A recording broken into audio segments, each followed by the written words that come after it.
Hello.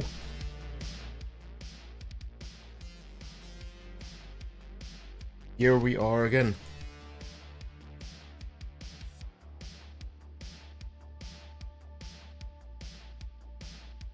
Day 31. 1 month in, officially. And we're pretty close. Helbato, Kefa, Nico, Victor, KK. Good evening. Hello, Mike. Hi, Wills. One good run away from the end? Pretty much, yeah. Because Bren has improved. Again, nothing new there, but it's a pretty big improvement. Hi, Red. Let's jump into the server, kind of check what's going on, and then we can, in a moment, go into what Bren was able to do.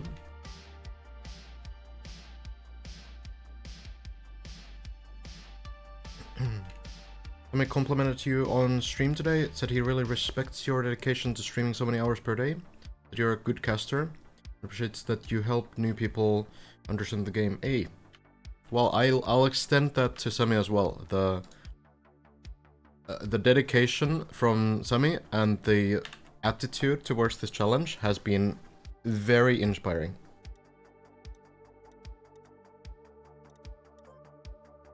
I appreciate it.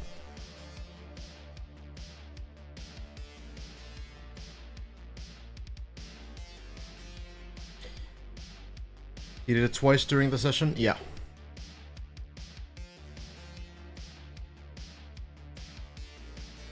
Bren was close to doing an all-nighter, but he went to sleep, and if nobody's on 16 when he wakes up, go to surf and then go play. Yeah, gotcha.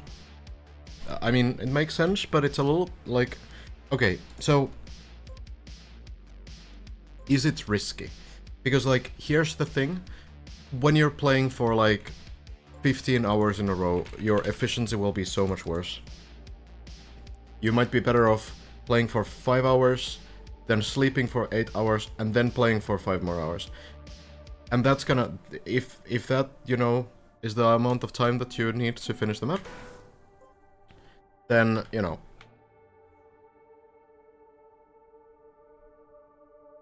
That might be actually a quicker way to finish than playing 15 hours inefficiently, and then sleeping, and then playing again, because someone, you know, might be able to catch up that way. I feel like taking some rest is a good call. Depends a lot on the player, of course, but we'll see. It's really hard to say. We can take a look at what went on though.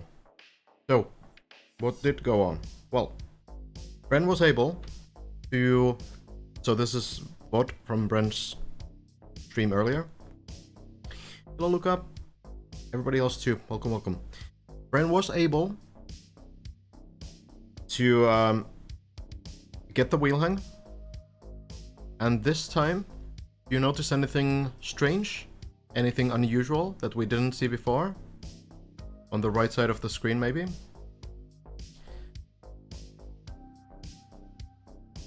Hey, John. No inputs. No inputs and camera 3. So Bren is not showing what he's doing here. Low quality shadows? Hey, come on now.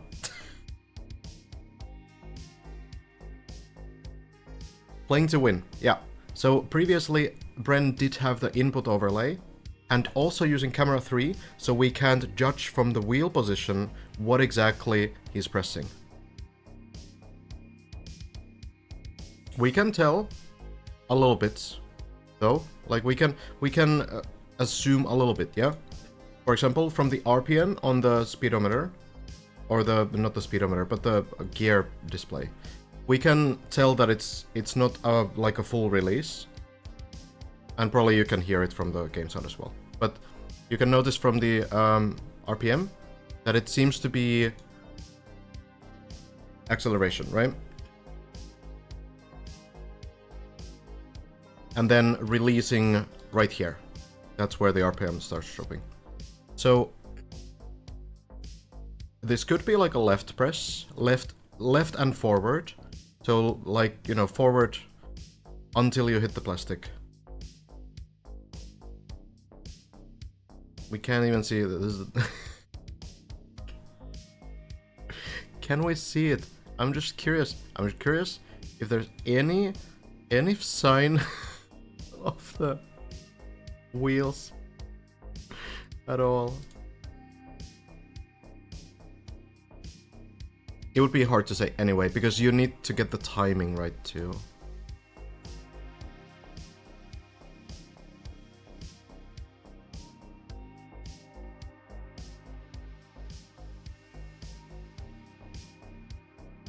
Anyone? Could be anyone's guess. Is it maybe right? I don't know. It could be. Or it could be like, yeah. Could be something else as well. Like, the timing is still important, so like it's hard to say what it is exactly. Steering left, you think? Not fully right. I let the players figure that out. Eventually we will find out. Look, at this point, we have, like... Anyway, we have had, like, no inputs. We have had only right. We have only left. I don't know if anyone has done, like, full press forward. But we know that this one is at least acceleration, right? Tachometer? Yeah, okay, gotcha. I don't know anything about cars.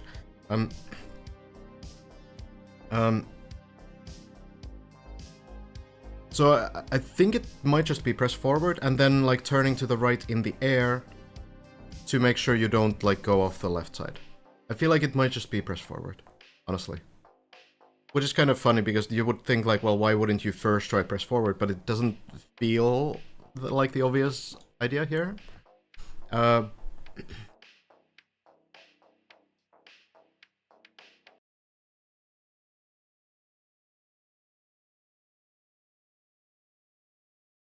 No, yeah, sure, but I mean, this is publicly streamed at the end of the day.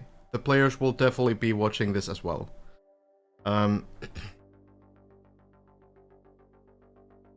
So obviously a part of it is that you do show what you're doing because you're streaming these attempts.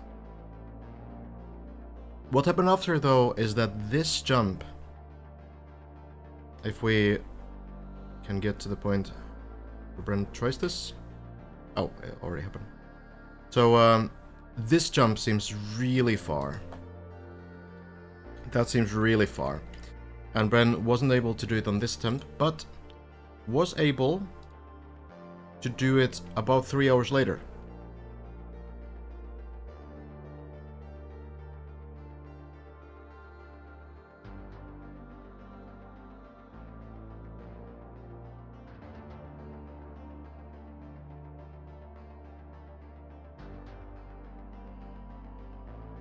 Was able to barely land it.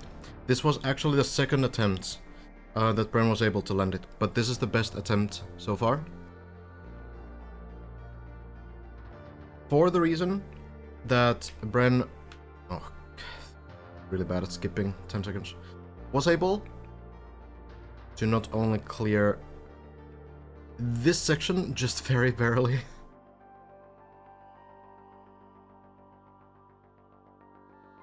and also this section that was practiced in the practice floor.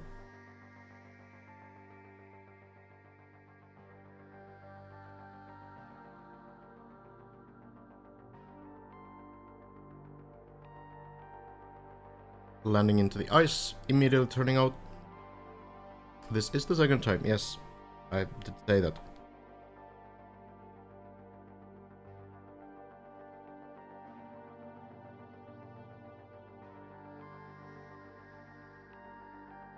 So after this, Bren basically just focused on practicing this section, because there's this turnaround on the plastic.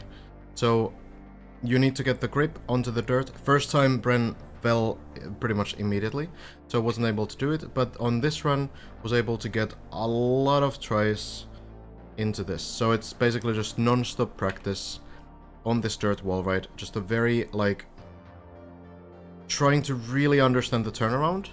And what seemed to be working at the end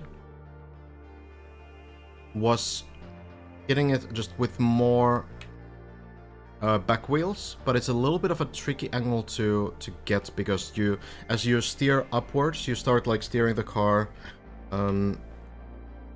so that it's actually facing backwards. You also go up.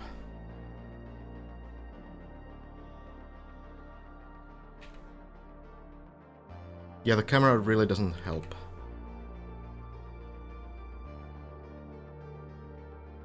So there is a successful attempt here. An extent.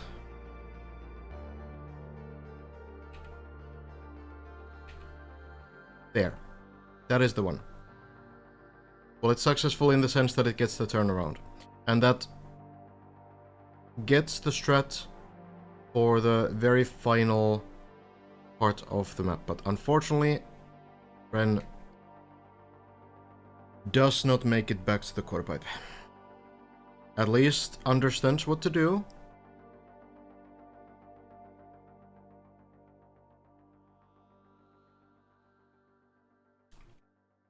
But it's not really the good one. Where are you supposed to go? Not there. So that is entirely a practice section.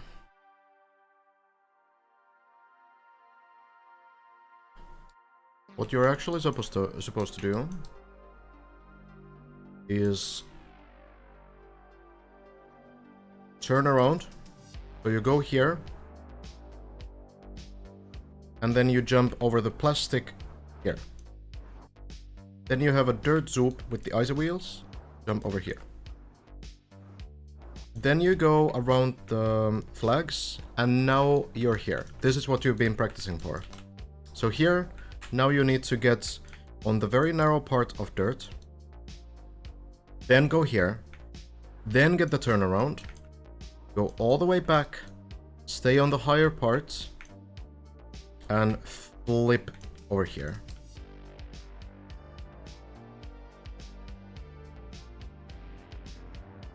Tough to say, Bagalis. I let the players mega analyze the frame by frame on the Brenvod. It's hard to see.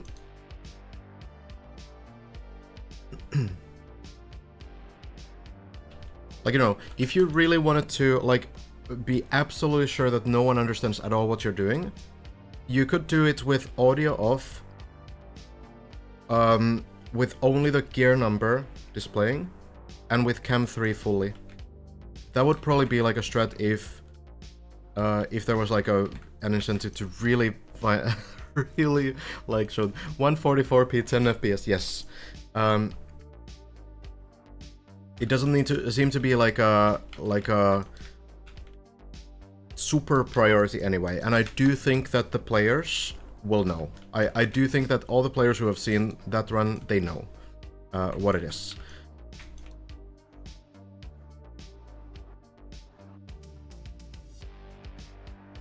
I wonder if you could, maybe you could put like a box, just like a black box in the middle of the screen where the car is, so no one can even see the car. No, that would be great. Would that still count as verification? Anyway, yeah, so this is what you're practicing for here, but there's a couple sections before you actually get there. So this road leads nowhere.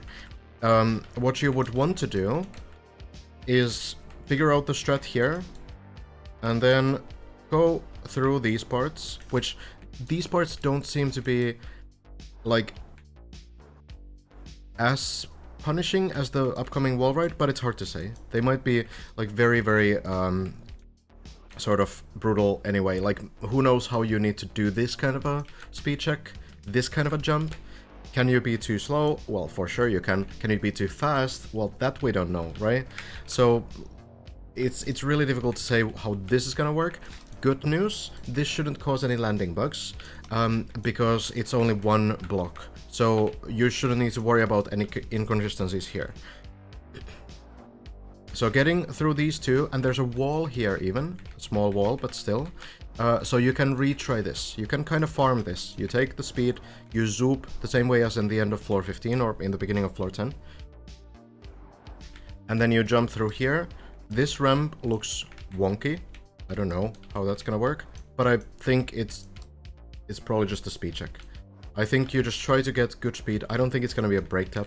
You just go, jump, and then immediately ice slide to the side to get over here.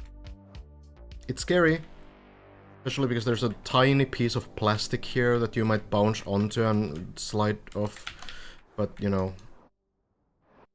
And yeah, people say that this section is not that hard, but I don't know what to believe anymore.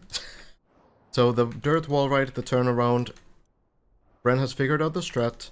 I've never seen this kind of plastic bounce direction change before, but now I have, and it seems to work. After the wall ride, you land here. You jump into the tunnel, which that is failable, but we'll see. And then you gain some speed, jump over here, and probably land sideways. So you might need to try to land sideways to not fall off here. Because it's, yeah, bad. Absolutely no recoveries, by the way. I would also believe that after getting through the wall ride, there's like a 50-50 chance of finishing. Maybe 60-40. Because this is just a patience test then. Jumping over here, that should be fine. This beam scares me a little bit. I'm not sure, because there's barely space for one wheel to go through this, and it's again a pretty big fall. So this scares me. I'm not sure how exactly this is gonna work. You know, Hazard was at some point saying that it would just be full send probably. So maybe it's full send, and then yeah, you go here, and then this blue flag here marks the end of the floor 16. Marks the end, literally. on the left side scale. So then you go, land on the plastic, nothing difficult here, apart from maybe some landing bugs you might want to avoid. And jumping over here, and then you climb, shouldn't be anything difficult, and now it's the final jump. Now it's the final jump. So, like, we counted the sections. First section is this whole thing. Section 1 is landing here. Then section 2 is this jump here. Section 3 is the wall. Section 4 is this jump. Section 5 is this sequence here. Section 6, this is not a section, you know. Section 6 is jumping through here. Section 7 is going to be the plastic jumps. 8 is gonna be this. This beam will be 9. Definitely failable, I imagine. And this will be 10. This whole thing. I don't know if this is a section. maybe not. I mean, it looks failable, but I feel like our players will be fine. So then 11 would be this. And this would be 12, right? If I counted right. I think I got 13 last time. I don't know what I counted differently. Either way, Bren is on section 7, right?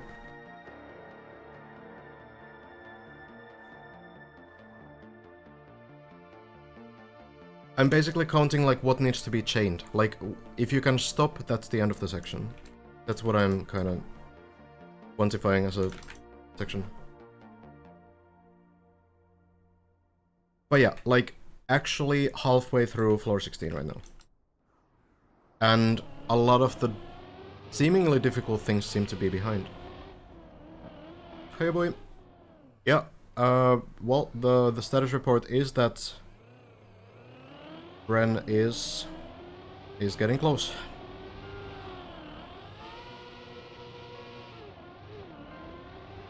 %71.6% chance. Could be true, have a... Of course, it's also a nerve check. You've been playing for over a month at this point.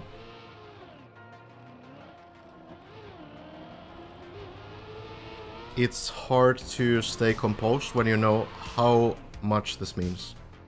Not only to you, but for the entire community. So there is some close competition.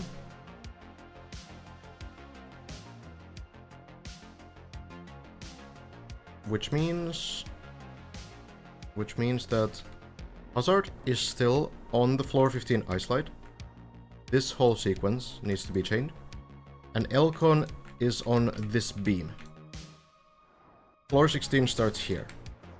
Lars has made it through this part, and hasn't got the wheel hang yet. But let's remember that Bren, before today, also hadn't gotten past the wheel hang, and made it all the way to the dirt practice wall. So it could be that once Lars also gets to this point, lands in, it could be that that run goes far as well. Because now also you have Bren's sessions, right?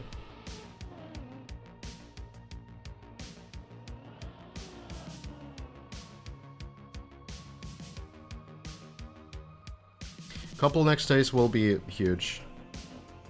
Yo, Rolly. Holy. Rolly. Dude. The 10,000 bits? Are you kidding me? Oh my god. Thank you so much. That is insane. Wow, that means a lot to me. God damn it. What a legend. The boy is right. Thank you so much for coverage. Thank you. It's my pleasure. It's been quite the quite the ride. That is a yippee for sure. Hey, seriously. Thank you so much.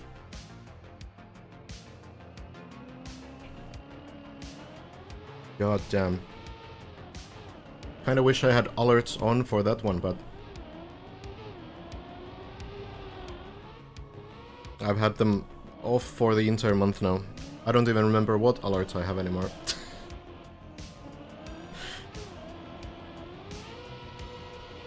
Gold, for sure. No, yeah, it's been awesome to cover this. Glad to have everyone's support. I'll get well soon, Elise. Could the flags before wallride be just a ghost block? Like some block without hitbox? No, they're definitely physical blocks. How hard is the last jump? Well, we don't know. Hazard was talking about it at one point in the stream chat, and was imagining that it's 2 laps around the ring, but it's like really difficult to say.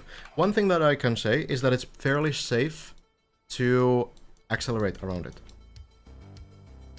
So this surface, while it looks weird, it is tarmac. It works as tarmac, which means that it's not slippery at all. Hazard on 14. Okay, we'll tune into that in just a moment. Thank you. So you can drive on this without worrying about getting like a slide. These blocks on the corners are plastic, so if you have very high speed and you go like across this block, you might drift a little bit, but it's probably not going to be like a huge problem. So you can accelerate all the way up to 600 speed, which you will not be able to without getting an auto slide, so drifting automatically. And then, you know, you maybe have like 400 speed and then you test it out. I think the strat is going to be that you take the laps and you check your speed like here. And then you bail out. And you will try this like at least 15 times, maybe 10 times, if you're worried about also falling off the ring, if your hands are shaking. So yeah, there could be something where you kind of just retry this for many times and eventually you feel like, okay, this is the highest speed I can get. How much speed do you think is needed? I honestly have no idea. I think 400 to 500 was like some guess at one point, but it seems to make sense. I don't really know.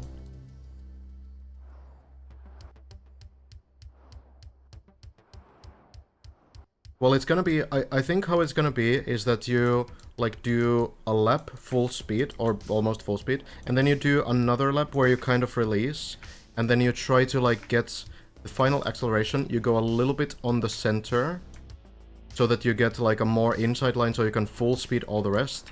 I think like 5th gear you will definitely get, which is 340 speed. It's difficult to say. It's so hard to visualize here. And you know, maybe that's the charm of it. 300 max? No, I think it's more. I think it's gonna be more. Hi, Leon. No problem, Campero. Feel free to ask if you're wondering about anything.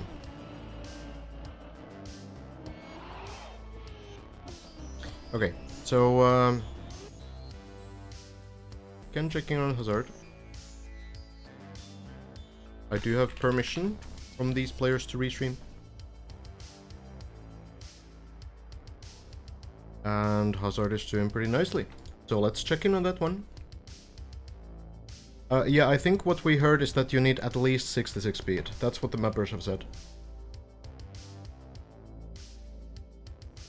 Exactly 420 speed. You might actually be pretty close. The one thing that I do think is that... Why is my neighbor hammering the wall at 10 PM? Anyway, the one thing that I do think is the case is that it's not like a full mega speed check.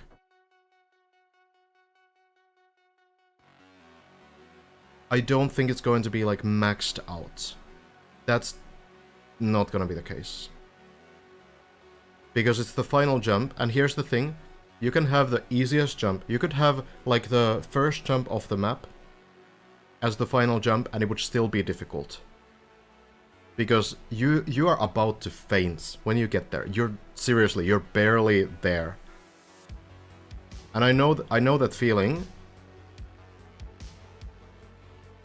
It's like, once it's done, you will barely like understand what happened. You'll be so out of it. So any kind of a jump will be difficult, and I do think the mappers understand it. Well, here we go though. Hazard getting another floor 15 attempt in. As we talk about the final jump, we're not quite there. Good bounce. And into the pool, and Hazard getting closer to a PB. Maybe the drill broke. That's true. Might have been a different neighbor though. I'm not sure. Here we go. The flip. Doesn't even bounce. Very clean. Hello, Bimake.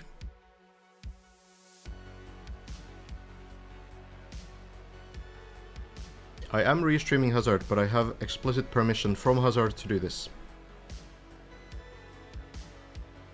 They are not playing on the server, so this is the only way we can keep covering the event. And that's why I've asked the players. I have Elkon's, Lars, and Hazard's permission. Either way, now for the dragon. This has been a bit shaky. I don't know if players fully understand like why sometimes you seem to get so much more speed. But Hazard is gonna try it.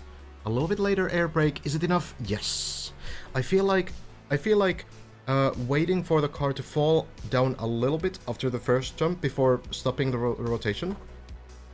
That kind of makes sense to me. You get earlier grip with the front wheels.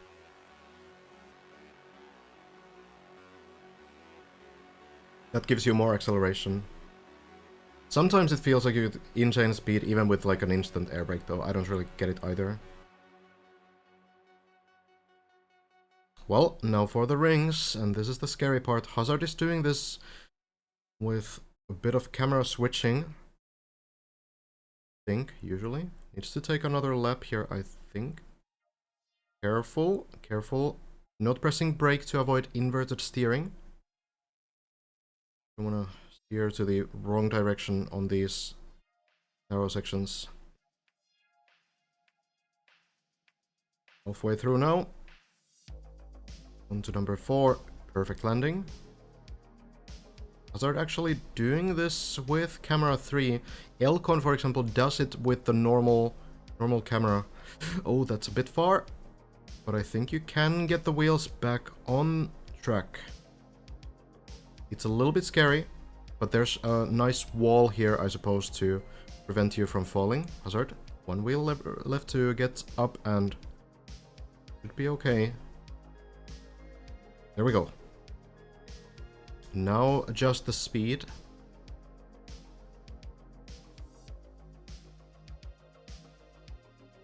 There we are. Well done. Now for the ice slide. And this has been a struggle. Lars and Bren seem to have become fairly decent at this, but I do think there's like a very clear issue with getting the third gear. So how this ice slide will work is that you need to get gear 3, which we can see the small number over here that currently says 1. Gear 3 before you enter the ice slide. If you start the ice slide on gear 2, there's the third gear actually. Not really getting the angle though, this will be a redo. You can retry this as many times as you want. If you start the ice slide, which means going fully sideways on gear 2, you will then get the third gear during the ice slide.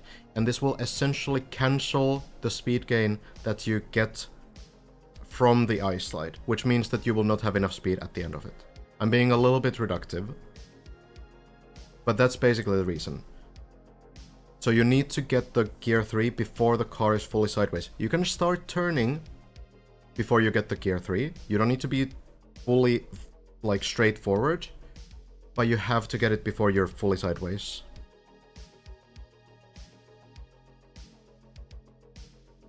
That is the key, and that's what the players are looking for. That was a good try though. That was a good try, it just wasn't quite the ice slide entry there. The tough thing is that if you delay the ice slide a lot, that will also mean that your line with the actual ice slide will go too far to the right. So you do need to start the ice slide relatively early. You can't delay it forever. Not only because the ice is very slippery and eventually you will just fall off the left side of the ice blocks, but also because it will just give you the wrong angle. Gear 3, oh, this looks promising, but doesn't really get the slide angle. That timing looked good. Timing looks good, it's just not quite the ice slide. It seems decent now, though. Can you get gear 3 on the dirt? Not really. It's just not enough time, and if you got gear 3 on the dirt, then you would land so far into the ice that I think it would cause other issues with like an unstable landing and such.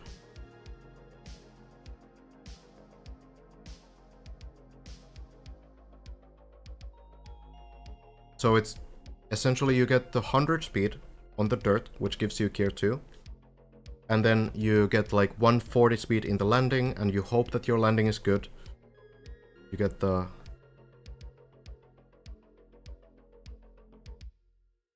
third gear early enough. Why do players not gather more speed on dirt and jump or land lower? Because jumping or landing lower in that case would mean that you then need to take the jump like further from the like right side, and that means if you look at the angle, we can look at it soon, but that would mean that your angle will be too far to the left on the ice. That's a good landing. Third gear slide. Is this gonna go? No, not quite the angle still. I think needs to get the ice slide a little earlier somehow still. I don't know if Hazard is brake tapping for the ice slide to start. I need to look at the inputs a little bit. That could be the one thing that's missing. I'm not sure, like the brake tap could... No, the brake tap is always gonna be... In this ice patch, I'm pretty sure the brake tap to start ice slides is always good. Elcon has cleared this section, but hasn't gotten the final beam onto floor 16.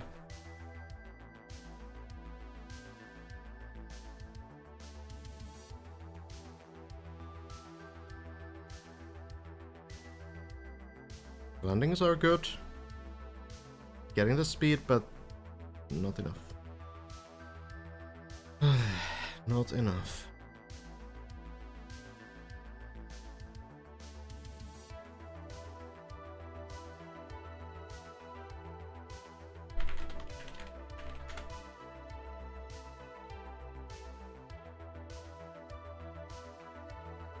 I don't know how much speed you need at the end of the ice, actually.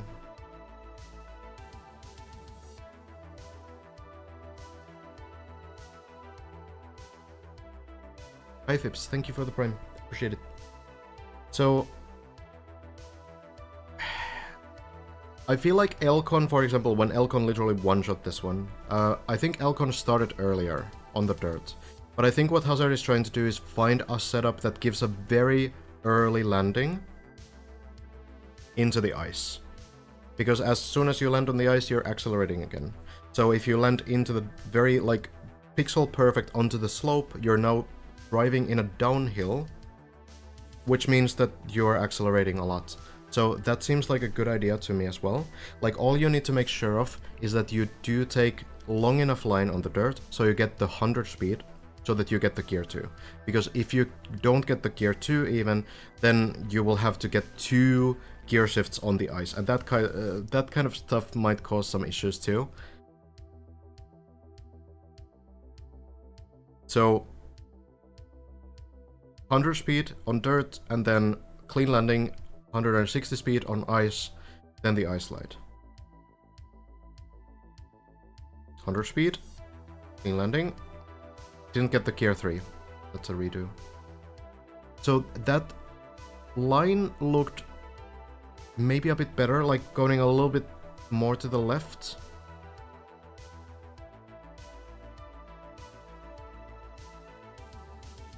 Brent said he felt like the dirt zoop after this jump is random for him. Failed it a lot yesterday off stream. Oh, really?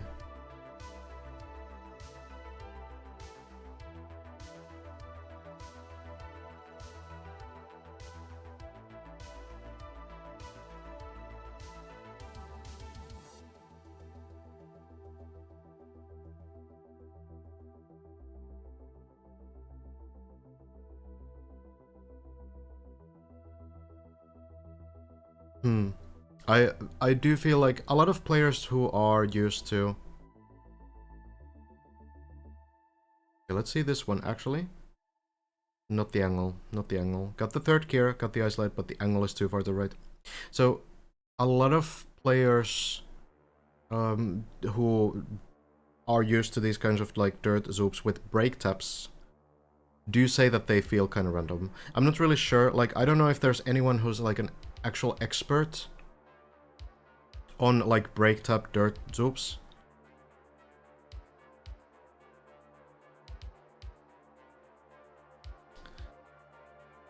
Is there someone?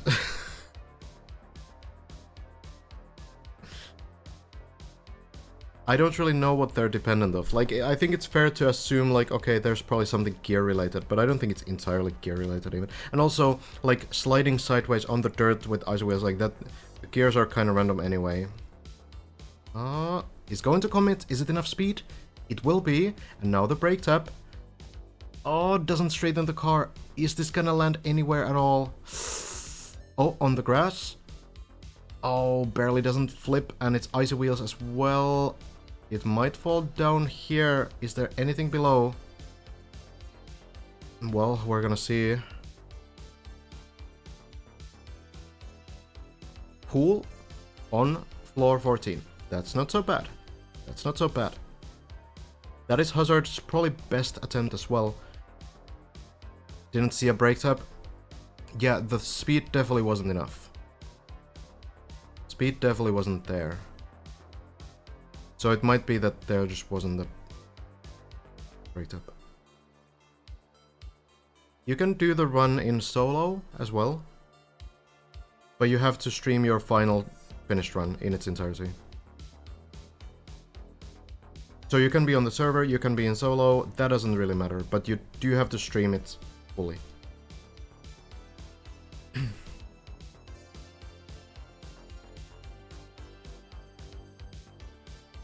Is it fair to say that a lot of players have gotten better at ice because of DD2? I don't really know, because the practice is so horrible, so inefficient. I feel like you would improve more in one day just playing on ice server, honestly, than you do on this map.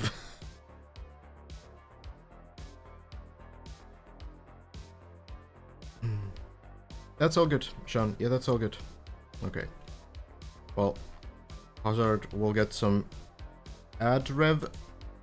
We can take a quick look at the line issue that I was talking about earlier. So why don't players jump lower on the dirt? Why do they, you know, do this big drop down? And really the answer is just the line. When you go over here, you take a low line, what's gonna happen? Well, now when you jump, even if you land, you're actually like hitting the beams, right? So this is the issue. This is why you need to take like a pretty wide line here, because the angle, the drop down is already diagonal, right? So you already have to go to the left, so your angle will always be a little bit to the left, and you kind of want it to be as well. So that's fine. But if you do the jump more from this point, then it's just gonna miss.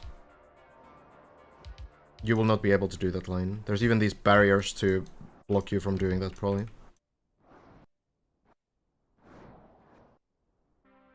But yeah, it's kind of rough because, yeah, you need to figure out the line that gives you the correct drop down. And I feel like Hazard has the line, honestly. Like, it's looking pretty decent right now. But, like, you know, the landing was good. The landing was good.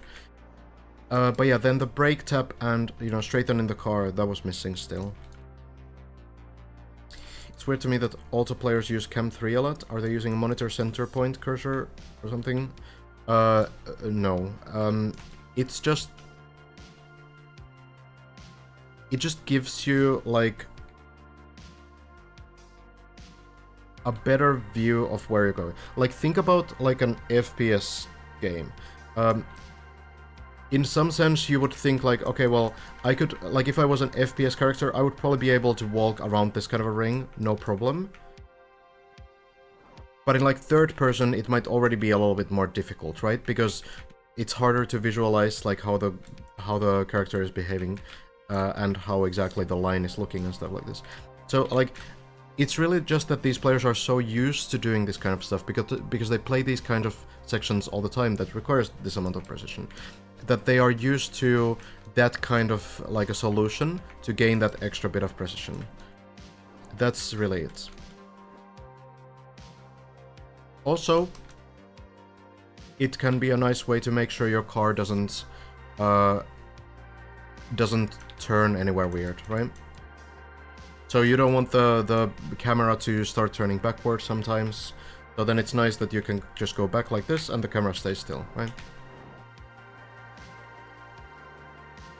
I would find it surprising if someone had like a piece of tape in the middle of the screen or something.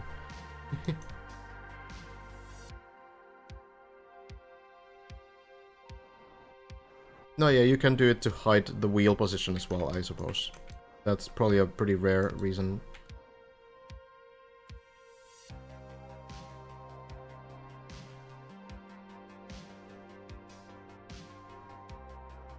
I do think that the players will understand what the strategy is, though.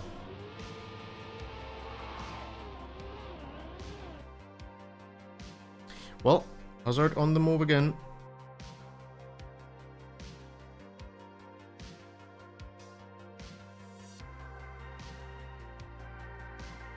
We will take a look at floor 16 a bit later. If you're curious, We did go through it in the very beginning of the stream.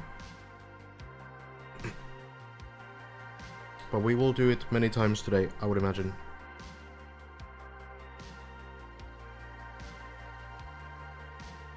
Test area is very safe though. The wheel hang. Bren did actually get like the unluckiest bounce from the pool once and did fail it. But I think mostly safe.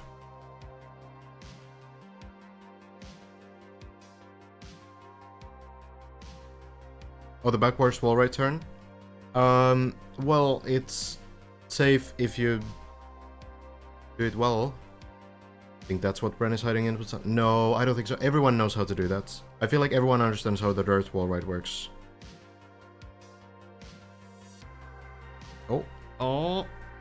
Barely lands. Oh, that was scary.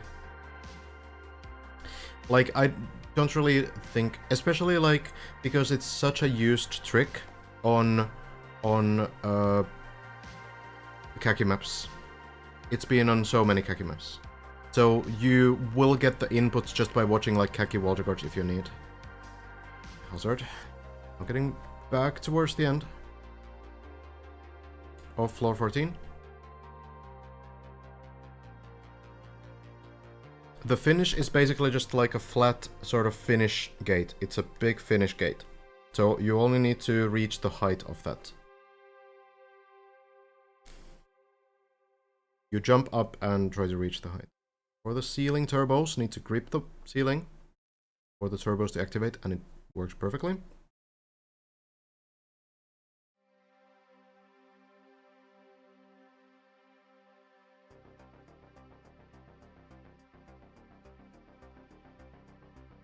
And there we go. Final jump hasn't been an issue whatsoever. So we keep going. Jumping through to the left. In landing. These landings are always scary on this part, even if they do land, because you notice that the car sometimes like slips down a little bit. And the reason for that is that when you land with 2 wheels only, the car kind of bounces around a little bit. And you don't gain control of the car until those bounces are done. The wheels don't really have like full grip. Like a good sort of... Oh, this is a very sideways bounce? Works though.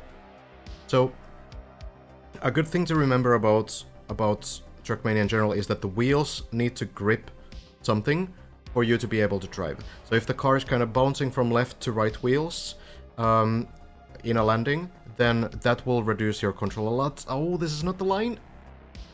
Oh, barely falls. Oh no. Going a little bit sideways. I'm not sure if there was like a input there that went wrong. Floor 10, not quite. I think it's floor 7. Floor 6 even.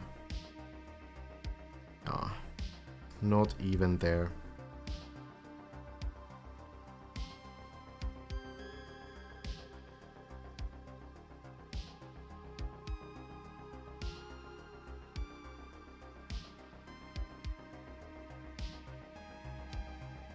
Not even 3.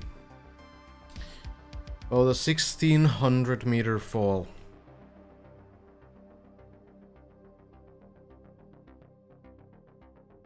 Hazard. Still getting those runs in though. We'll see if the next runs will get over to floor 15 again. Hazard was playing khaki yesterday. So maybe that gave like a small mental reset, being able to play something else. And yeah, Hazard is going for the next run.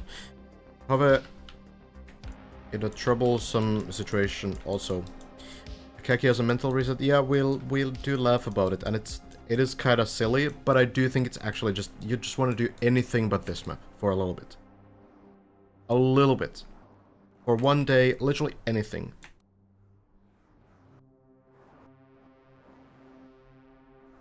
It can be the most boring thing, it can be the most exhausting thing, You just want to do something else. I think that's probably the idea. Yeah, I'm not sure what really happened here. It's really hard to tell. The strat that people found was going next to the wall and doing like a slight wall hug and then just following the line. That seems to give like a straight line, but that wasn't a straight line, so something must have happened for the car to go towards the left side. So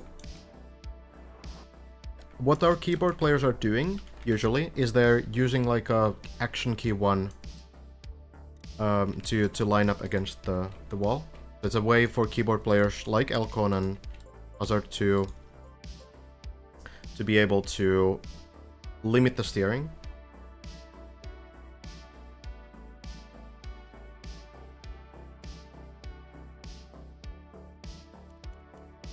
So, you know, with full steering, it's really hard to get like precise angles because you end up like tapping like this. But if you use action key 1, you lock your steering to 20% only, which means that this is gonna be your full steering. So this is generally used in that spot, from what I've seen, to be able to be a little bit more precise with the keyboard. But I don't think you want to like press, I don't think you want to hold against the wall all the way through. I feel like what you want to do is just like tap it to get the line, and then you just keep that line. But maybe it can be that in the actual like loop part of the section, something can like bounce weirdly and then you kind of like get a weird line anyway. That could be possible, but it's difficult to say. Brent comes in at an angle now. Oh,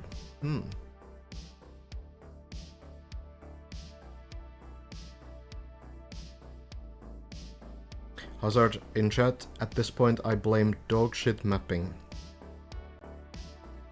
Yeah, I mean, it's an emotional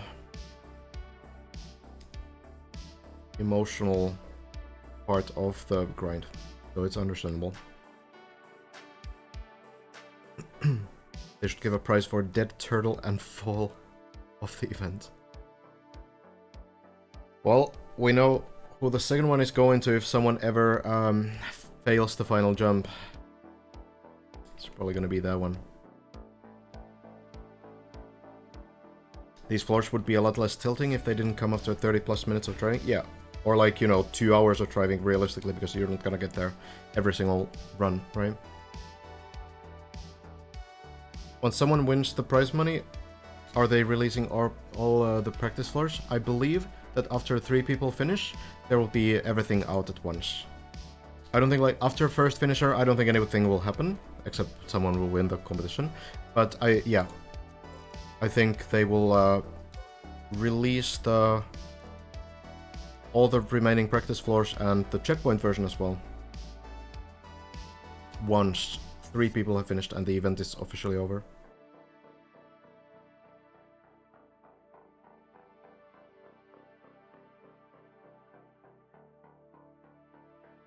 But well, Hazard at least getting another try on the dirt landing, at least getting the ice jump done, so that's something.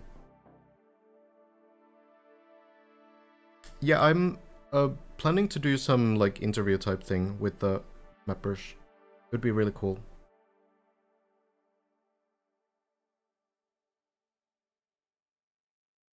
Next week.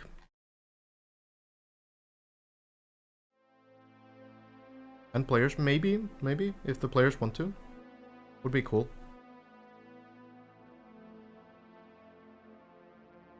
When was the last time Hazard made it to the ice jump? It's been like almost every day. Like yesterday, Hazard didn't play the map. Right? So it's probably been like on every session, I believe. Well, let's just go to the server. Server has been a little bit quiet, but there's a few people still getting runs in.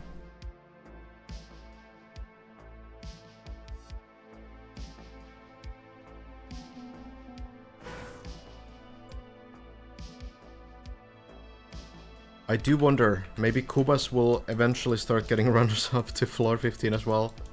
And maybe we can see the real strategy. We have seen some mappers play their own floors. For example, Techie has played his own floor. Maverick has played floor 10. So there's been like, you know, some confirmation from the mappers in a sense that, okay, well, this is the strat. Because we've seen them play their own floors. To be fair, these floors are not really that, like, hard to understand. This one even tells you what to do on one of these sections, which is kind of rare. I'm actually kind of surprised that they decided to tell the player with this sign what they should do.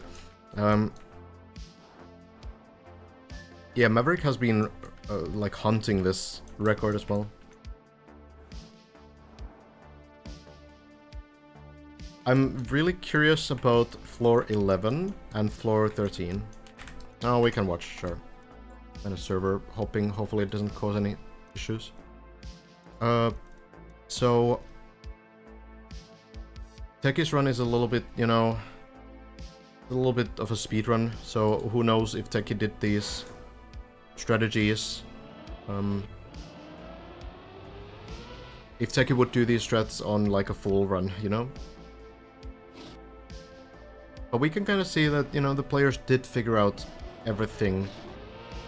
Everything, pretty much. Not too many differences here. Slowly, next to the hole, well... Yeah, this is like not a full run strategy, for example. But Techie also, this is kind of interesting, and you know, this might be a speedrun strat, but Techie also does like the full... Huh?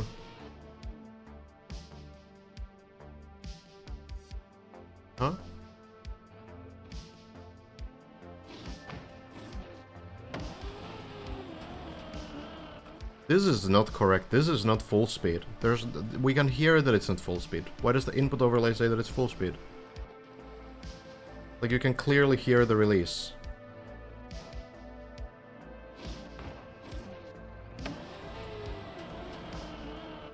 Is it just a bad gear? Maybe Techie is purposefully failing the gear shift to slow down? I don't know. But anyway, like, not doing the plastic bounce above, it seems like the plastic bounce above was basically like a bait. Was it really full speed? Maybe it was full speed and there was just a slowdown from the gear shift. Anyway. Could also be that wet plastic sounds a bit weird. This one we did have correctly. I can talk about gears in just a moment.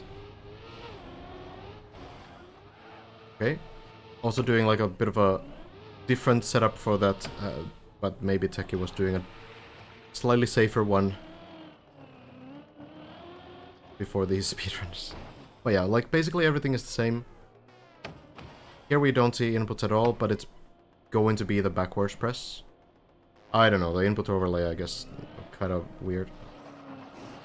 Going on the center of the turbo tunnel.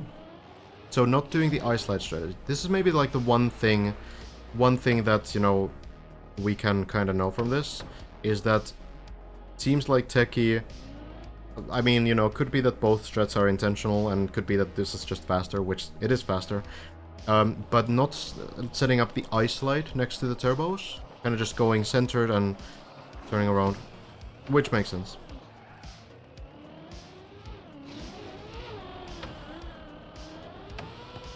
Everything else is pretty standard. I think the final jump is just chained here.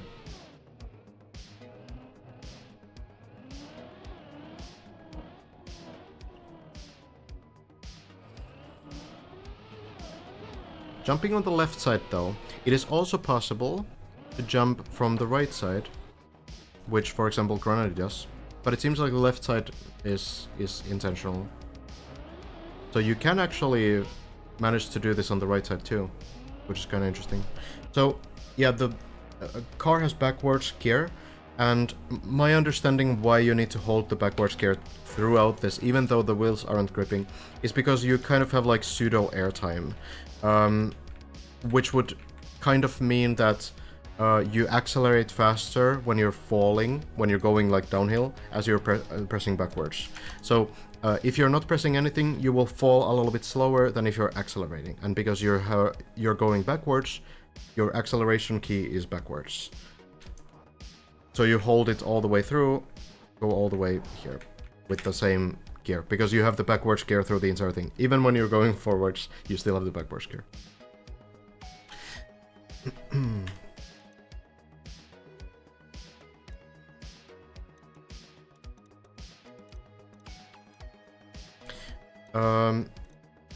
Yeah, then there was this shortcut. I can talk about the gear topic in just a moment. But yeah, this one is kind of destroyed. Not the intended strategy. I don't think Dundee has done a run here, but yeah. Hugo drops down to floor 7, and now there's this landing, which doesn't seem very safe. But it works for Hugo. And, well, skips about 1 full minute of the map. If you can do that directly from floor 7, you can skip even more. So you skip the first 2 turtle parts. This could be a water guard strategy, eventually. I don't need...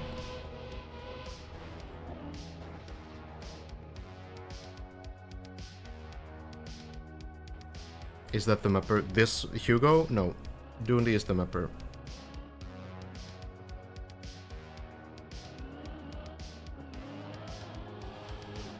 It's kind of wild. But hey, at least Dundee can say that the cut isn't even on the floor 8, right? Like, the cut technically is there.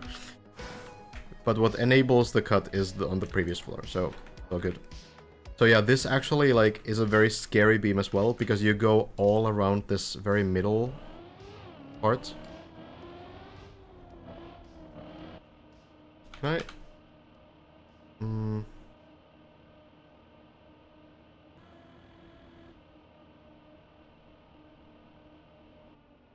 Oh yeah, I can. I don't know how these all things work. So yeah, it's a bit of a scary thing, right? If you fail this, you fall all the way down. So it's not really run viable, I don't think.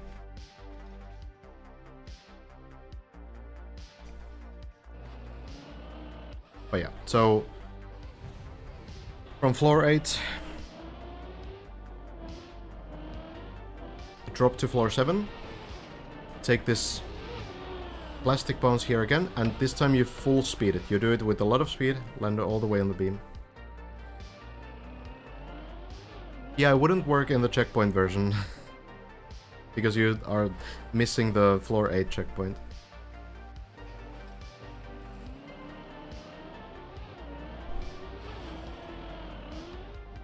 Unless the mappers give like a extra checkpoint if you want to go for the shortcut.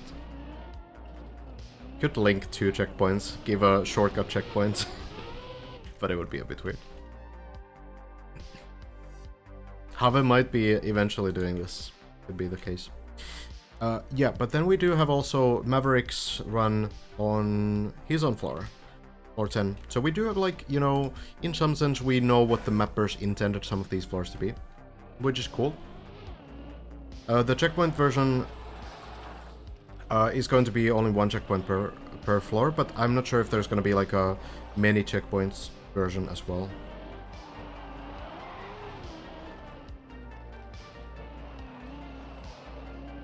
So basically, like, this is the run that Elcon is doing, for example. This is basically the same run. A little bit more risk still. Not waiting for icy wheels to go away. But this is a really cool section, this middle section. Elcon is going for this as well, and it's not always working. It's kind of rarely working, but look at this strategy. Instead of lining up on the dirt, you just zoop to the left, and then you zoop to the right. And you slide up. Such a cool sort of interaction with different surfaces. You get the icy wheels onto the dirt, and then the dirty wheels onto the ice. Both might be, like, ultimately about the dirty wheels, but still. Very cool. Yeah. It's savable if you don't get to chain it, but, you know, for most players it's probably gonna be a useless risk.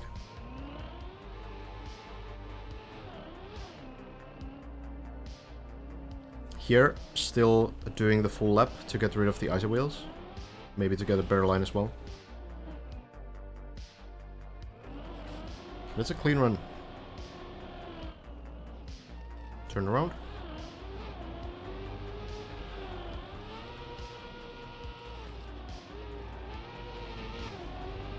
Yeah, it's not too different. Nothing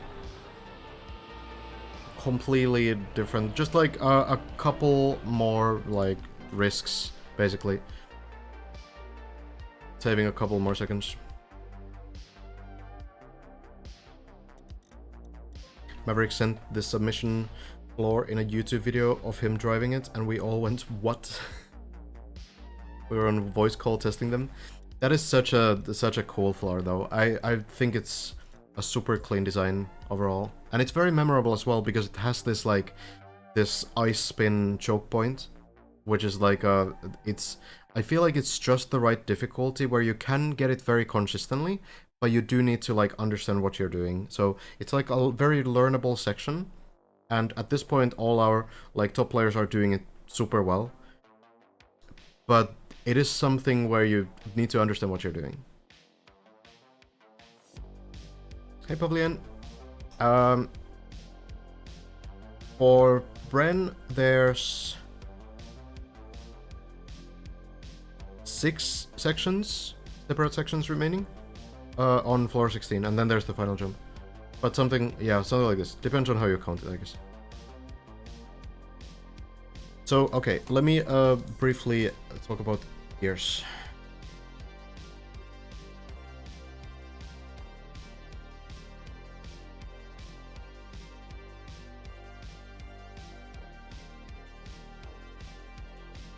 The amount of bad words sent the way of mappers because of frustration, is that harmful for such events in the long run?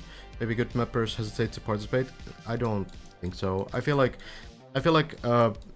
sure, it's not nice to hear if someone says that your map or part or whatever is terrible, but I feel like people understand that it's like it's a very emotional event.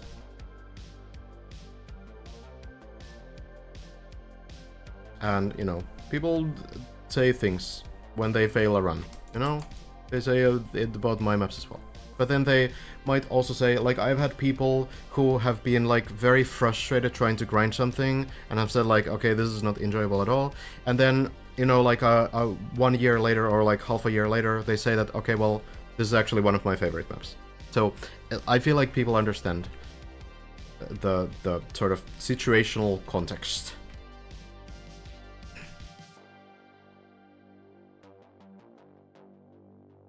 Like, of course, I'm not saying that you should say whatever to mappers. I'm not necessarily justifying every single comment, but, like, it's a big event. It's 1 month of grinding.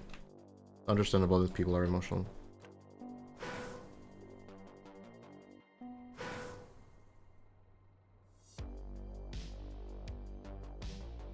Okay. That's exactly how I felt about Threat of Ariadne. Got so pissed off playing it, but I adore that map now. Hey, thank you.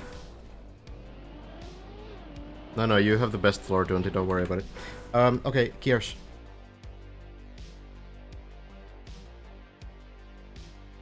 So, gears in Trackmania are automatic. Now, really, you don't need to care about them with any other car, I don't think. There's 7... How many cars? 10 cars total in Trackmania, like, throughout the series. I feel like the stadium car is the only one that actually cares about them at all. They are automatic, which means that if you look at the speed of the car, they're gonna happen at the 100 speed, or the second gear, 160 speed for third gear, 235 speed for the fourth gear, and about 341, 342 for the fifth gear. So 100 speed, there. 160, there. 235, and then 340-ish. So, why is this important at all? Well, you might notice that the speed does stall a little bit whenever you get a gear shift, right? And this is not whatever. Like, sure, everyone will have the same car, everyone has these gear shifts at the automatic times, at the correct speeds, but the problem is that the gear shift takes a little bit of time to complete, and how it completes depends on what you're doing yourself. So, for example, if I'm steering, if I'm drifting, and I get the gear, you notice that I actually lose speed, right? Yeah, there's the lights also in the back of the car that tell you which gear you have. So, 2, and then third one here, fourth one here, and fifth one here. They do have, yeah, the other cars do have the lights too, but they don't really care about gears, I think. The stadium car, I think, is the only one that can get the speed loss. So you notice that if I go straight forward, I actually just get the speed, and it's a little bit of a, you know, stall in the acceleration, but I will get, you know, I will get the sort of speed, and I will continue accelerating after. But if I'm drifting during gear shifts, you notice that I actually lose speed. The gear shift not only takes longer, but I also lose speed. And why this is important,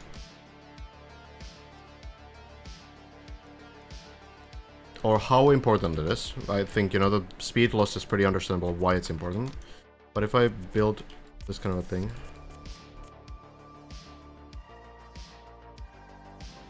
but SB Ville, why are you rebuilding parts of the map? The famous 40 block long dirt road on Deep Blue 2. Anyway, if I just do like a straightforward run first. Hi QFM.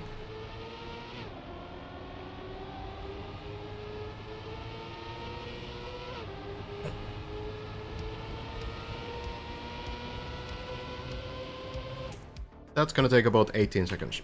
But if I'm now continuously, like, just drifting through it... Or, okay, I'm gonna try to do it so that I fail every single gear shift. There's the first one. There's the second one. There's the third one. Yeah, third one, right. Fourth gear. And fifth gear also. Failed every single gear shift. And I lost about a full second. So, basically, whenever you get a gear shift, you want to straighten the car, you want to exit any drifts, otherwise you get a pretty big speed loss. This is like 1 second on a 20-second map in Trackmania is an eternity. It's a huge, huge speed loss. So basically, gears are important because you want to get these timings right. Now, if we make this a little bit more complicated, if we want to actually like improve our time, we can do something called speed slides. So we can start actually doing small drifts at 200 speed, very narrow drifts, right here, but then straighten the car when I get to the gear shift. And you'll notice that I'm able to get the speed gain from these small wiggles, and I'm still able to straighten the car for the gear shifts, so I don't get a speed loss from those. So this would be like a pretty good way to get a good time on a map like this.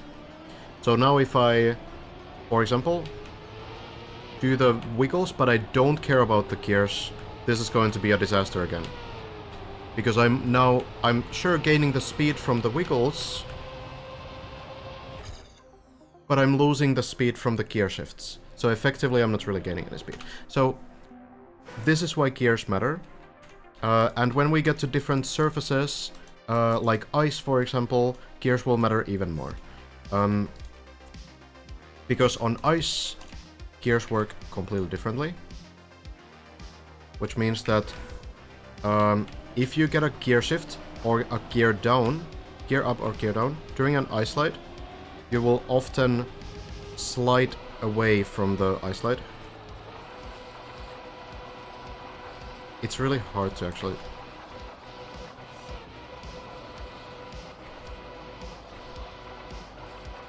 I'll just try to drop the speed low enough.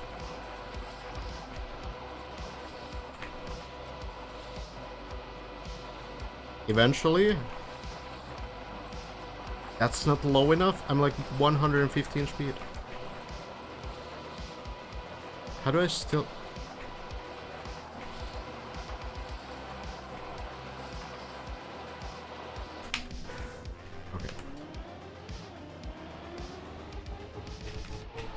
Okay, hold on.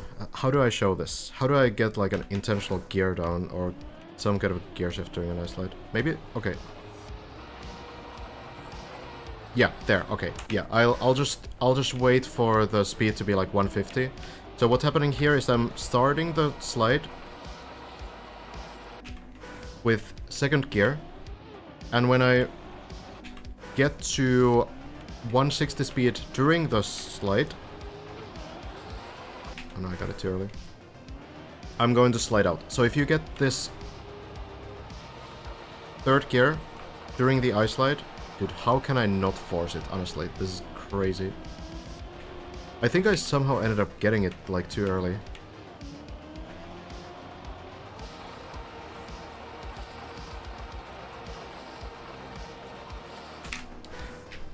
It's too hard. It's too hard.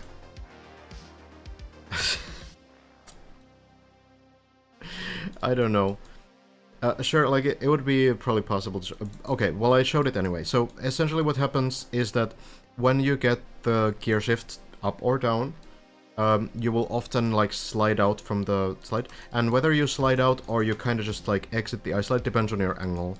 So if your angle is more than 90 degrees, meaning that, you know, you're kind of back first, there's an accidental ice spin, then you will slide out.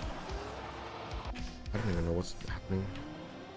Oh wait, I'm not counter-steering. I'm thinking about way too many things at once.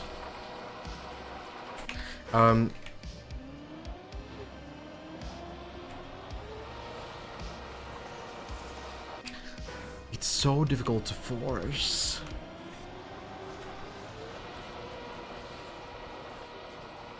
There's no way I'm getting the third gear there, right? Do I need to start it even earlier?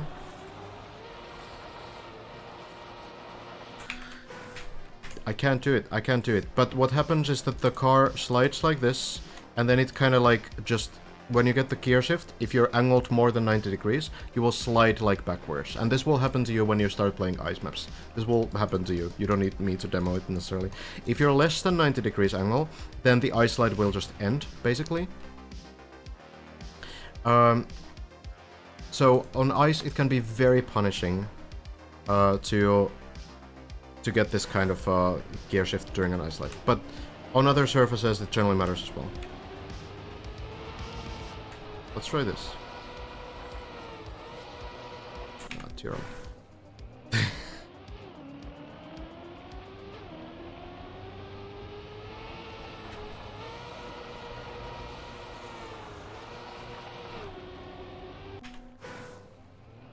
I can't go much faster. Maybe I should go to the ice first, actually.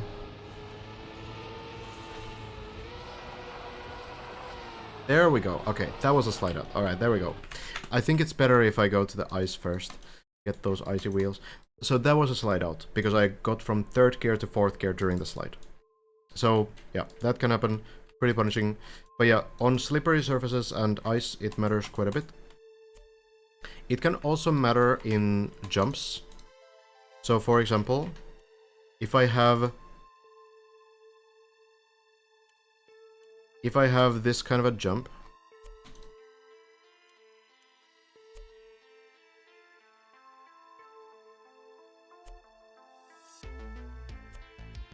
it can be important to not get second gear sometimes. Like, sometimes you hear people say that, oh, I got a bad gear shift. And that's what's happening. So, what's happening here is that you are getting the gear clean. So, first we have gear 1, and then I will get gear 2, but because of the uphill block, I will lose enough speed that I will drop the gear. So if I get to 100 speed, and I lose enough speed, I will drop the gear again, right? You can see on the backlights of the car. Here, if I drop to like 70 speed maybe, oh, even 80 speed, then I drop the second gear. So you can keep it a little bit under the gear shift speed, but not forever. And what's happening here is that you get the second gear so barely that the jump itself actually slows you down so much that you lose it immediately. And when you drop that gear, you get a speed loss, basically. So in cases like this, it's often better to try to not gear shift at all. So you try to like keep less speed so that you're able to not get the slowdown from the second gear. This is, for example, how the floor 11 final trick works.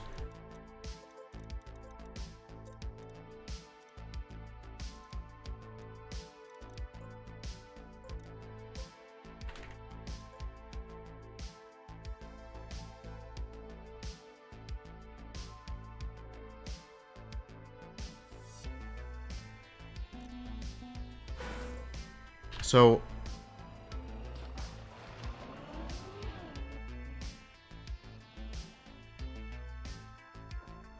here.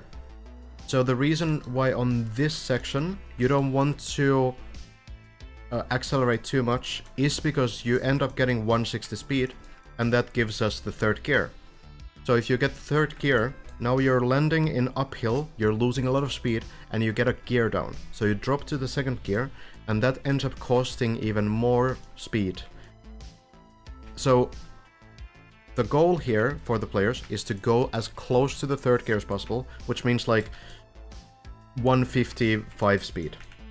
So you keep the second gear, and then you land into the uphill, and you're still getting the second gear, which means you don't have a gear down, which means you don't get a speed loss. And that ends up retaining more speed than if you had more speed from this section and you got the speed loss from the gear down. Yep. So there's things like this that do matter on this map as well. A lot of the time it's like something you need to care more about on more traditional Trackmania. Like if you want to get some good world records, like this guy for example, Tamifying, has a lot of campaign world records, won the previous campaign, the winter campaign. Then you need to understand like these kinds of things. And there's like some super weird things as well.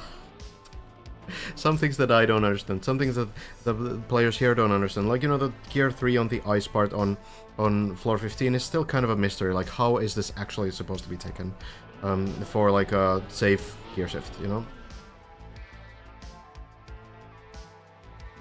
Hello, Moses. That explained a lot for you. Good to hear, Sweet Chili.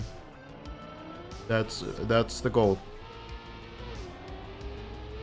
Listening the gears helped me a lot, but it takes time to learn for console players. Yeah, a lot of the time players don't actively look at the speed LO. Like, I actually look at the speed quite a bit. Maybe it's a bad habit even, because then my eyes are on the speed of the car instead of where I'm actually going. That's a fall from Sami, I think. But a lot of players just listen to the car, and they kind of know when the gear shift is happening, and they can sort of like get the timing right to straighten the car.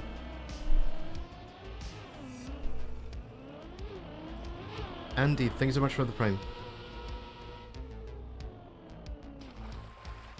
Hazard is coming to exactly that point now. Gotcha. Let's hope that Hazard gets another run going.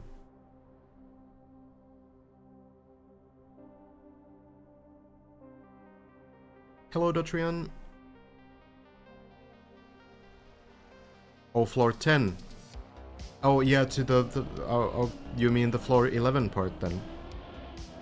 Okay, yeah, I thought it was floor 7, now I'm hearing floor 10, but Now I'm understanding that it might be floor 11.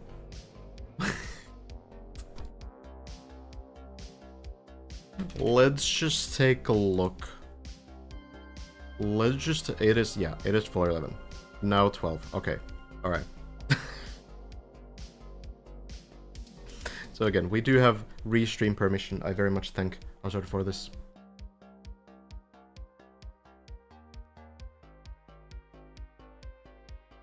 Here we are. Getting to these whiskey sections. 6 parts to this floor. One of the shortest floors in terms of like how many parts it has. But it is still kind of tricky. Need to get some good lines. Clean landing. Now the airtime reduction.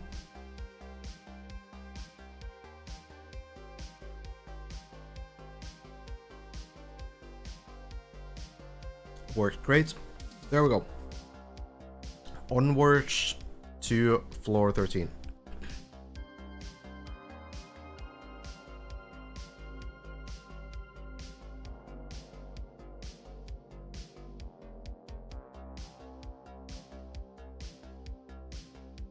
The backwards turbo is a little bit scary, honestly, every time, because it continues to push the car a little bit even after you go over it. But, okay. A little bit of a close landing, but it usually does work. Need to go very far from the right side of the first ramp to the left side of the second ramp, but works out fine. Now, Hazard still doing the backwards landing. People are doing all kinds of things. Some do full turnaround 180, some do a sideways landing. Hazard still with the backwards landing though, and it works. Back to floor 13. I reckon you're the hardest working guy during DP2. Your streams have been and continue to be amazing and much appreciated. Hey, thank you, Andy. I will say that I think the players probably have a much more exhausting time than I do. They probably have a harder time starting their sessions every day than I do. But I do appreciate the compliment. I do try my best. Oh, a little bit of a shaky landing, but I think it will be fine. Just need to land to the loop, and you will be able to do a few extra laps here. Yeah, I'm completely losing count. I don't know if Hazard is keeping count at all. Just like a safe amount. It doesn't really matter. I don't think you can really go too fast there.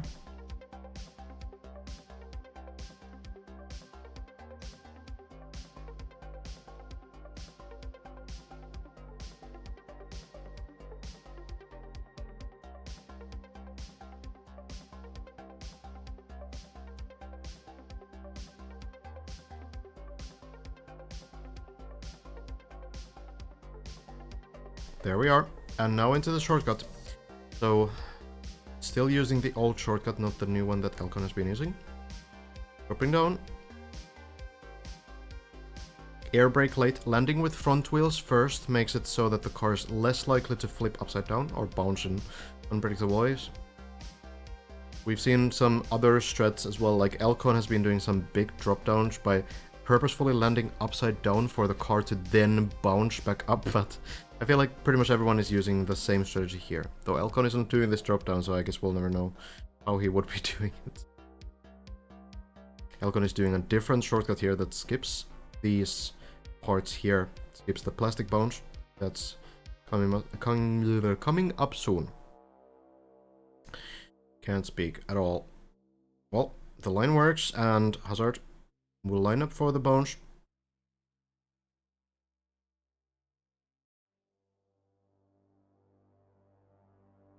Air brake just before the bounce, and it will work perfectly. What is the Z fighting over there? It's just 2 blocks overlapping, but it can also be like graphic settings or something weird.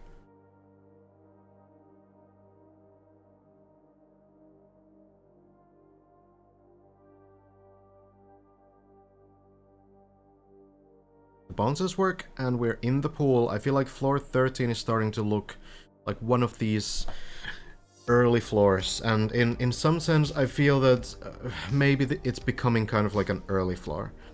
Runs seem to mostly start getting intense when you get to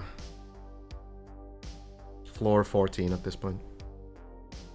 But well, a couple tricky sections still. The wall right next, landing with front wheels first, so not with the side wheels, because if you land with side wheels, you're going to risk a slowdown, so Hazard does it perfectly. Making sure that the slowdown doesn't happen. Now for the final jumps.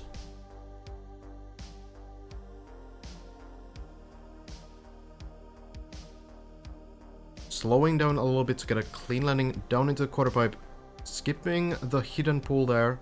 Not getting wet wheels. And now jumping up to the left is working just fine. And one more jump. And we're in floor 14.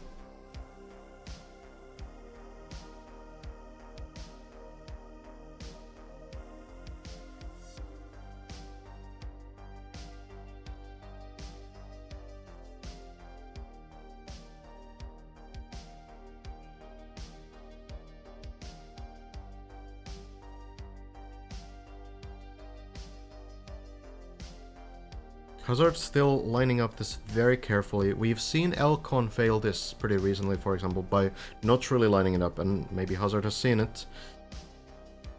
So just making sure the beam, or what is that, pole bounce works, and it does. There we are. Back to Spider Sense, Virus floor. And this one is fully figured out.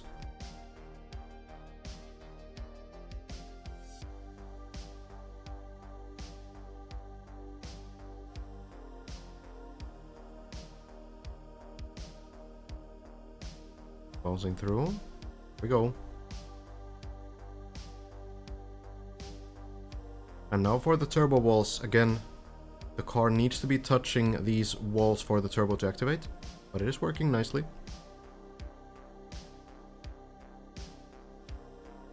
Then these next two jumps haven't caused a lot of trouble. We've seen some players fail on this specific landing, which is a bit of a speed check.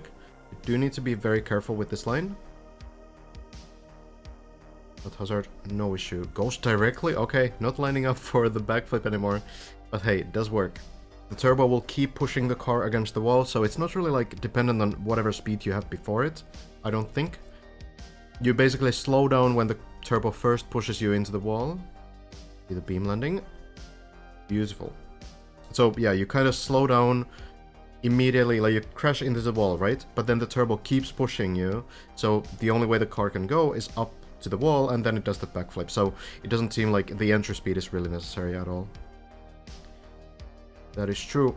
Well, here you do need the speed. You need to grip the wall, and Hazard does it well.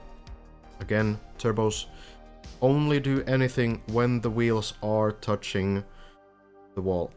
So need to make sure that you get the grip there. Just like touching the wheels, like the side of the wheels, is not enough. The wheels do need to like drive on the wall.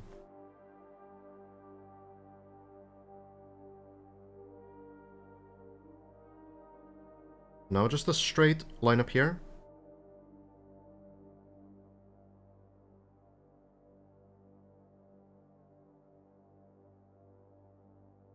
Using action key 1, you can see the action key number on the bottom right, meaning that Hazard is, as a keyboard player, reducing the steering a little bit. And now, counter steering, braking, just about anything you can do to stop the rotation of the car so it doesn't go too far, and it works just fine.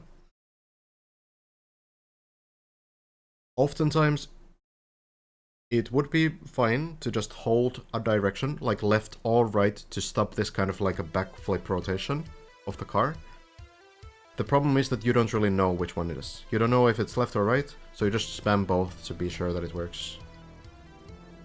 Now the tricky quarter pipe lands great, very good.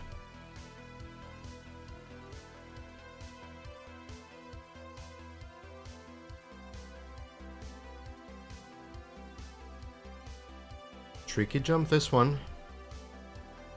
Wheels. The front wheels bounce up. Underside of the car hits the beam, and you bounce on the platform. It's a kind of a cursed section, honestly. But it seems to be consistent if you get the lineup correctly. Now into the ceiling then. Again, wheels get the grip and you get pushed to the pool. Just works, don't worry about it.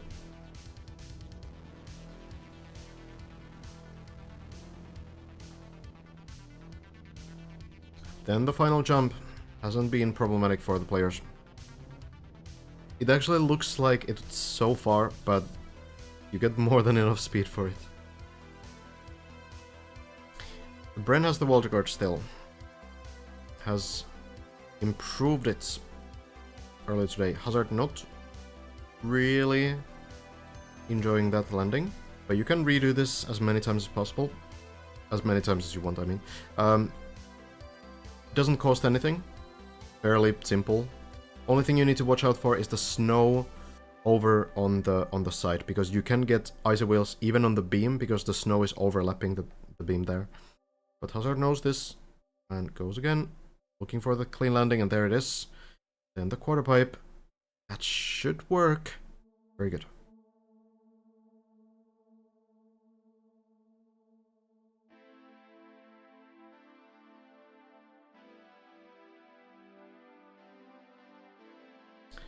Now, to the ramps.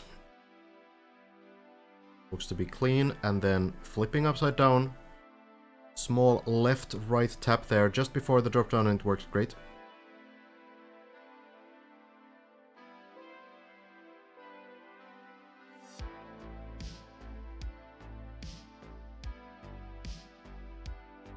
So this one didn't work last time, and we can see action key 1 again that I was talking about earlier.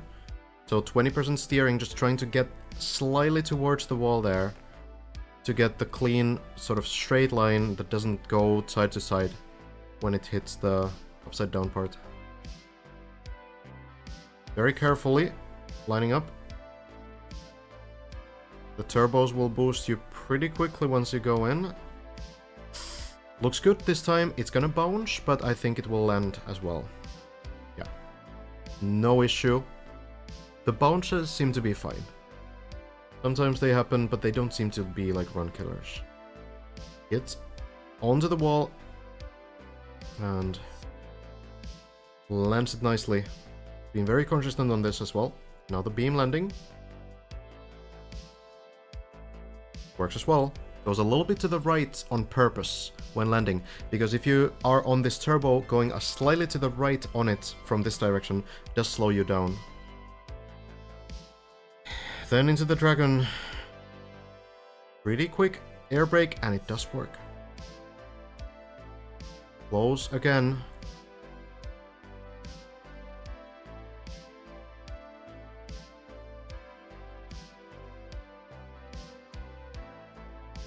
Just full speed here, making sure the line is right. Looks pretty good to me. Late air brake, so the front wheels will land first onto the border. Works great. No issue. And then the rings. Then the planets, whatever you want to call them. Does this with the internal camera. Goes straight on the third one. Doesn't quite land it, and needs to now get the wheels back on. Getting the first front wheel. That should be fine. Carefully, making sure you don't get like an unexpected boost of speed when the final wheel is on top of the platform, and it works fine. So then, that's too far, but it lands still. That was too far to the left.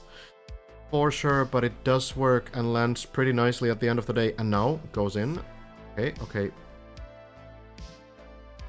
Just carefully making sure the speed is enough. Full speed, jump to the right, and there we are. Well, a little bit of a scary one, but it ends up working. So we keep going, and Last time the speed was good, the setup seems fine, getting the third gear before the ice slide, that seemed to be like the least of the problems, honestly. I feel like, more so than the gear before the ice slide, I think the issue really is that you have to get the ice slide well. You have to get like a really, really clean line from there. That's really the problem. And I mean, Hazard is able to get it, and you can be patient with this. The slide outs will not be an issue. You will always get the third gear, pretty much. I mean, if you don't get the third gear, you will keep the second. I don't think it's possible to, like, really slide out. It's also like an uphill slide out, so you wouldn't fall off the ice. So we don't need to worry about those slide outs, but the gear needs to work for you to get enough speed. There's the third gear, there's the slide. Hazard doesn't seem comfortable with this, though. So we go again.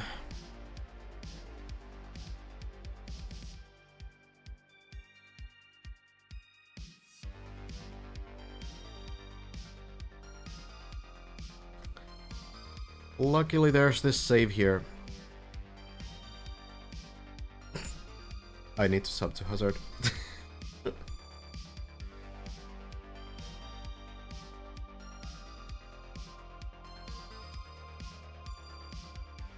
I'm gonna do it right now, alright?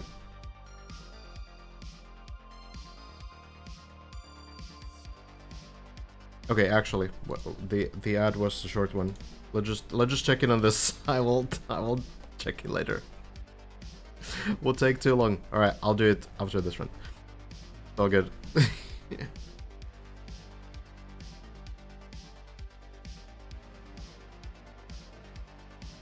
Hazard deserves the support anyway. Oh, thank you, Ear. I appreciate it. All right, here we go again.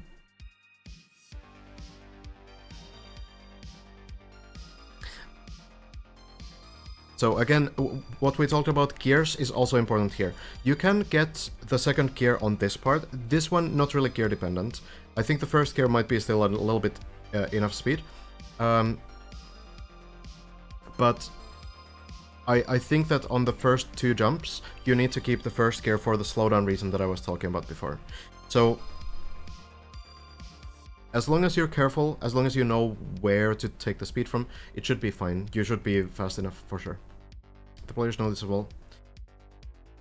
But yeah, the ice slide, like, you'll just farm the good attempt here.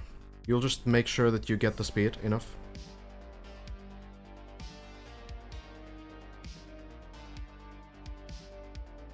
How many days before 3 people finish? Can literally happen like any time.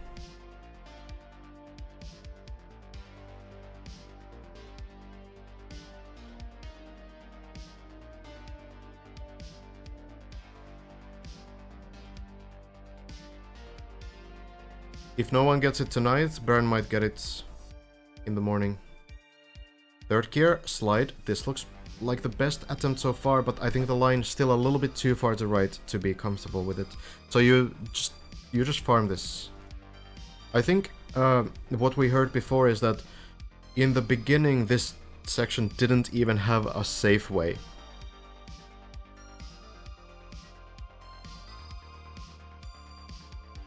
You would actually just do this one time and then the run would be over if you failed, basically. Or you would need to drop down below.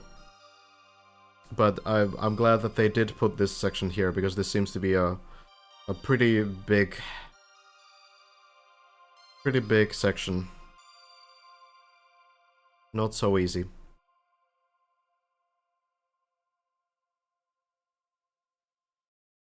What's the difference between Dirt Flick after this slide and Dirt Flick early on floor 10? You need a brake tap for this. So you can extend and accelerate on these dirt flicks, or zoops, whatever you want to call them. They don't really have like a unified name, I think.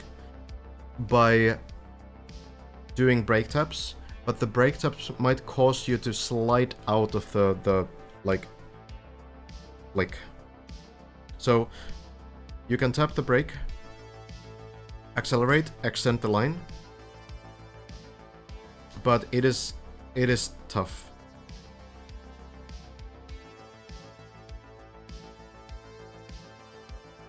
It's a tough thing to do because even players who are like ice players and do these semi-often are saying that you know, they are finding them pretty random sometimes.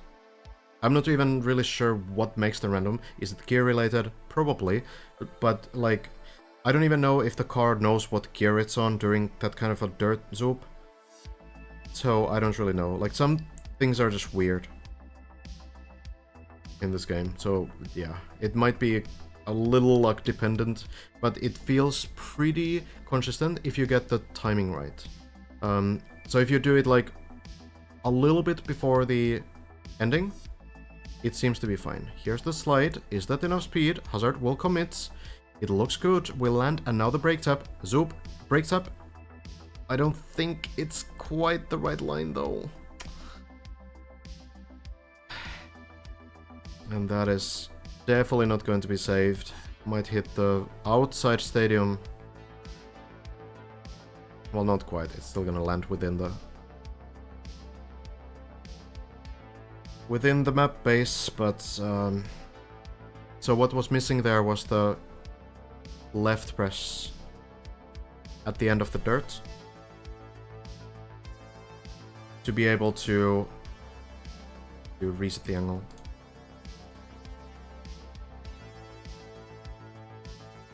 That's what was missing. So you need to straighten the car at the end of this. So right at the end of the dirt, you need to get the left press correctly so that the car starts rotating more towards the ice. That seems to be how everyone else has done this so far. So that might mean that the brake tap needs to be a little bit earlier than what Hazard did, so that you are able to have the time to also rotate the car towards the ice. If you kind of enter this sideways, then the car will be pushed a little bit towards the right side, and you know, it wasn't going to be enough speed anyway, but would it have fallen somewhere else? Yeah. I think the brake tap might have to be a little bit earlier, but I could be wrong. It's really like a strange sort of rare thing to have to worry about at all.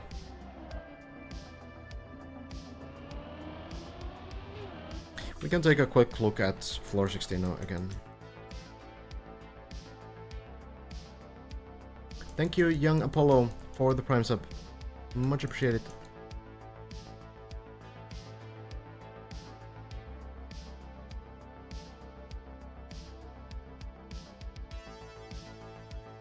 Love wasting 1 hour over and over. Yeah, I mean, it's frustrating, but I think it will be like a pretty big sense of accomplishment when it clicks. And I think like once you do this kind of a trick one time, you will be like, okay, that's how it's done. Lars did without brake tap? I would be pretty doubtful. I believe that there's a brake tap. Keep in mind that if it's a very short brake tap, it might not show on the input display. Because the input display only estimates the inputs. So it might not show in the inputs if it's like a very quick brake tap, which it can be. It can be. It doesn't need to be like holding brake, but it can be like a very, very fast one. So you land here, and Elcon has made it to this point, onto the beam, made it over here. Hasn't made it over here. Has made it onto the beam, but not floor 16. Floor 16 starts here. Lars has made it through this loop, jumping here, landing, and landing here. Lars has made it to the wheel hang, but hasn't landed the right way up. There's the WR command, WR clip command, which shows what Bren has done on the best run. Has made this landing a couple times now.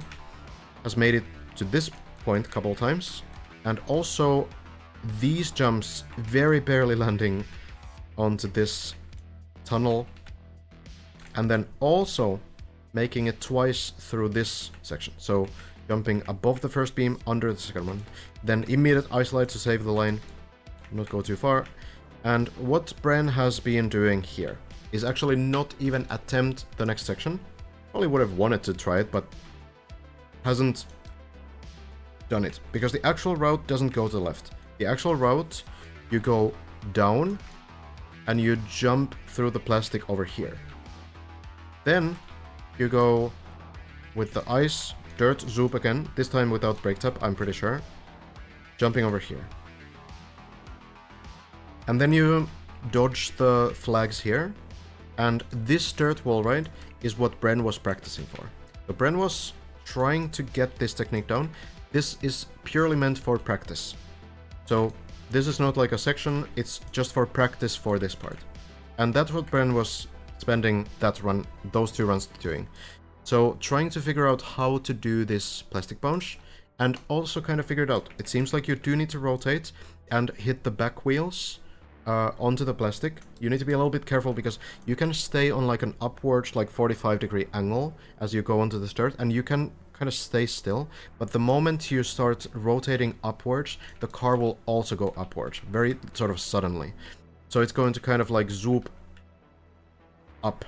So you need to be pretty careful. And if you get it right, if you get the timing right, you don't go too far up, and you also get the plastic bounce correctly, then you will hit the back wheel, change direction, and you can go back. Bren unfortunately lost the grip going back though, and fell down. That was the best run, best attempt. So managed to get the strat down, but didn't manage to continue. So now, if we go back here, the setup is basically the same, and what it seems to be is that you go on the lower side first, you go all the way here, and this is the same wall. It's the same height, it's the same position for the plastic, basically the same thing. So you need to do the turnaround here that Bren has now practiced, back wheels onto the plastic it seems, and then you go all the way back on the upper section, and you flip up here. Now it is the same thing, it's two wall ride blocks high, and this is also 2 wall ride blocks. I'm pretty sure it's copy-pasted.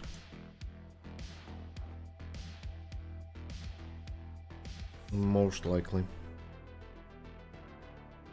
So yeah, once you somehow get here, then you jump into the tunnel,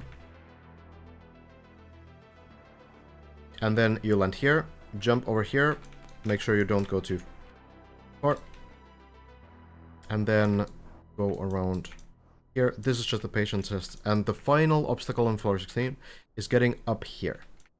Right wheels through this gap, and you hope that you somehow manage to get up. This is the end of floor 16. Now it's basically just a nerve check. This is not really anything. This jump I think should be fine. I don't think this is calculated to be like a jump. I think you just, you know, go here. Probably not a very maxed out jump at all. And then over the beams, and now you're on the final jump. That is what's left. So if we count the sections, 1, 2, 3, 4. Do we count this as a section? It's probably failable. Maybe we do. 5, 6. This is not a section though. This is really just, you just go very slowly. Neither is this jump, I don't think. And 7, right? And then I suppose if we count this jump as a thing that can be failed, which it might be, like it's hard to say how this works. So you know, 8, and then you have the final jump, basically 9. So we have 9 sections, separate sections remaining.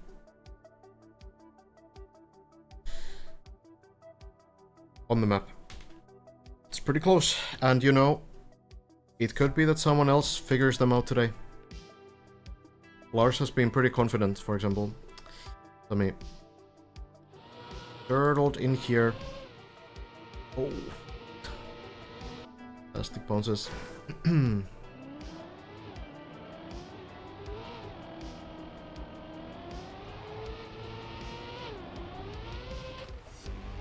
What does the fall look like from here? So there's floor 13, pretty much always below. And the problem with floor 13 is that it's very, like, sharp crystals, you know?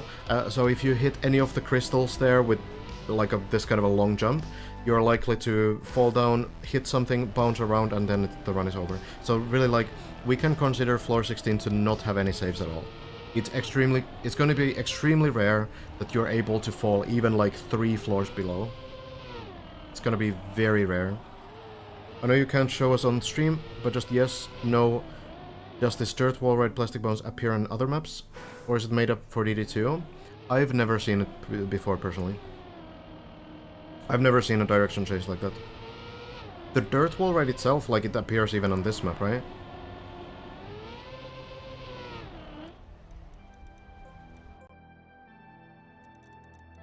So, you know, there's so many khaki maps that it's being used on. What was the Spenny map again?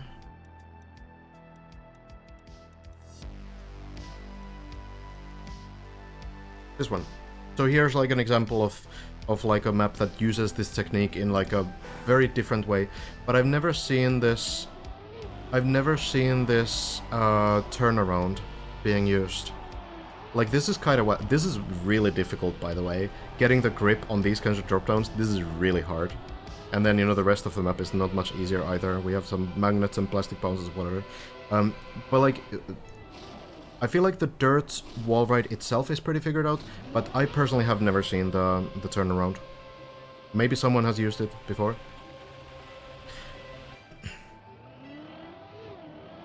I can show the final jump in just a moment, yeah.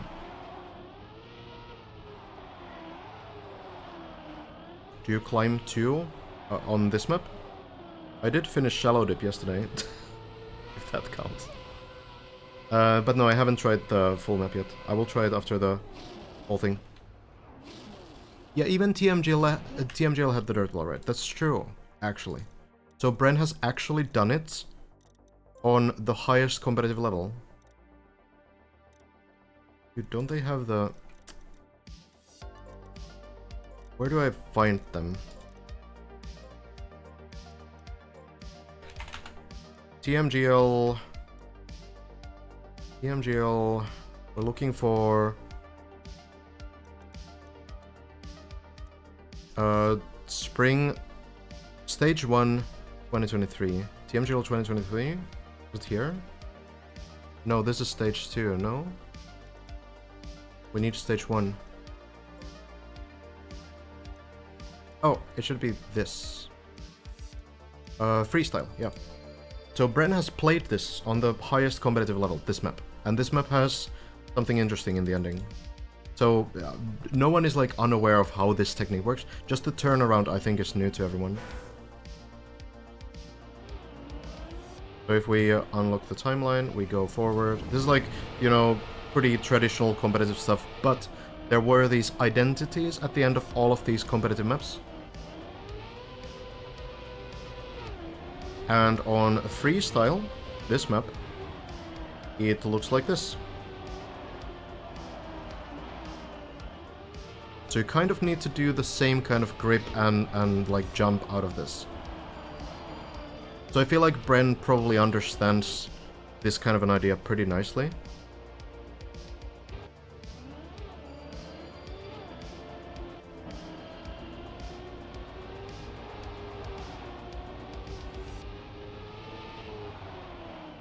Pretty interesting.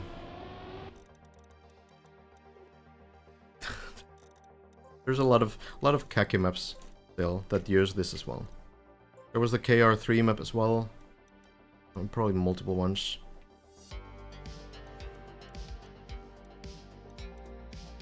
It's yeah. I don't think there's any question of how anything there works except the turnaround. And now Bren has figured out the turnaround as well.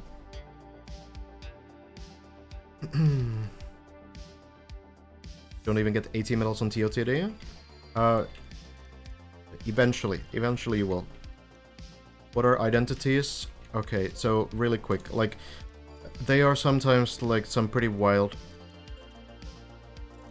things. Very overkill at times. Essentially, it's like a hard section at the end of the map. There was the one season especially which had like complete like just like meme sections.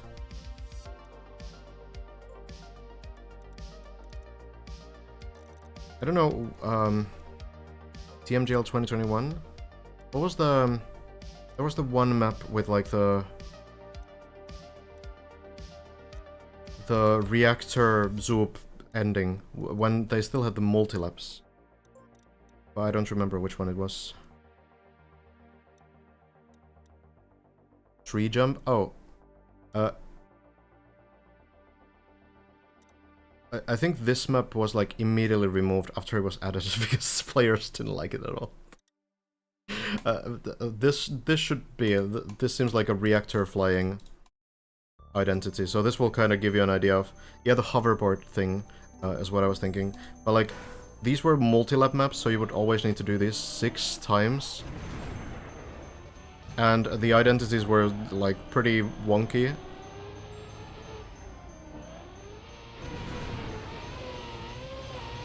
So you have all kinds of like weird elements on these. Where's the identity? Here. So you need to like fly with reactors, get some zoops down. Is that the identity? Okay, actually not super overkill on this one. There was another another map as well. I actually got bronze medal on one of these maps. Same.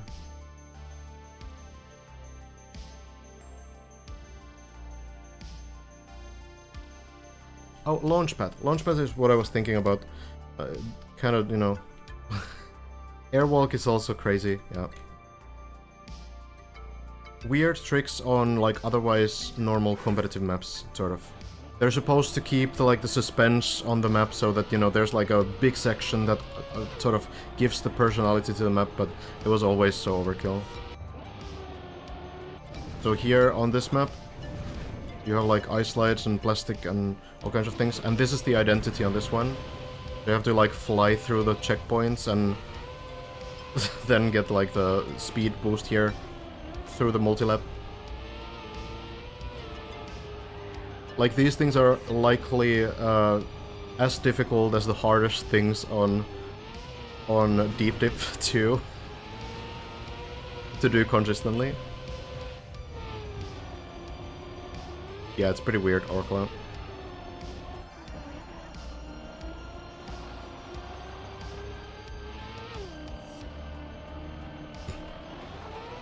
Very different kinds of maps. Anyway, what were we talking about?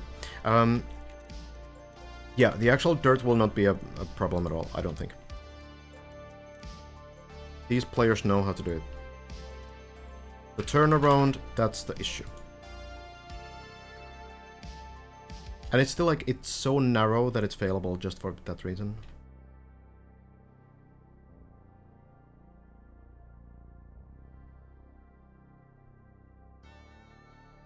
It is possible to one-shot the first, the last jump of the map. But you need to be patient. So here's how it's likely going to go. The first player to get to this point is going to test the speed. So this surface is not slippery. You can drive on this without sliding, which means that you will be able to test how much speed you can get by doing like a couple laps around it, some slight releases, and then when you feel like, you know, you're ready to go, you can go here, and if you feel like, okay, I got 413 speed, then you can say like, okay, I'll just try this again. You can slam the brakes, go to the side, and then you can try it again. So I think this is what's gonna happen. The first player to get here will test this out, kind of check how much speed you would get. Try to understand like, okay, what is the max speed I can gain? And when you get to the point where you're confident like, okay, this is probably enough, then you try. And this is a one try attempt. You jump up the quarter pipe. Your goal is to reach the height of this red line. This will finish the map. The problem with this quarter pipe is that it's also going to push you a little bit forwards, which means that you will not land back down if you fail. You will not go back onto this quarter pipe and go like backwards like this. You will go forward as well. Which means that if you don't get the landing into the, like, you don't reach the finish, then it's all the way back to the bottom.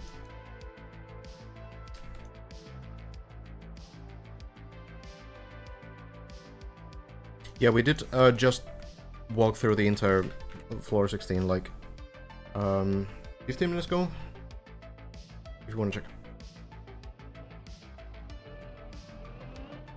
All of the sides look the same, and I would imagine, I don't think the mappers want to bait anything with the ending. I feel like they are looking to just, make this kind of an ending jump that it's difficult, but it's not gonna be maxed out, because the goal of the map is not to troll people, really.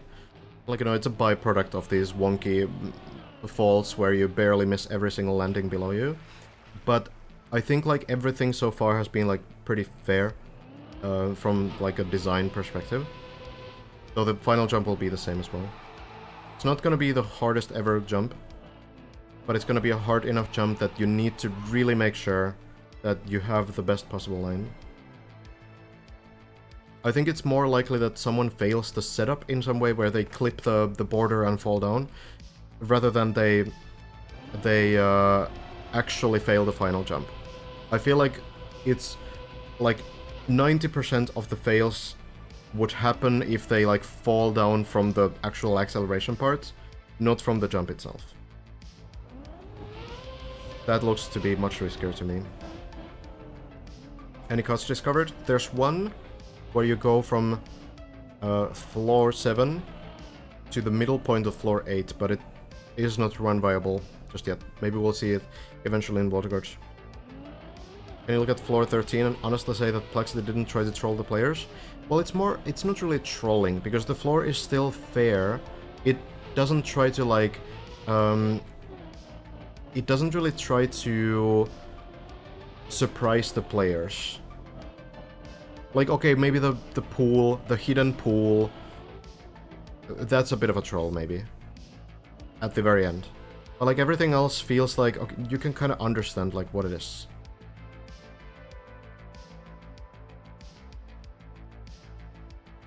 So, it's just a different kind of floor. It's supposed to be like a puzzle. And sometimes you get the wrong answers in puzzles, right?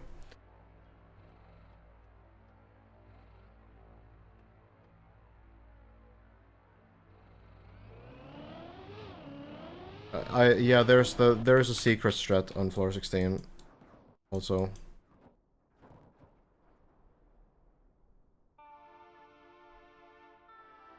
Over here. Secret information. Did you see Sammy's compliments for you on stream today? Yeah, I did hear about them. Someone else told about them earlier. And I did forward them back to Sammy. Super inspiring to look at the grind.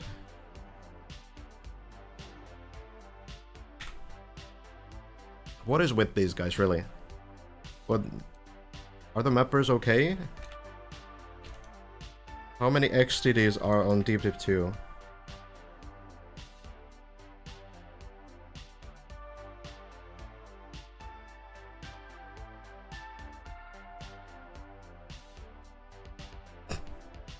There's probably some that haven't been found yet. Hey, cheers, Alex.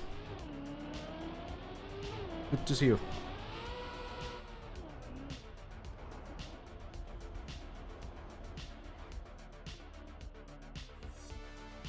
What does that ring mean on floor 13? I think iolite is like a stone, so it's like a ring with the iolite stone. Don't think it's any deeper than that.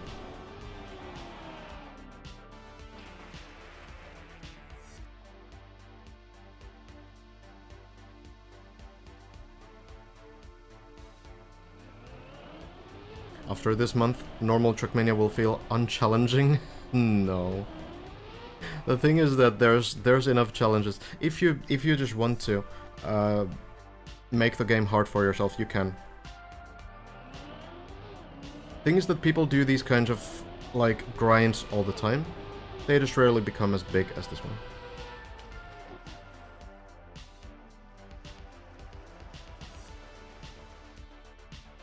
It's a very unique grind in the sense that you play a map for a month before you're able to finish it. That makes it kind of special. But like time-wise, like the amount of effort that players are putting in, it's definitely something that happens pretty often. It's just usually like one player grinding some map or trying to get some world record or completing some challenge. It's rare that we have so many players grinding the same goal at the same time though. That is for sure. But the game will not get any easier. There's the khaki season right now. That's surely challenging. There's also the new 1 hour tech map, if you want to try to get the world record there. There's also gonna be some new events for sure on the more traditional competitive side, Trackmania. Deep Deep 1 took 6 days for Brent to finish, so this one is quite a bit harder. You need shallower dip. Maybe a checkpoint version of shallow dip will happen.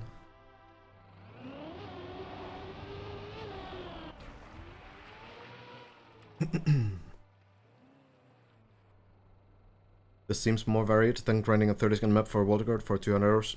Yeah, you would think so, but I think at the same time, like, in some ways it might even be more miserable. Because when you're grinding like a 30-second map, you know that every run has like kind of the same sort of chance to get to the end with the world record time. So you don't get emotionally attached to runs as much as in this map, where you get to floor 15 and then you fail in like the dumbest way possible. That can be much more frustrating than failing on like a 30-second map, in a sense. So emotionally it might be harder to go through this kind of a grind still. But at least you will be able to play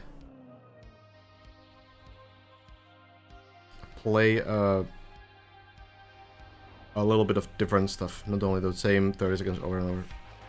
Was it Harvest PB? No. Harvest PB is gonna be on floor 9 still.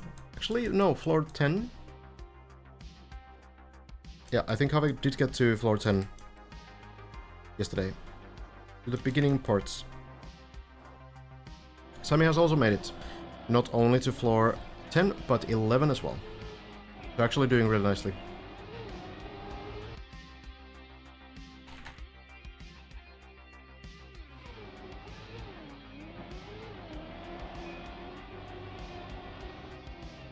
Many streamers are used to serotonin rush for finishing each 1-minute map. This map is a marathon for each new attempt. Yeah.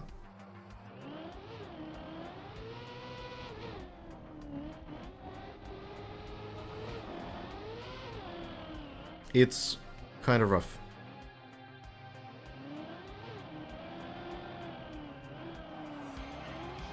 Especially when you're kind of on a timer right now as well.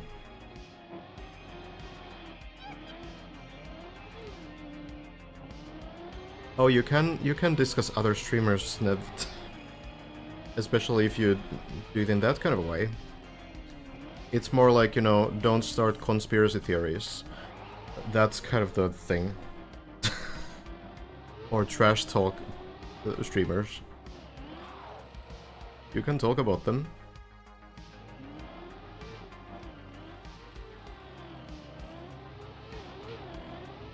Plugin bugged on Harvest PB. Oh, yeah? What is it really?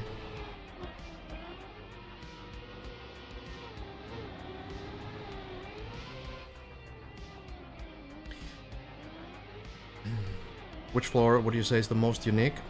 Floor 4, I would say.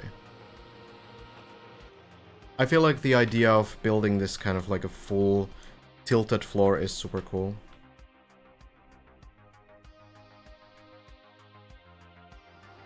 I feel like this is the most sort of fresh idea on the map. Sparkling's floor.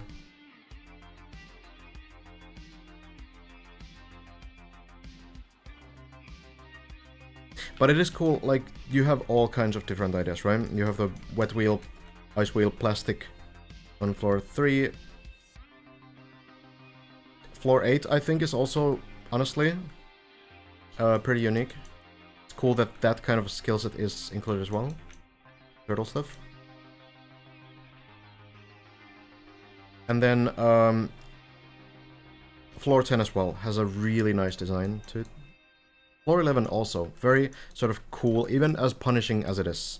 And, you know, even as difficult as it is for our players. It is still just, like, very cool design visually, and I think it's very consistent sort of theme, very memorable.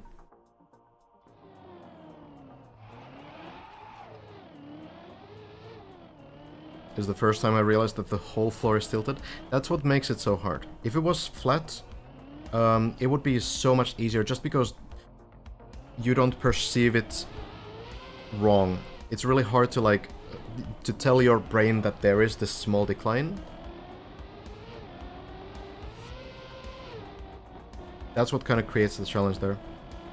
Right now it's not a problem anymore, because players have been through it enough to know exactly what inputs are needed to get through it, but...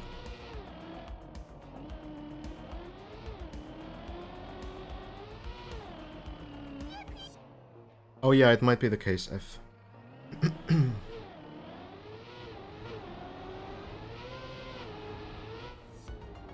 Is the end really the end, or is it the white part of a royal map?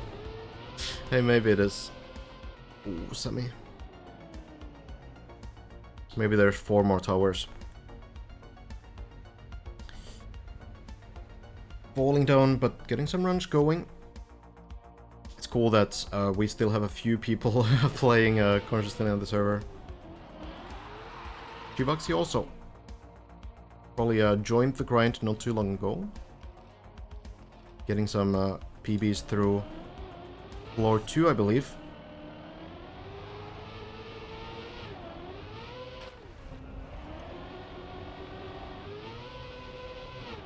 Is there a tilt plugin? As far as I know, what Sparkling said is that every block is separately placed. Or like it's not built in like one full thing, but more so that like it's built in like parts. Probably not like every single block separately, but it's not like building it flat and then turning it, if I remember right.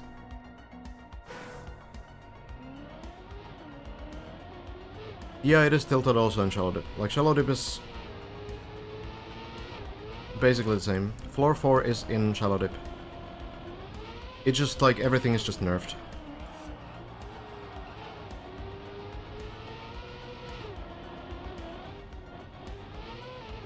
Do we know Samus playtime on TD2? It's somewhere, yeah, 200 hours. Whew. Wild. I think Have might be definitely a future Wildcard contender.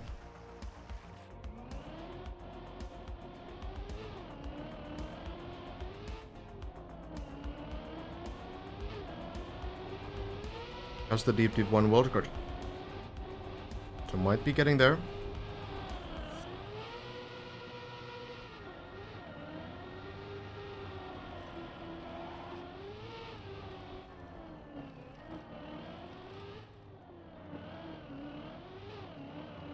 Feeling probably pretty tired of these first few floors as well, I would imagine. That would feel reasonable, because the players have truly done these floors, floor 0 and floor 1, floor 2, hundreds of times.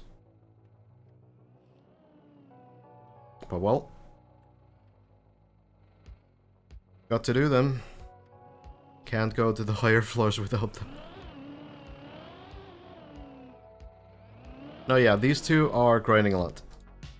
They have been putting in the hours, some serious time.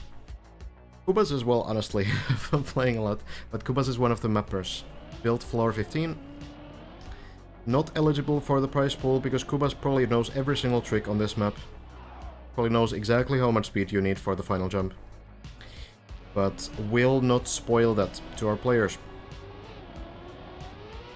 For the reason that, yeah, Kubas is not not participating in the grind.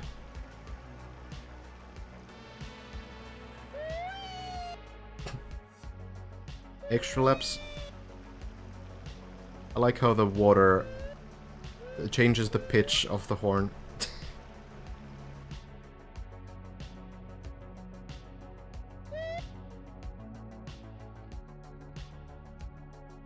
Kubas might know.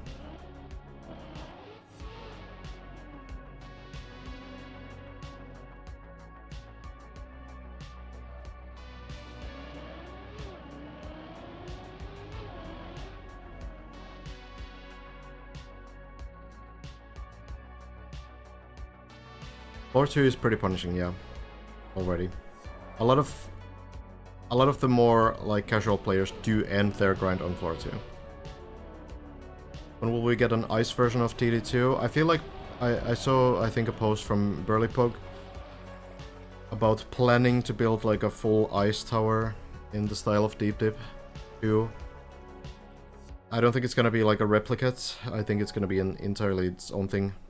And yeah, I don't know who wants to play it. Oh, okay, this is a bit interesting. I think it's gonna fall the wrong side.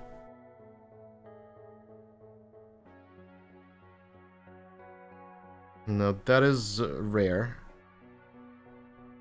Is it moving?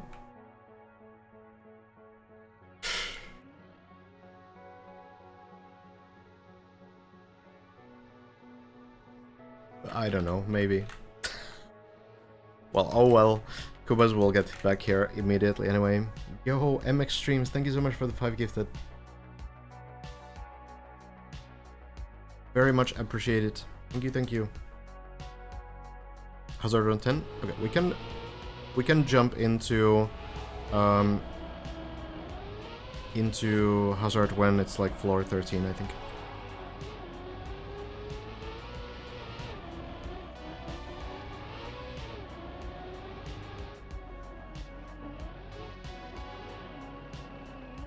Hey, no worries, MX Streams. Thank you very much. Did you sub? I was gifted to Hazard.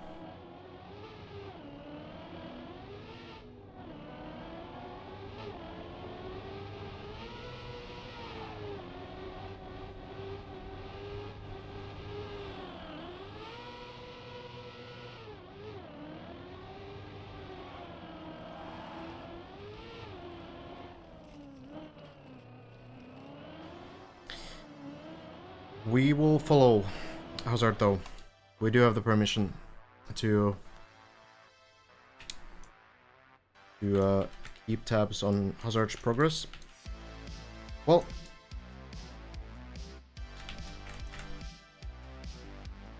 quite a good prize pool. Not quite yet on 32,000. It might still get there before the first finish happens. Maybe.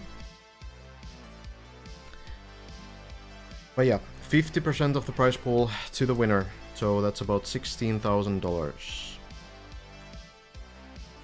30% to second place and 20% to third place. Some pretty big donations. I like these donation messages. Good luck, have fun. Deep dip, deep dip, deep dip. Nice. Excellent. Very poetic.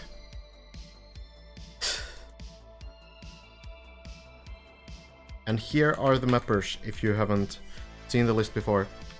We have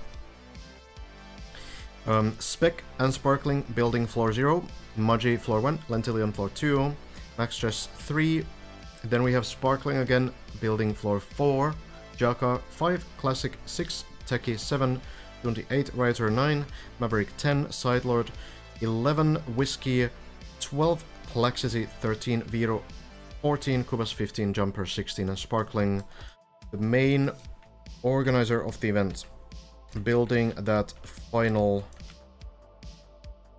or of the project, I should say, building that final section as well. There's the crown. Getting close. Getting close to it.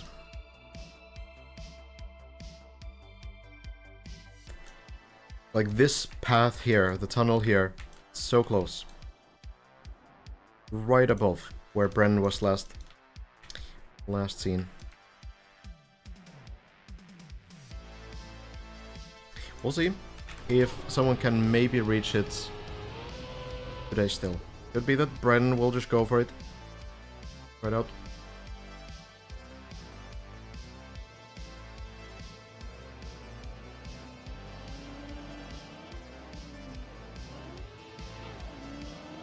Yeah, the Mapper GoFundMe is also at 24,000 Australian dollars.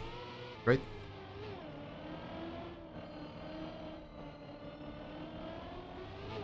From what are the balloons around the tower? So they do have a hitbox, yes. The material, I'm pretty sure, is just tarmac again. Like most materials are tarmac. So it's the same material as these black platforms, for example, or these roads, or these signs, for example.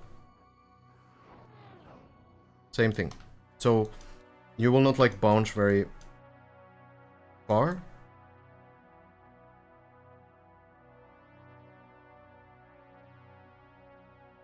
But yeah, I mean, you can bounce from them, sure. Pretty far from the actual route, though, usually. Pretty rare that someone would fly into them.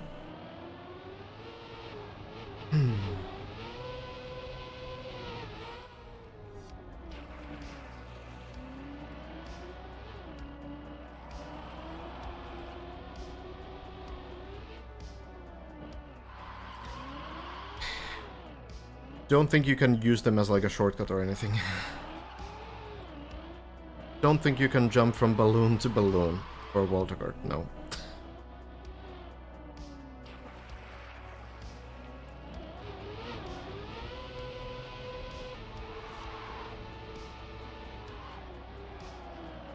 Yeah, Bren did find a practice spot for the scaffold jump on 16. You can find the same kinds of blocks on floor 7. It's not exactly the same blocks, but it's close enough that Bren was able to practice it and was able to nail it first try as well when getting to the full map. Didn't seem like a big issue after all, after getting that practice in.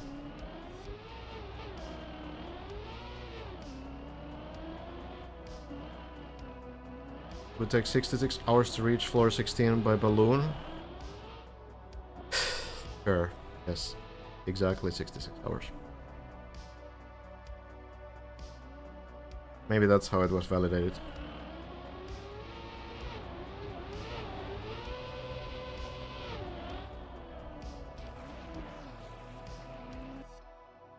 So, Hazard has fallen down as well. Apparently, just checking in. So we'll start those runs again, hoping to see Hazard get the ice light pretty soon. Has tried it so much, but it hasn't quite worked. Did have a close try, at least landing onto the ice last time, but I think the brake tap needs to be different timing.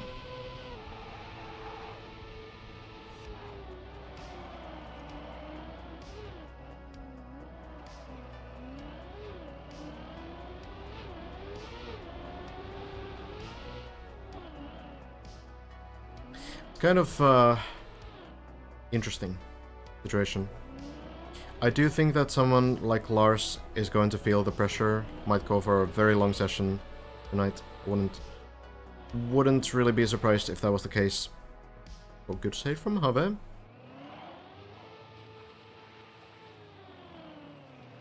not getting locked in on the turbo.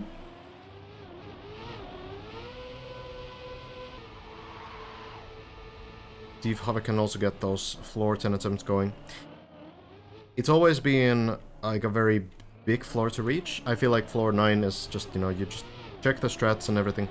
But then when you get to these ice spins and the pipe sections, you do need to get that experience to actually get consistent on those. But of course at this point you can also practice floor 10 as the practice floor. It's been officially released. It's the last one to be released. I would imagine that we will not get other practice floors until the event is over at this point. Yeah, I don't know about Virtual's progress. Virtual was playing yesterday on the Ludwig event, the speedrun thing. Was probably preparing for that before, but I'm not sure what the plans are right now. But I do think that at this point the winner and probably the top 2 will come from our top 4. Schmaniel is not doing too bad. That is I think still floor 14. Or was it like the very beginning of floor 15? I can't remember anymore. But yeah, Schmaniel has been doing pretty nicely. So, might be able to battle for like 3rd place still. But I think our top 2 will probably go from... They will probably be few of our top 4 players right now. So, Bren, Hazard, Elkon and Lars. Right now, I suppose Bren has the best chance. But at the same time,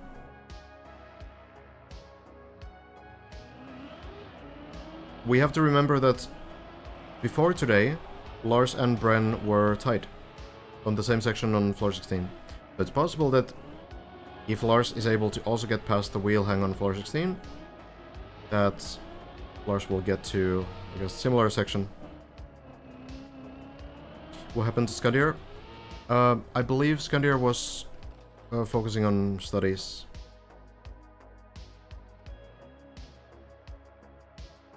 I've been playing the practice floors though, getting some world records there. So I feel like Skandir might be grinding for the world record eventually. But yeah, I suppose unfortunate timing in a sense.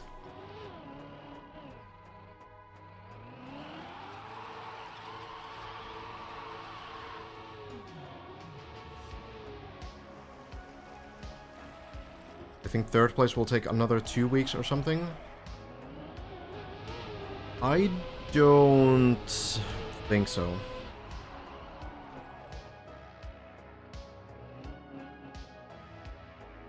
I don't know if there's any betting, any official betting for Deep Div 2.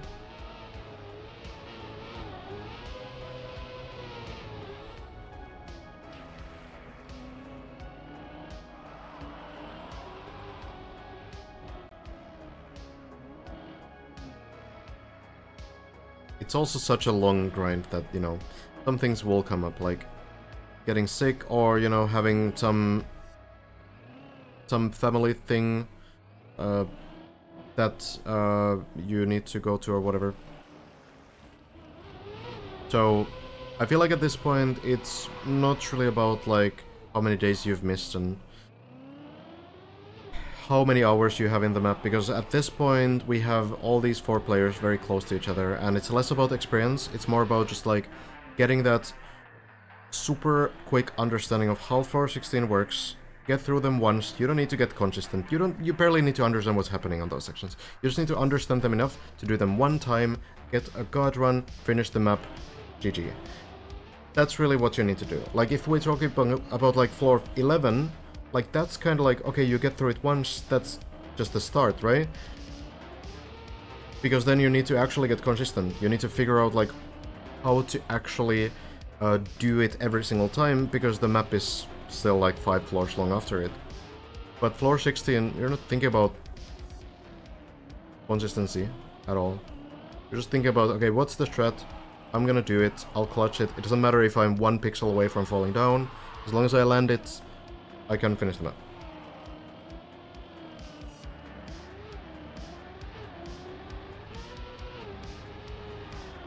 We've seen kind of similar things happen on earlier floors as well. Like, a lot of floor 12 was cleared in basically one run by Bren, for example.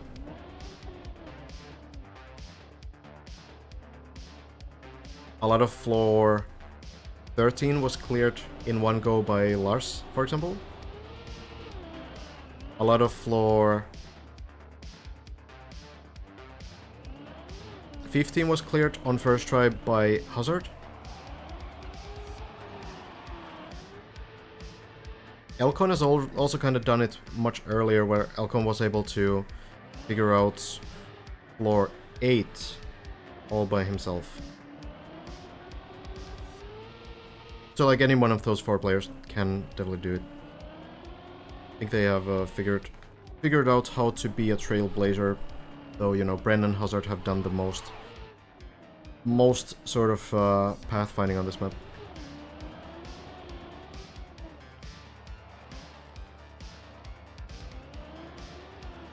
What is Kuba's actual PB? We don't really know because Kubas has been playtesting a lot. It might be, you know, on floor 16 even. I wouldn't be surprised. But, on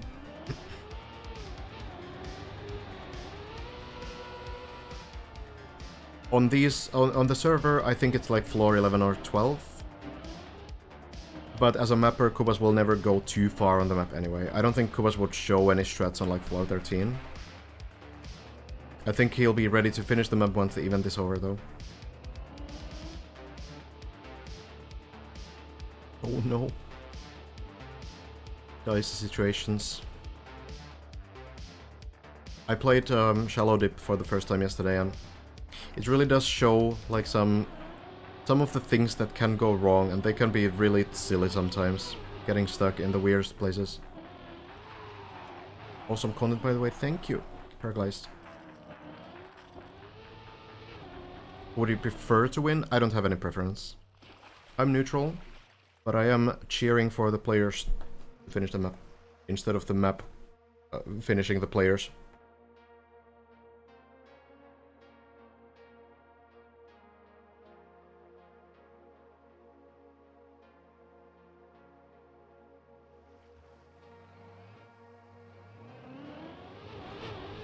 How should we cope with DD2 withdrawals as viewers? Yeah, I don't know. It's been a it's pretty long grind. Already got used to these sessions. Well, it's not over yet, yeah. We'll think about it. We'll figure it out together.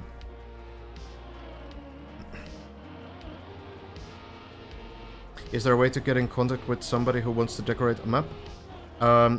There is a Discord called Trackmania Scenery Hub, and they have channel for collabs. Kuba's flying through.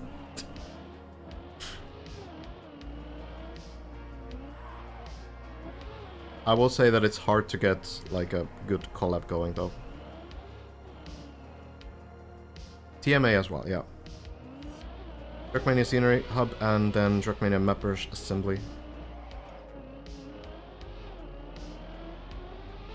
Will you play the actual map and not just Shallow Dip? Yeah, I will try the actual map too. Maybe I'll finish the checkpoint version as well. That should be doable, I think.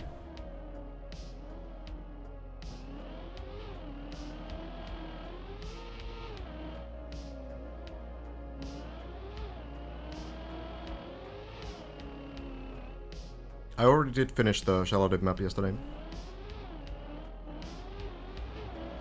Took like 2 hours, maybe a bit less than 2 hours. It was fun though, it was a really fun version. I'll probably play it a little bit more. Will Deep Dip come to Shootmania?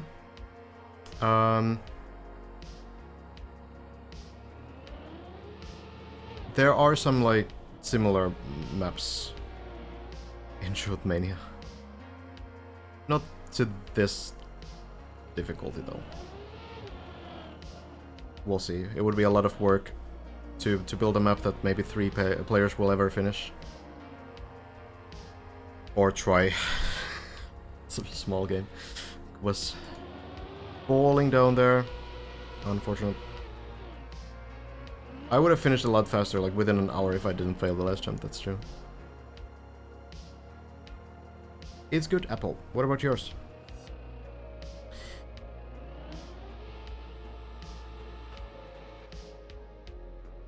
What's going on? Virtual's video title misleading. Thought there was a finish. What was the video title? There hasn't been a finish, no.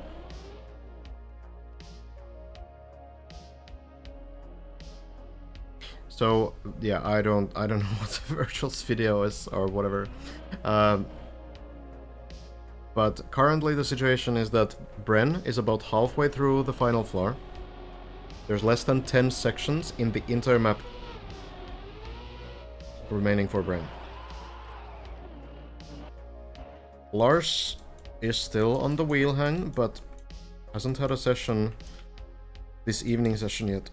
So maybe that will change. So Lars is on the wheel hang. Bren has made it, landed properly. Has made it over here, over here, over here, over here. And then failed practicing this turnaround, but did figure out the turnaround. So that's practice for this section, this big section. It's probably the hardest section of the floor, just by the look of it. So the actual route here goes towards this direction. Bren didn't even get to try this after falling twice from the practice. All right.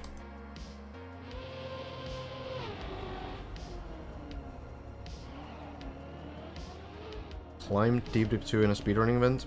Yeah, I guess it means the Ludwig event. I think Virtual got to floor 11 or something, which is kind of crazy actually. On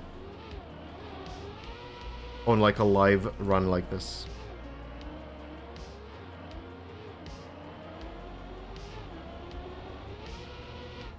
Is Lars before Brandon 16 right now? Yes, as I just mentioned. The leaderboard we can safely ignore. At this point, don't look at the height. The height will not matter at all. Because here's the thing. There's a point... Oh, Have. Oh, this looks like... What? Huh? If this somehow works, this is one of the most incredible saves. This does not look very likely though. I'm surprised that it's actually like staying here for so long.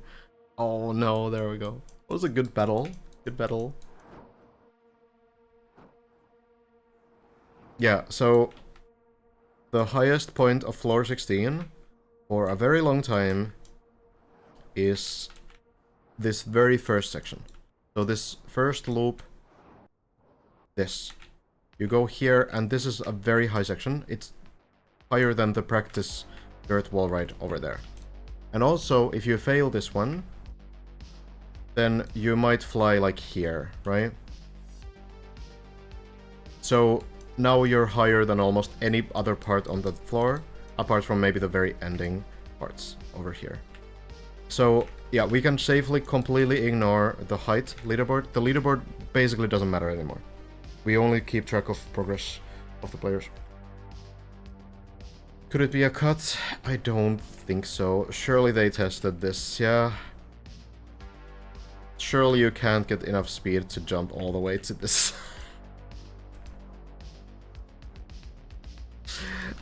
I don't know, but I would guess it's not. Maybe there's something though.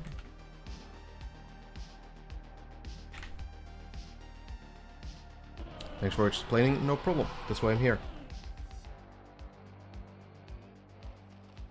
Yeah, so there's two practice areas for the hardest parts of floor 16, or the weirdest parts, let's say. So practice floors from 0 to 10 have been released as separate floors that you can play from start to end of the floor. But on floor 16, I guess they figured that, okay, these two things, the dirt wall ride and the wheel hang section that Lars is now still trying to figure out, and Bren only figured out today, they are weird enough that they will build like these extra practice sections within the floor there. So you can practice those before you commit to the section, basically.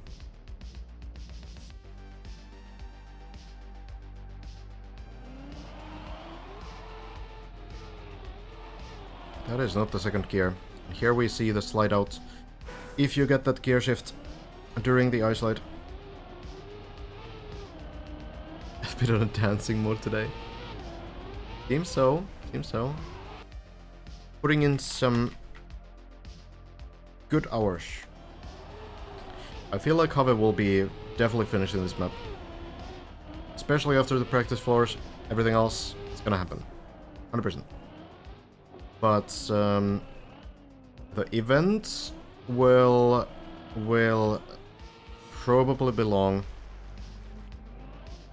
to one of our 4 players here, and I wouldn't be surprised if the entire top 3 is our top 4 players right now.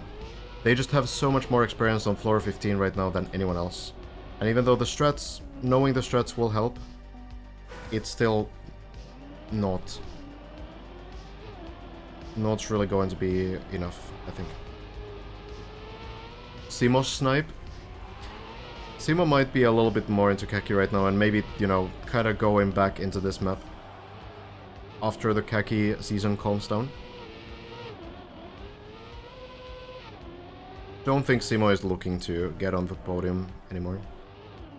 But I think Simo will finish the map. For sure. I feel like a lot of these players right now, in like top 10, top 15, will finish the map. Top 20 even. But it's an exhausting grind, and if you don't really feel like you're able to get to the podium, then, you know, you don't really need to take the pressure from like grinding this every single day, right? So you can just take a little bit of a break, get back into this with a better mindset, and finish the map. Still gonna be a huge personal achievement.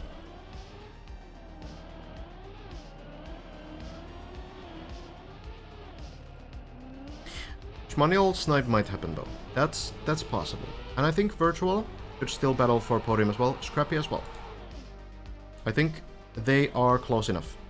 Anyone else though, I don't think so. I think our top 3 will be formed out of Lars, Bren, Hazard, Elcon, Shmaniel, Scrappy, and Virtual. Those, out of those 7 players, we have 3 players who end up on the podium. But obviously, you know, right now the players who are already on floor 16 or very close to floor 16, like Hazard and Elcon, on the final tricks of 15, they obviously have the advantage.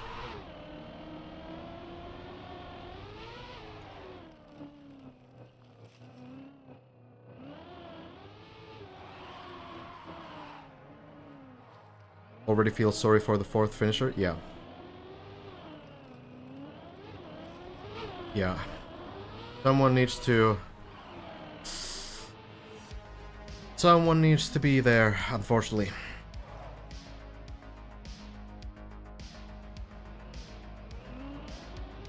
Most surprising player so far? I feel like everyone's kind of like... Everyone who has been climbing to this point has already kind of proven themselves in other contexts. I feel like maybe honestly like I guess yeah, Sami is like a pretty good sort of surprise in the sense that like you wouldn't really expect a player who has never played a map like this before. Like Sami is a very good player on campaign maps, but campaign maps are not really this, right? Understandably. So like for this to be like Sami's basically first like trial type map,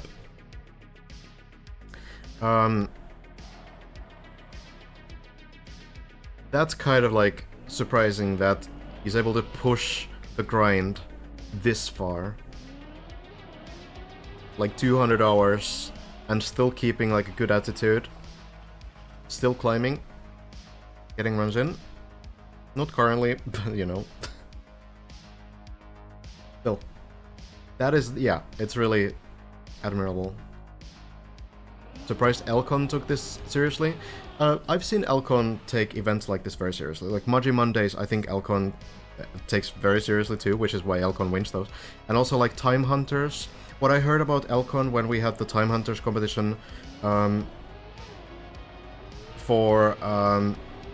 for the Threat of Ariadne map that we hosted with Virtual.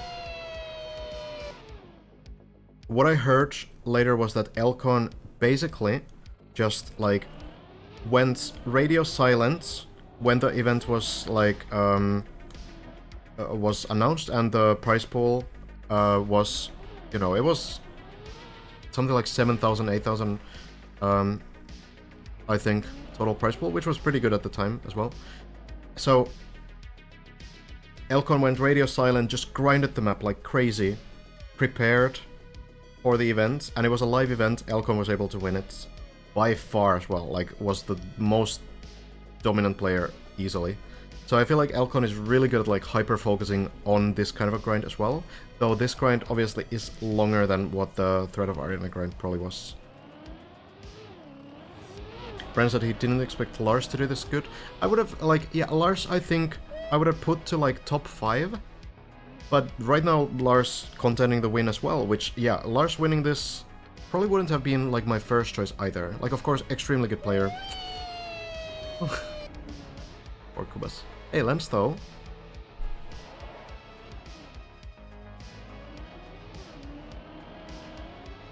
So in that sense, yeah. The fact that Lars is so close to maybe taking it all home,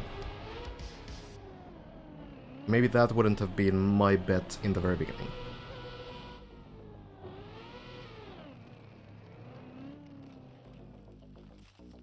Scandier was also a favorite, yeah, but, you know, I guess unlucky timing.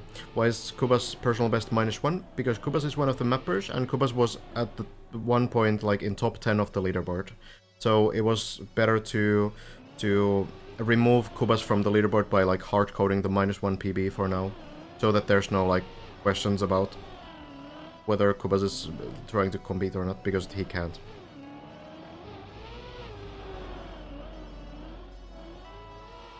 From who would you have expected more though too? I mean, I guess, you know, I was looking forward to Scandier grinding more, but yeah, it's pretty understandable that it's bad timing. Yannex as well. Yannex was having the Zealand, the Zerator competition at the same time, so didn't really go for the full grind. So I guess there's some that had other commitments and would have probably done well with like a full grind, but weren't able to do it.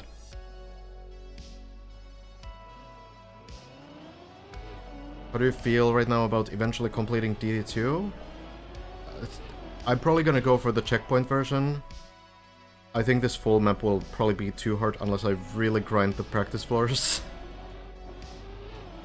I suppose like time will tell, but I will not prioritize that grind, I think. I think the checkpoint version will be really fun to try to complete though. What are you gonna do after DD2? There's a lot of stuff. There's the Finnish campaign that just came out that I built a map for as well. Oh, Kubas. Still enjoying the map every day, by the way. Kubas also seems to be kind of having fun. So there's this whole campaign. Whoops. FTC 2024, where I built a weird map. Don't think anyone beat the author time yet, or maybe not yet. Pretty close run though. 0.811 I think is the. This is a weird map, so I'll need to discover the rest of the campaign with this map. So that's one. Then the desert car, I haven't checked that at all. But one thing that I actually wanted to do is build like a small endurance map, like maybe 5 minutes long, and I wanted to make like a very beginner-friendly endurance map with like all these kinds of surfaces and techniques and stuff that we've talked about, because now I think there's like a lot of new players joining the game, so we can continue that, and I think that can be pretty fun and educational as well. Yeah, I don't know, I was half asleep when I built this map, but it's kind of interesting. Yeah, I exclusively built this map after these DD2 casts, so it ended up being kind of weird. But there's super cool looking maps here. What was the... Yeah, what's this ending on this map?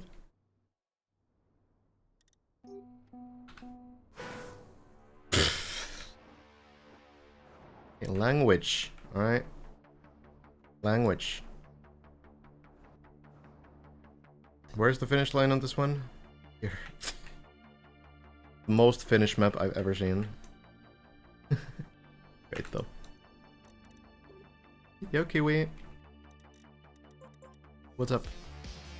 Yeah, there's a lot to discover, but yeah, I want to build some kind of like a beginner friendly map for sure. I think we will get to that after the top 3. Will you interview the top 3 or top 1? I can ask about it, sure.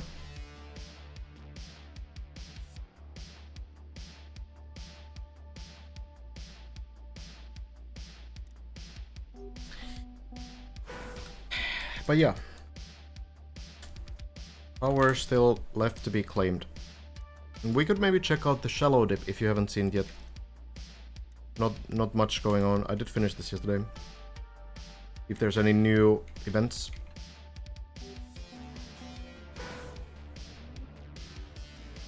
The top 2 is bugged. So a little bit of a weird leaderboard right now, but this is a legitimate water guard here by Sano. The dip might fall tomorrow or tonight even. Possible. So this is the easier version of the map.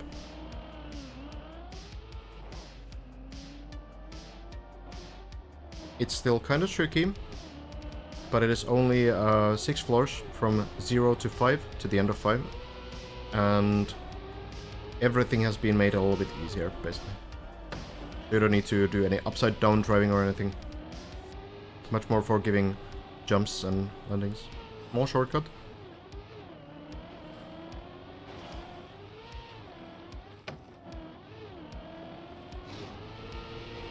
Does full speed typically mean that clearing while holding gas is consistent?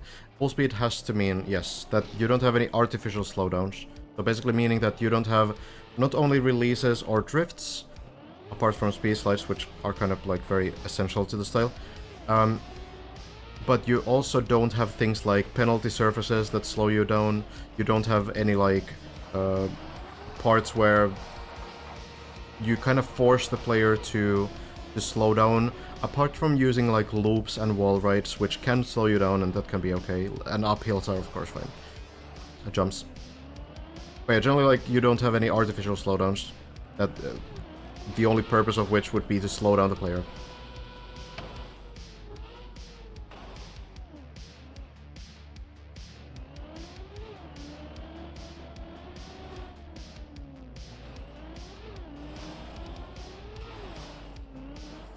Hazard just resets. Hazard back on floor. Yeah, from 11. Yeah, okay, gotcha. Yeah. Well, hopefully our run gets going.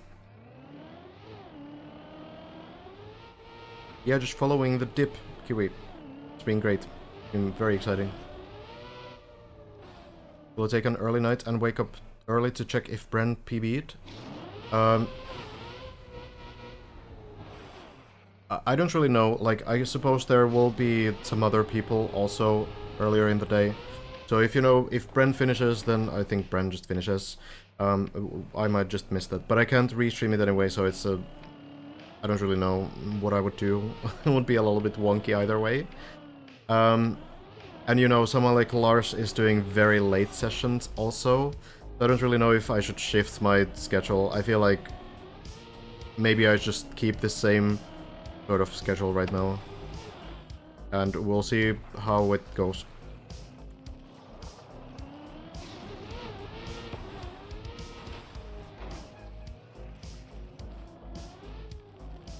Oh, like, personally interesting. I don't know. I might rather sleep.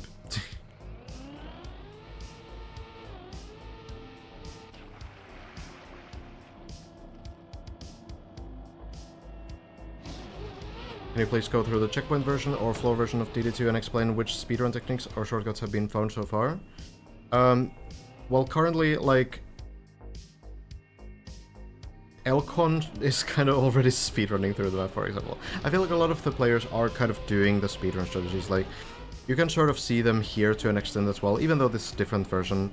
Like, you sort of chain these sections, right? I don't think the checkpoint version is very optimized at all. It is only up to floor 10 anyway.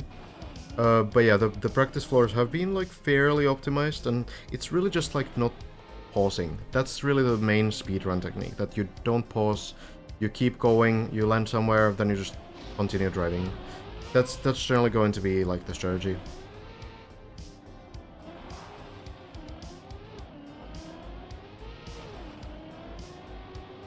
So yeah, everything has been made a little bit easier, like, you have a little bit more space, landing areas have these, you know, barriers, the walls, to make it a bit easier.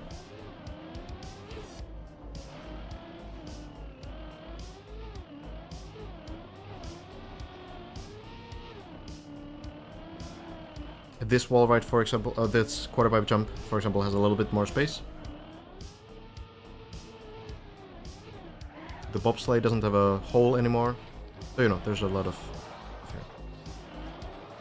Here's what's the name of the surface that composes most of floor 11. To me, as an outside observer, it feels somewhat like rubber. It's just tarmac. It's the same surface as this block, or these quarter pipes.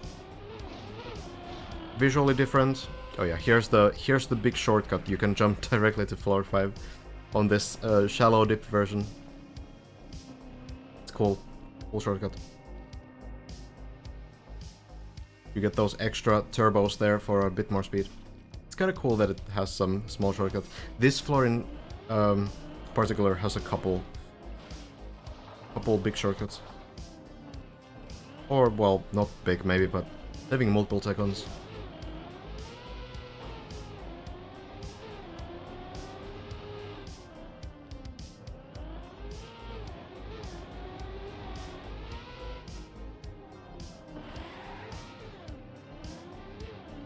It's already a pretty good run, actually. Almost 1,000 people finished this map. It's crazy. Like, this is not an easy map.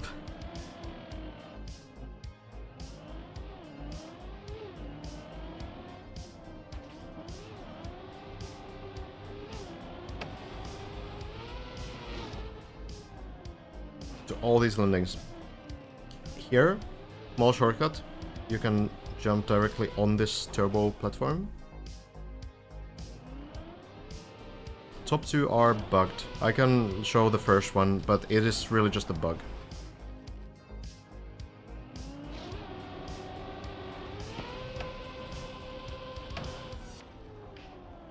It's cool that you can basically do all the same things, like even this plastic bound wall ride thing, which is kind of wild, has been kept in this map as well. Unrelated to Didi, but I played your Threat of Ariadne earlier. Nice job. Thank you. Glad you enjoyed.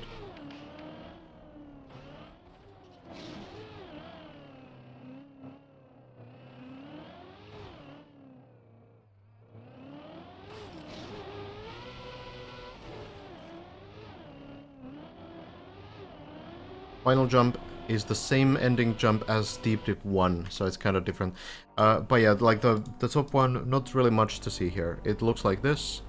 It's like completely broken. So this looks like it was a legitimate run, but somehow as it crossed the finish line on a server, there was some connection problem, and only the end of the run somehow registered as like the run. It is very odd. I don't even know where we are right now.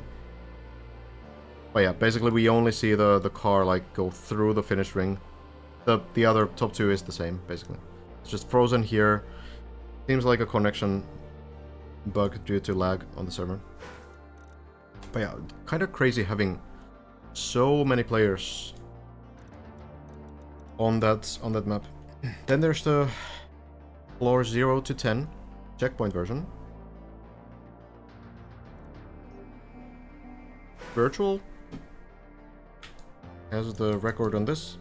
6 people have finished this one, so quite the drop-off amount of players. But yeah, this one goes all the way up to floor 11 and ends there. with the difference that every floor begins with a checkpoint. So you will be able to do the floors. And this version will be replaced by the full checkpointless checkpoint version when the event is over.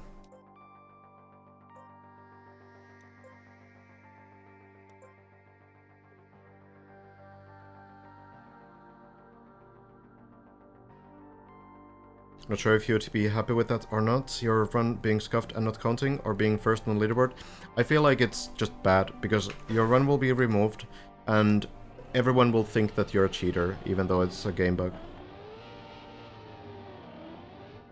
It's happened a bunch on other maps too, and like usually there's always like a Reddit post like, oh, this is a cheater, and you know, what can you really do? It's not like you can remove it yourself, it's automatically on the leaderboard. You just need to wait for the devs to remove it.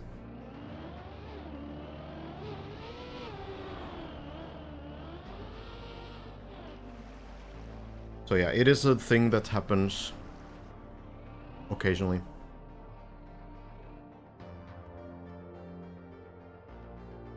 Feel bad for Hazard. He has been awesome and lead the way on so many floors, and now the ice slide has almost put him out of the game. I feel like the ice slide itself is starting to go nicely though. I don't know if it's a huge problem right now. I feel like it's more about the dirt at the end now. And I do believe that once it clicks, then he will be able to do that pretty nicely. At the end of the day, like the ice spin, not a problem anymore for Hazard. So I am still feeling optimistic that Hazard can get those runs to floor 16 pretty soon. Hello Costhenics, I'm good, what about you? Yeah, you can open a ticket in the UB Discord, you know, maybe someone will do something. I think the devs have already been notified of these runs though.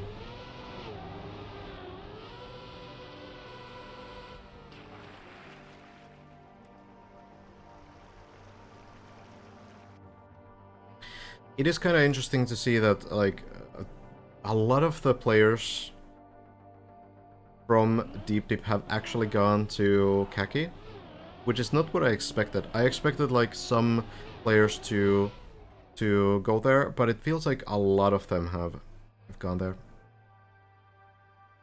Timo, you know, was kind of an obvious one as, like, a champion over there. But a lot of different players have started playing it too. Well, we'll see. They will be back to the grind eventually, but maybe only after the event. Like right now, our top 4 are mainly grinding, and then we have Have, Sami, and some others in the earlier hours as well, still pushing the map too.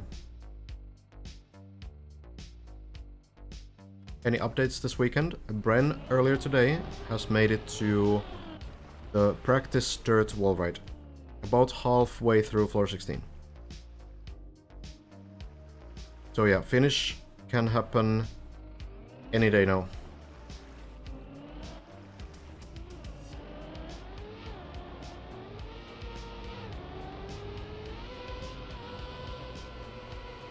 Next session, I wouldn't be surprised if Bren goes all in. Yeah, if you're not running for the podium, then it doesn't really matter indeed. You can kind of relax and take a small break, reset mentally, and then get back to the grind later.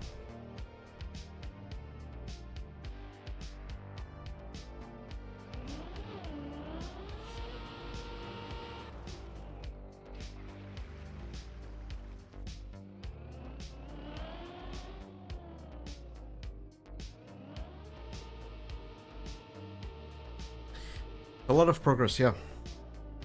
It was really the wheel hang that was a troublesome section, and now it's been figured out by Bren, and we'll see if Lars can get it as well. Then we would maybe have a battle between the two. I think Lars knows the situation as well, though. And I think Lars will also start seriously pushing for the finish right now. Has the jump after wheel hang been figured out? Yes. Only the WR clip comment. Basically, Bren has made not only this landing, but also this landing. Jumping through. This landing, and has made it to this practice wall, and did seem to figure out how to turn around with the plastic punch. Fell down while trying to get back here. Fell down over here. So you will need it here, the technique on the dirt wall. Then there's the actual route goes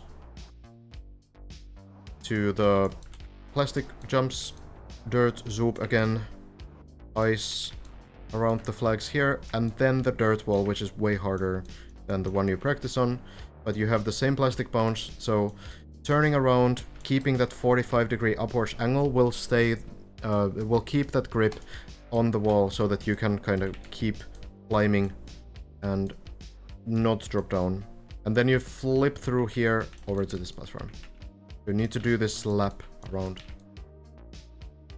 Yes, the first one is just for practice. It's not, you don't really go there on your final run.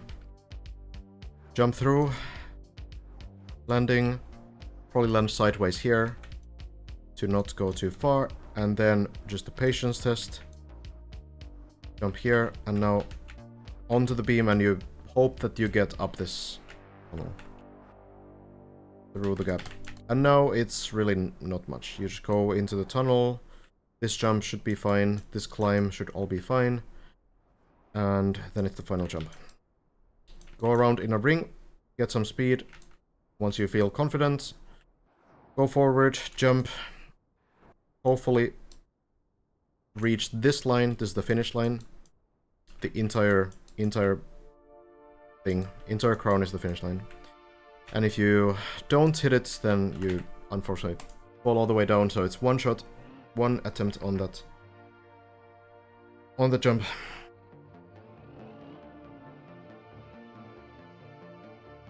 The input hiding seems, yeah, reasonable, but I do think the, like, out of all the attempts, the players will know what Bren actually did there. The timing's hard to read.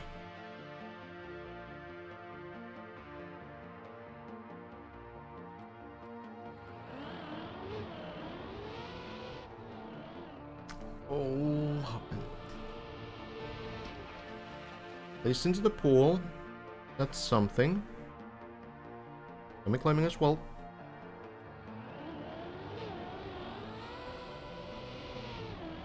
I think falling off the edge while accelerating for the final jump is much more dangerous than failing the final jump. That's my prediction.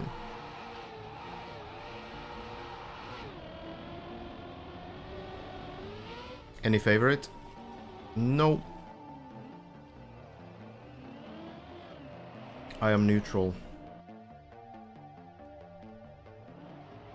Oh, wet wheels. Okay.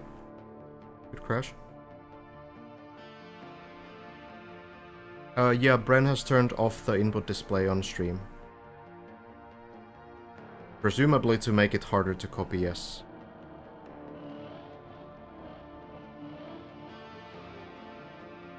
The players will still be able to check like wheel positions and such, so I don't think it's going to be like a huge game changer. And I feel like at this point, Bren and Lars have tried so many different exits from the wheel hang that there's not too many options left. I think it's either only press forward or it's press forward and left, is my prediction, but I could be wrong. Why not watch Hazard? Because Hazard is not on the server. I do have permission to restream, but I'm trying to do it as little as possible. So we will check in on Hazard when the runs get to those higher sections, which currently Hazard is on floor 8. Right, back to the pool.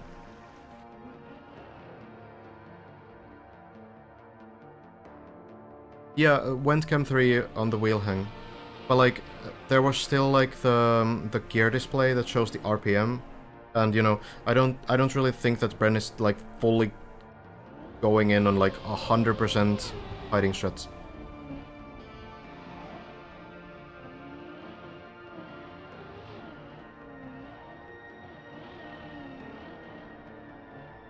Like you could hide everything by also like turning off game audio, you know?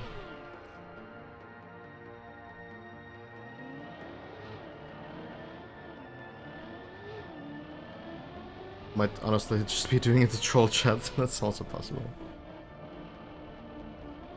But yeah, honestly, I don't think it's gonna be a big game changer. Maybe Lars will need like one extra attempt on it due to this, and I mean, that could be a game changer technically, but I don't think it's gonna be something where people get stuck on it. Because at this point we have enough like of the wrong answers to kind of narrow down the selection to like a couple possibilities.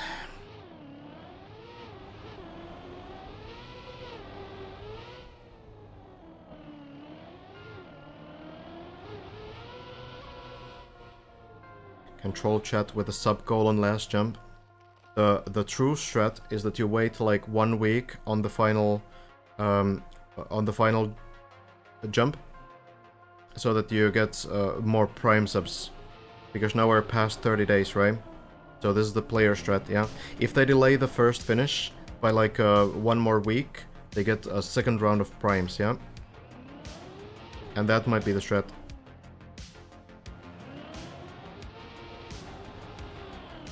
Hit sub-call and then fail it? That would be something. No, I don't think... It's not really... Of course, we're joking. It's not really about that for the players. At this point, everyone wants to finish the map. Everyone is kind of done. 31 days on the dip. Gets pretty exhausting, yeah? For anyone at all.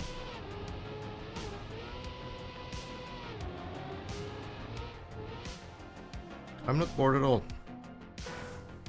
But it's been like a little bit emptier on the server, for sure. But you know, it makes sense. I feel like everyone is getting like exhausted and they want to play something else. And also the players who are not generally, you know,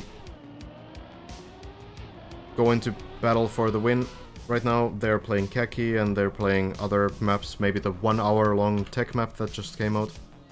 So that's completely understandable.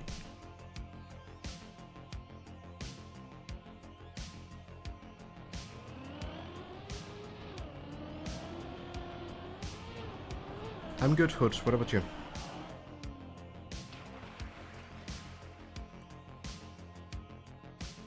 Which floor 16 jumps in particular does the input hiding make harder? I think it's really just the wheel hang exit. I don't think it's anything else. Everything else is pretty self-explanatory. Just the wheel hang exit.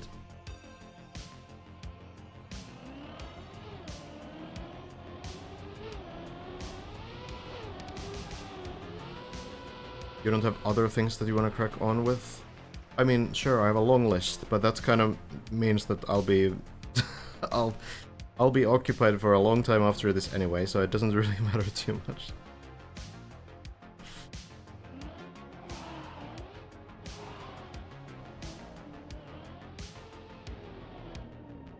How about maybe getting some rounds going here as well? Floor 7, still a big choke point. There's just a couple sections on this floor that are still so problematic. Even to our top players. Like the water, you know, the water sections here. And then we immediately have the plastic upside down loop. Very tricky landing over here. And then the tricky transitions to the right side here. And also the turbo tunnel, where you need to be fully sideways, otherwise the turbos push you towards the hole, and it's a big fall if that happens. So it's kind of brutal. Kind of brutal. Floor 11 as well. Those two floors have not still become, like, free compared to others. Did Elcon drop out? I don't think so.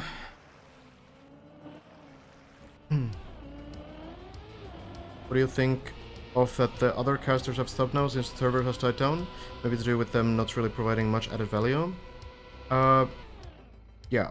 Well, I don't know. And I haven't really paid attention to it. I don't really, haven't really thought about it. What my goal is to document the event, and I will continue doing that until things are over, no matter if it's one person playing or if it's 50 people playing. Would feel strange to like bail out right now. Of course, it's if there's literally no one playing, then it feels kind of useless also. Or if there's like one person playing on the server, it feels kind of weird also to like just stay there. Because that one person is likely still streaming. Abe is streaming, by the way, which I've done the shout out earlier, so I can't do another for a little bit. But yeah, Hazard, of course, is playing as well still. Getting towards floor 10 right now. Maybe getting another run going. And checking on that a bit later.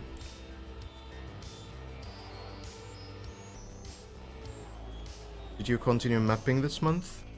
What? Any specific map? I did build my Finnish Trackmania campaign map, and we're gonna start some new beginner-friendly maps after this whole thing. Cool. Maybe Havik can get this final jump now.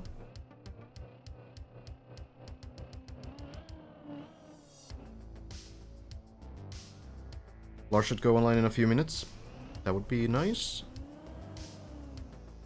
It could be the beginning of the end. Lars has a chance to finish the map. He needs to have a god session, but it's possible.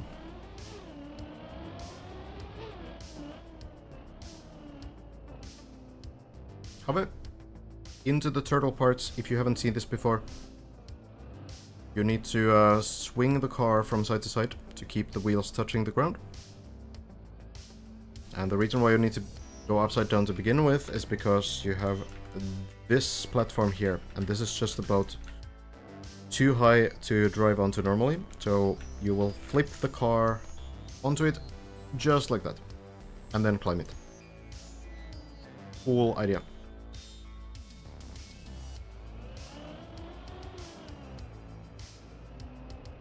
What's your schedule like anyway? Kind of changes. I don't really have a set one. If there's like good runs going, then I will go longer.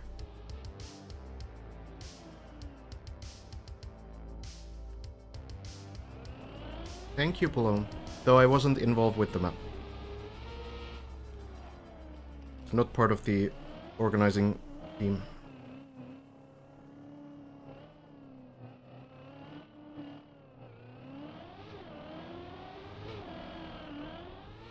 Yeah, I'll keep casting until top 3 has finished, I think. But of course, like at some point, it's only gonna be like Lars doing sessions, or Elko doing sessions, or whoever's doing sessions, Bren, Hazard. And then, you know, at that point, I'm not really sure if there's like too much of a point in like casting, if it's really just one player going for the grind. Right now, it's still like a battle for first. So yeah, I'm not really. We'll kind of see how the situation looks, I suppose.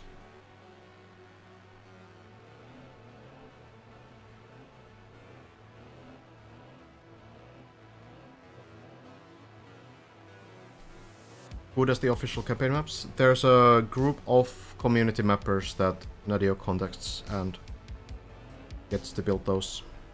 Maybe like, I'm not really sure how many, maybe 5 to 10 people?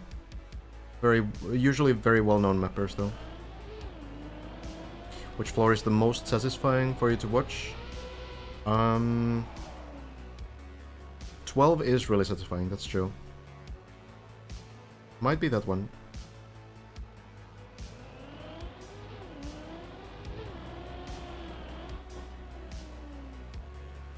Times it. 6 as well, maybe. Pretty great.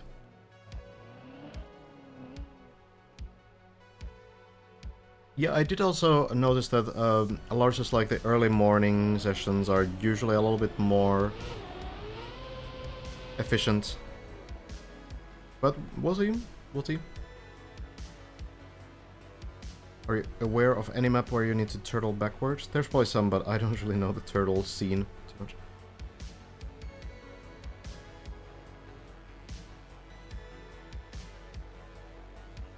Would you cast DD3 even if you're one of the mappers? I probably wouldn't, because then I would know a lot about the map, you know?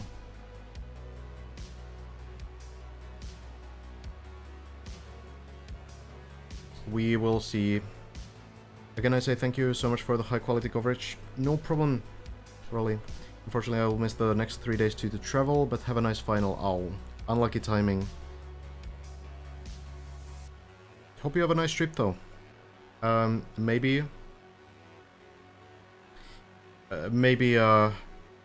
no one will finish in the next 3 days. It's possible, still. Depends on how difficult the dirt wall ride will be, probably. Well, have it.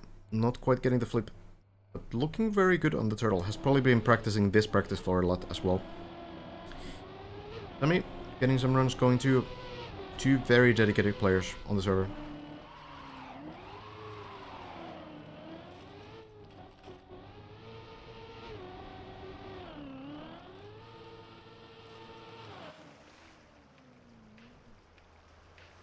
Hazard is currently higher than this. We can actually check in on that progress. Getting on floor 11 right now. We'll check in on Hazard. Not on the server, so we have permission to restream, but I will do that when the run gets a little bit further. Maybe on floor 12, 13.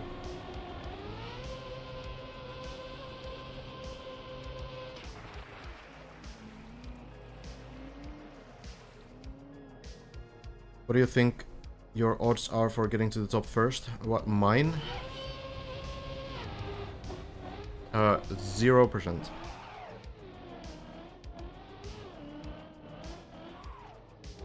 Easy question.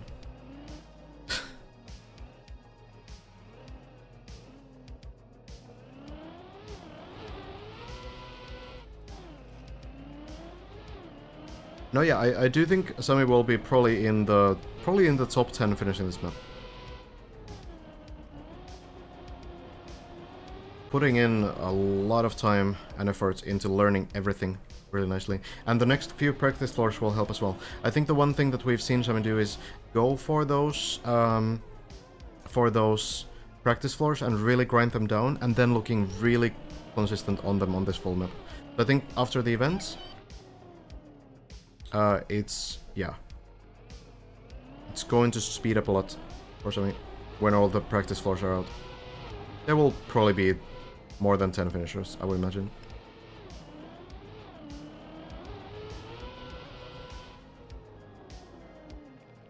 You have to consider that right now the biggest challenge is that everything is super inefficient to learn. You get onto like this floor for the first time, you don't have any feel for any trick at all, and if you fail something you go all the way down and you need to do everything again. But when you have the practice floors, when you have the checkpoint versions, everything else, now your practice will be very efficient. So it's going to improve you a lot, and really fast as well. So there will be more players finishing. I would imagine that like 15 out of the top 20 right now will probably end up finishing the map. That's what I think. Hazard reaching floor 12. Okay, we can check in on Hazard in just a moment. I will grab myself some water. I'll be back in just a minute.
right. Bren, Lars, Hazard, Elcon, Shmanil, Mada, Semi, Birdie, Kubasimo. I think actually, like, out of the top 4, I think it's possible that the person who is not on the podium doesn't finish. I think that's possible. It kind of depends who it is. I'm not really sure. I think the personal achievement is pretty important, unfortunately for Semi. Big fall. 4-3 at least. It really depends. It's so hard to say.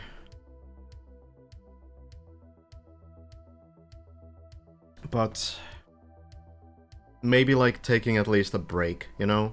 Because at that point you don't need to push yourself with a deadline anymore.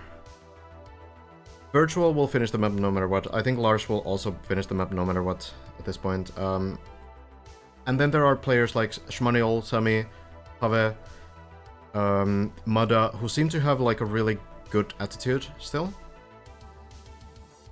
for this map. And they really seem to have like the motivation to finish.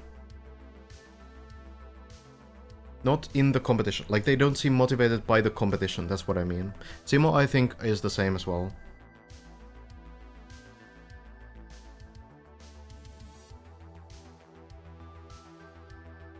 Finished in under an hour, you think? I think the world record eventually will be under 40 minutes. Oh well. Hazard. On an unusual run, because it's also under 40 minutes and not over 3 hours. Getting into floor 13. Flip onto the turbo, and we do the usual jump onto the platform here. Kinda chaining all of this. I still remember the first few times that players got into this point and everything was so careful. And now it's kinda just the same old, same old. You just go through everything. Into the bobsleigh loop. Oh, that is not enough speed. Clip the entry. Oh, that's a bit scary, but good save. I think would have been fine dropping down into bobsleigh, but it's probably better to take the initial speed. And then the 5 loops, or 5 turbos, let's say. 2, 3, 4, and we should be going right now. Here we are. Do you think Lars will snipe the win of Bren? It's possible. Like, it's too difficult to say at this point what will happen.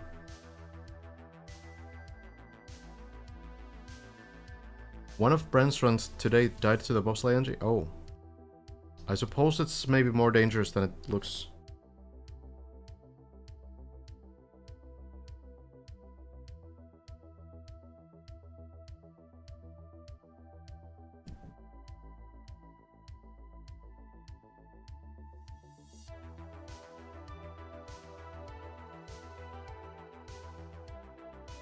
Then for the shortcut.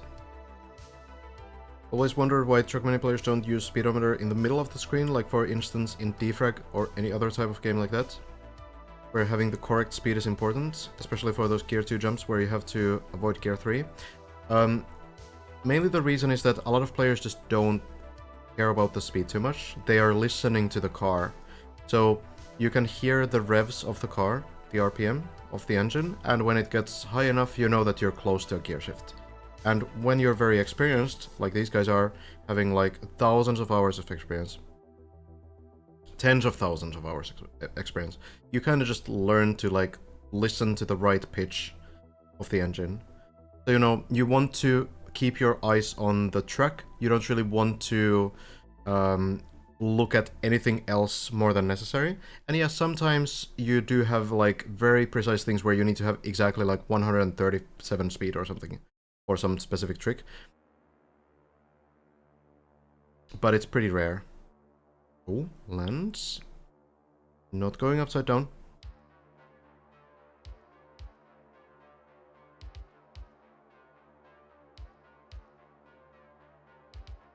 And now for the plastic. Landing upside down to get the bounces. Only way to do this. We hope that it reaches the pool. Looks good. Here we go. Any one of the top 4 can win right now. Bren does have the best chance to do that.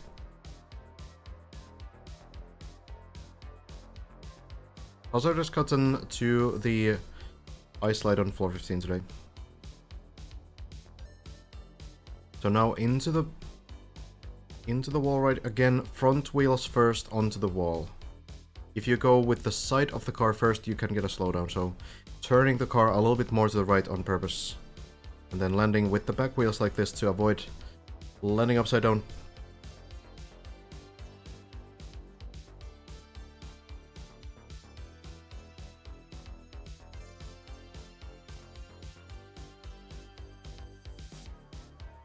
Clean landing here, looks to be good speed. Skips the hidden pool, and the jump to the pool looks great. There we go. And now a careful lineup as always for the ice. Once you hit the pole ahead, just slow the car down. If gears are so important to the game, why aren't they in the UI without the plugin? Yeah, you tell me. I mean, they are in the back of the car, but you don't always see the back of the car. Oh, that's a little bit too far. Oh no. Oh no. Is this savable at all? It looks pretty rough.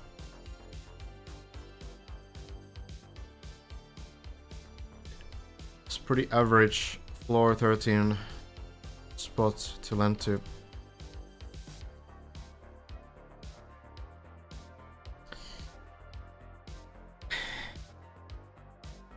So close to getting another run 15.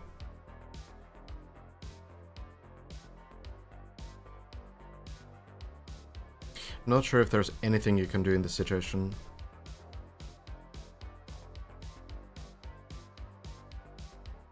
Carly not using any. No, I think he's pressing forward. The wheels are spinning at least. But yeah, it might not.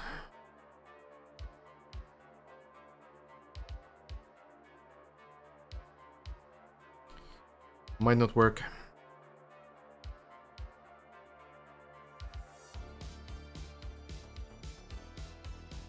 It's a tricky jump. We saw Elcon fail it a couple days ago too. In the same way as well, clipping the ice onto the right side. One thing to note is that Hazard still has wet wheels. So, especially with the wall being plastic, wet plastic is not great. So yeah, very unlikely to get anywhere from here. Where even is that really? If we check that out, that's right here on top of this. Yeah, I don't think there's much you can do from here anyway. Is there any kind of a route that you can even use to get out of here? Maybe you can drive from here. But yeah, like, it's a downhill angle with wet wheels against the plastic wall. So yeah, I don't really see that you could do anything. Really unfortunate. Such a brutal ending to this floor. You can fall off here as well, by the way, if you miss the poles.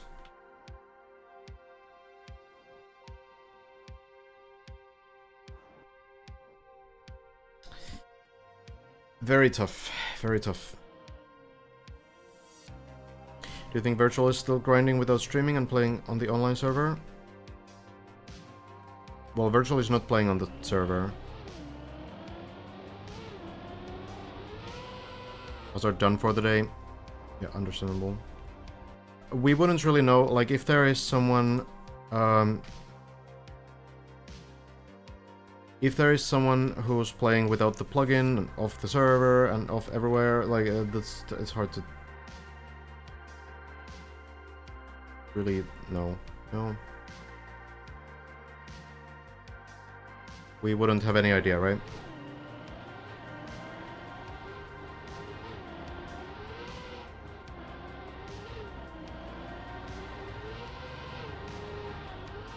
No, yeah, it's like, it's been a big grind and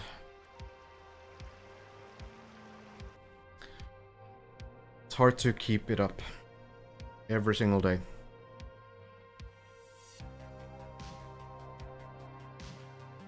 But also, like, feelings change.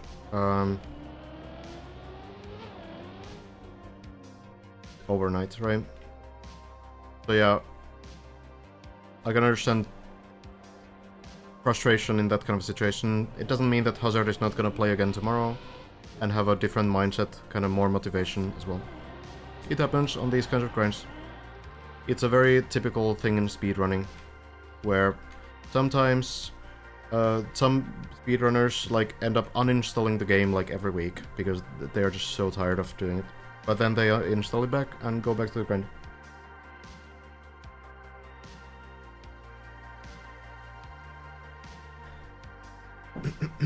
That is a plugin, Huntumi. I think it's either Editor++. I think it's Editor++. And how you do it when you have Editor++ is by using Control F.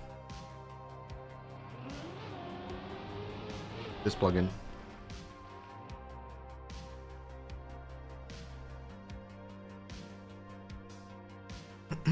Haven't seen Bob Parker in a while, no.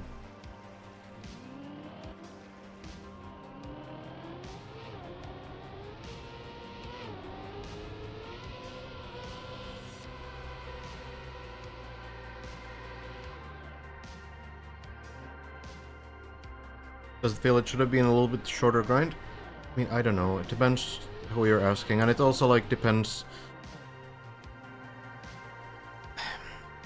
In hindsight, it might also kind of change. Like right now, is it exhausting for the players? Absolutely it is. But in hindsight, when we look back at this event, it could be that, you know, we can kind of see the value in having an event like this where the players needed to push themselves to the limits. But of course, like, it's at this moment, it's obviously very tough for them.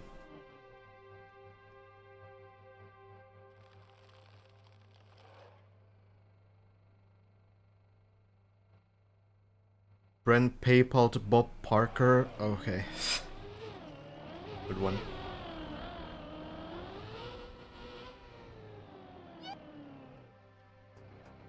Thanks, Zertrov, hun.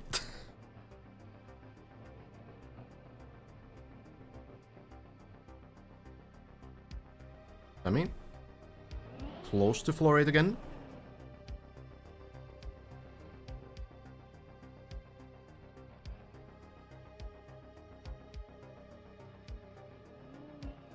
The stress levels of the players are high due to the fact that Bran is 1 or 2 tricks from the end of the map. Yeah, for sure. It definitely affects it. Because I think everyone, while they do want to like finish the map, they also want to win the event. Definitely impacts this. Lars probably not having any rest days. I don't think either Lars or Bren will have any rest days until the map is done.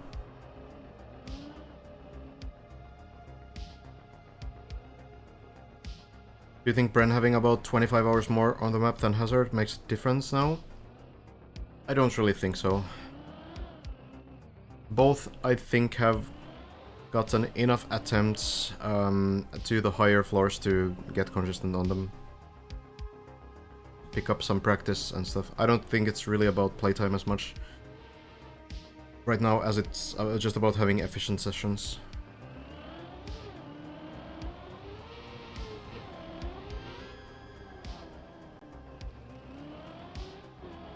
Oh no, Kryjak. The accidental reset is a classic one. Sami, still going for this safer way. I do think Sami's PB on this floor is using the shortcut, which you can go around these parts all the way over here, jump and go through this tunnel and end here, but there's this jump as well that many people have started doing. Going over here and then jumping directly onto this platform.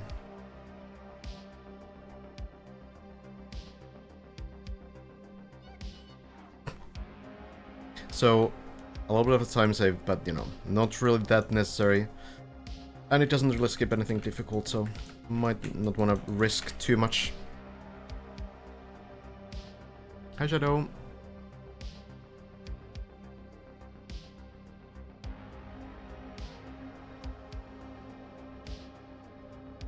With Bren having discovered most of the map, do you think it's fair to say that others would probably have needed much more time to reach their PB without having Bren as GPS?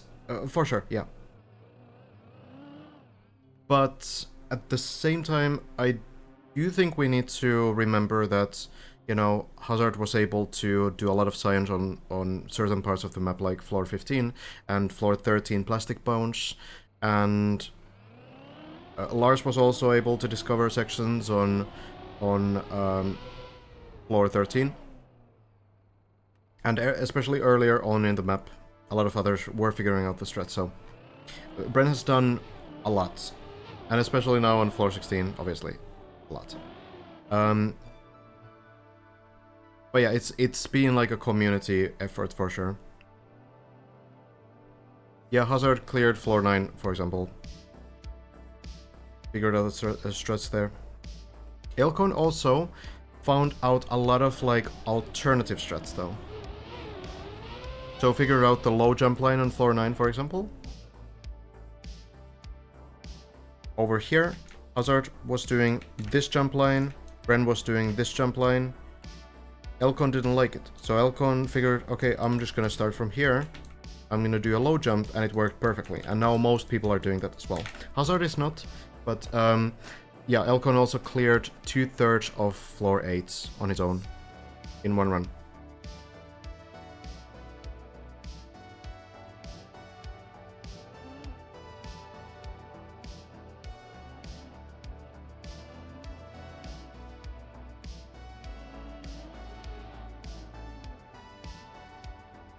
So it's, yeah, it's been a pretty even battle, and it still is a very even battle.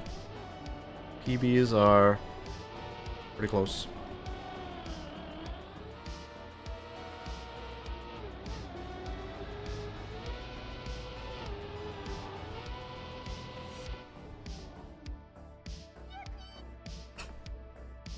Back to floor 9. Sammy's personal best already on floor 11. So usually it's kind of hard to read this PB. Hard to read the personal best. But in this case, it's actually, I think, pretty exact. So this is the 1246 height. And this is the highest point of floor 11 for a long time. But this time, Sammy actually has the PB here as well. So has tried this section and jumped a little bit too far to the left. And unfortunately fell down. So didn't quite land onto the half loop, but getting there. Getting towards that high jump, the big one. One of the most dangerous jumps of the map.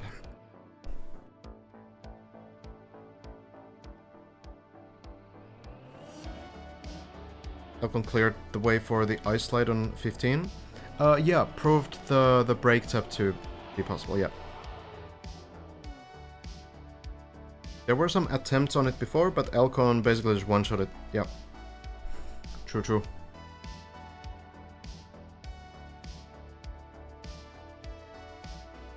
Good night, Kazu. Hope you get some good rest. Currently, floors 0 to 10 are available as practice floors.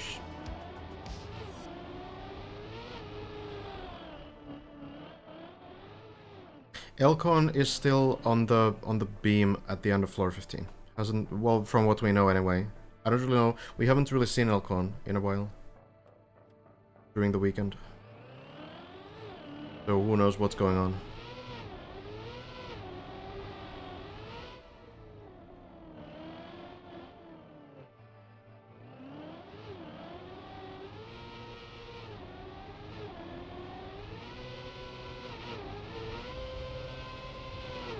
Skandir was the first to attempt the floor 8 skip. Yeah.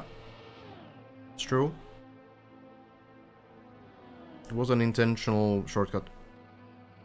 I feel like a lot of the time people understood that it's possible though, they just didn't want to risk that kind of a strategy.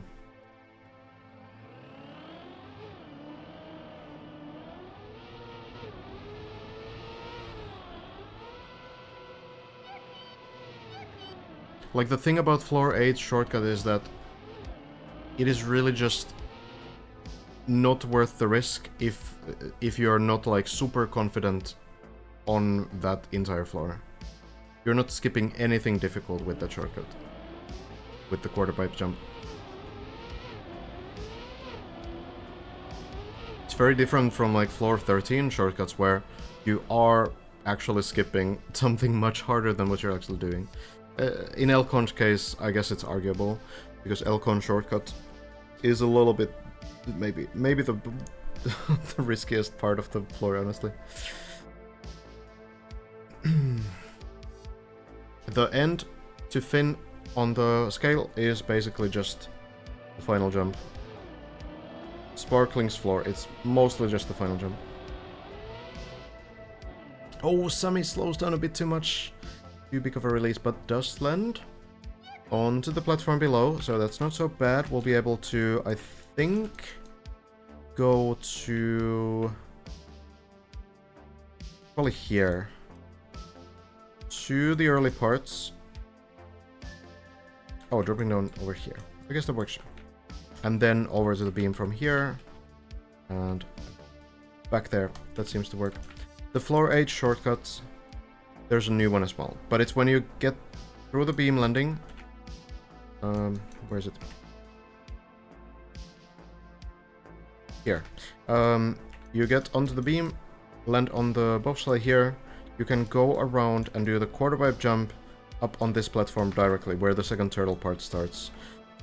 What you can also do is jump to the right and do these tunnels, which many players are still doing. Ends up in the same place.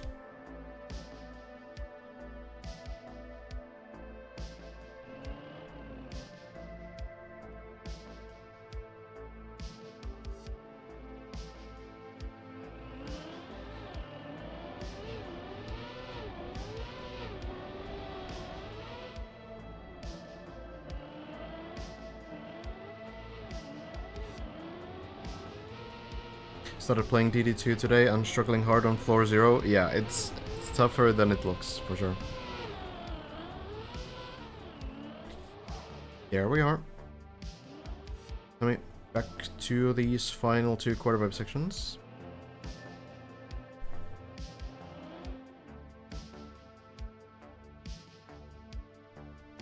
Why did most people stop playing on the server? There can be things like disconnects and lag spikes that you definitely want to avoid as you're getting ready to finish the map. A lot of players are also playing some other things in Trackmania right now, like there's the new Khaki event in TMNF with 50 very difficult maps that you try to finish during a month. Short maps, usually. And then there's also a new 1 hour long tech map that just released yesterday, so a lot of sort of big things happening in Trackmania right now.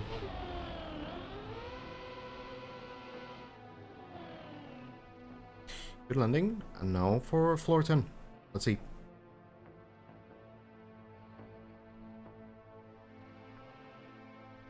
People will definitely speedrun this map.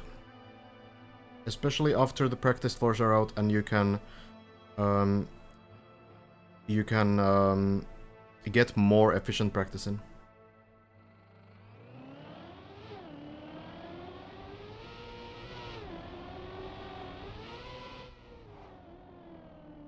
Is Cup of the Day still popular? Yeah, it's pretty stable. I think it has like 3,000 people or something, usually. Maybe it's decreased in popularity a little bit, but...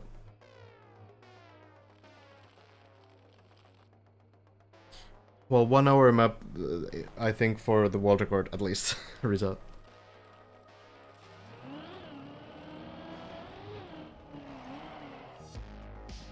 There we go. Tommy has been grinding this practice floor as well, going for some speedrun strategies.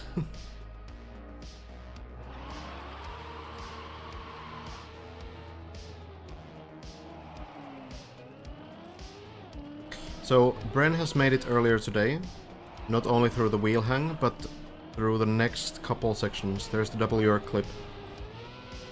Timestamp. Basically making it to the dirt practice wall ride.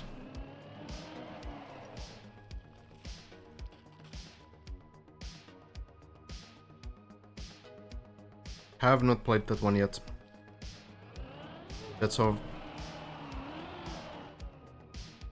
I'll get into it as well after the event here.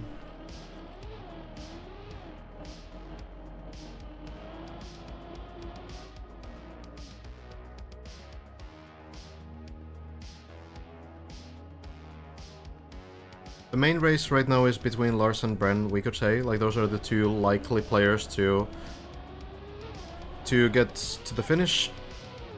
We don't really know much about Elcon right now. Haven't really seen Elcon yesterday.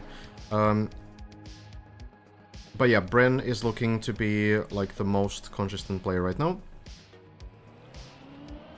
Lars also getting to floor 16 multiple times.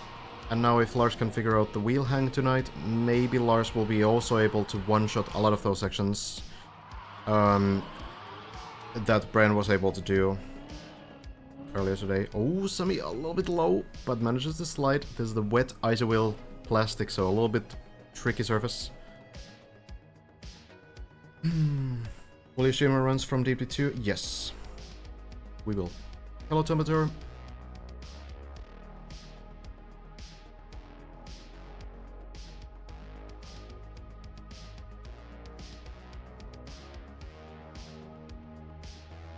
Would you be kind enough to show us what Bren did on 16 today? Sure.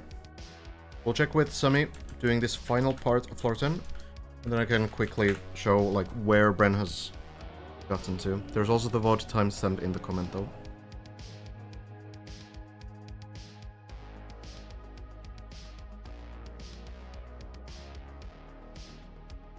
So now into the half pipe, ice first, getting those iso wheels a little bit to the left, turn around to the right.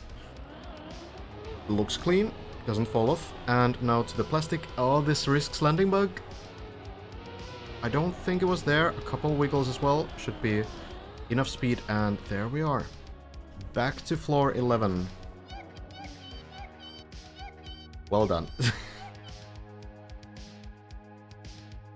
Well done. I think we can check in on Sammy here, or if Sammy is taking a bit of a breather, I'll keep an eye on that.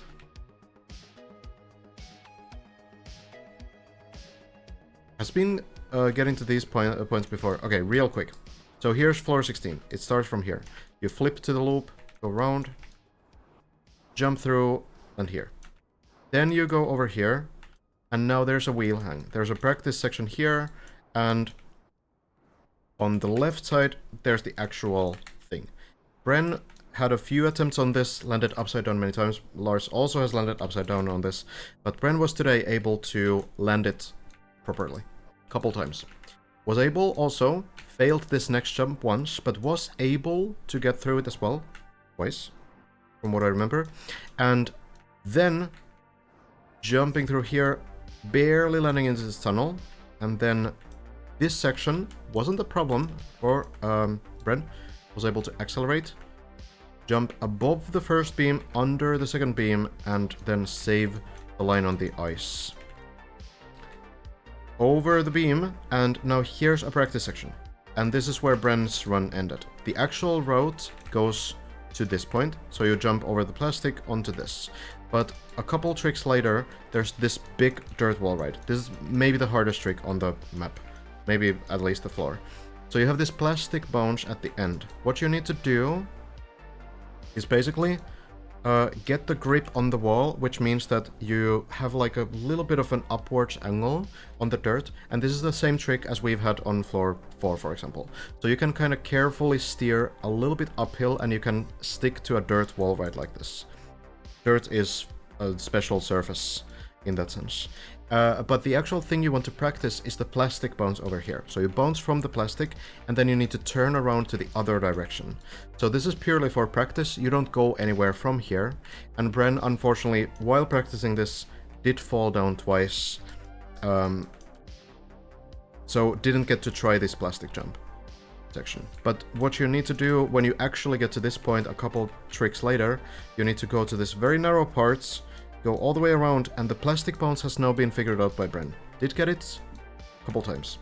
And then you flip over to here, and then the floor has only a couple more sections there.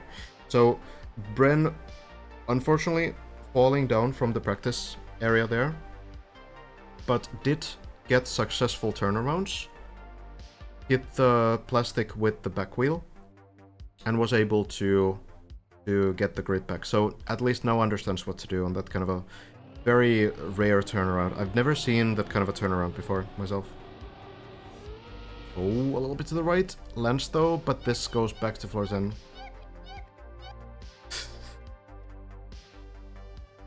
This will go back to the ice spin.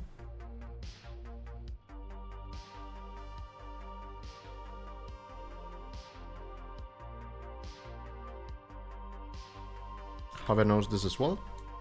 Oh, careful, careful, Sammy. But yeah, you can just drop down here, and it should be okay. You will be able to do the ice spin again. You do need to chain these first few jumps. You can land here though. You can stop here and continue to these sections. Tricky floor. Maybe the hardest floor still. After all of this, it might still be the hardest floor. Maybe floor 16 ended up being harder, but yeah, floor 11, very difficult to learn. For sure. I feel like all of the players are burnt out by the track, honestly. The ones that are playing it like every single day.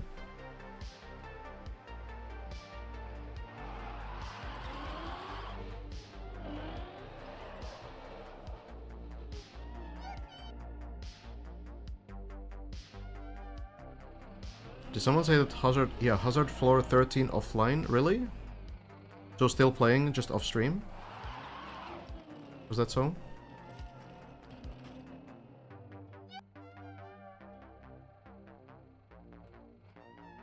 Back we go. Plastic landing. Landing sideways to make sure the car stops immediately. Well done.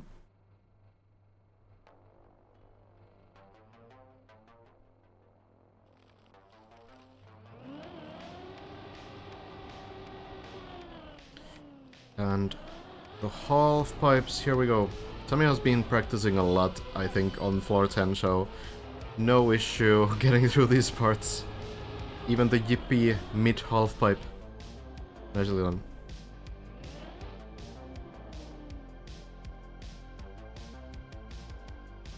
If it's red, you have to chain it. If it's white, you can stop and keep going. Oh, is that so? I've actually never made that connection, but that makes sense.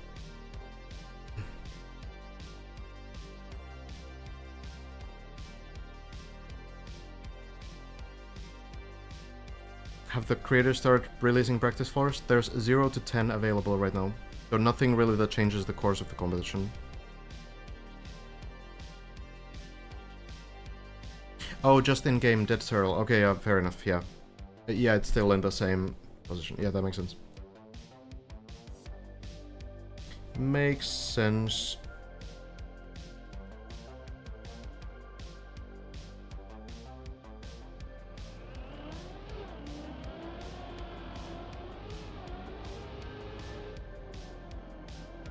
We go back. It's unfortunately not the correct line again. But so close to PB. Landing on the plastic is a little bit dangerous, but works out fine.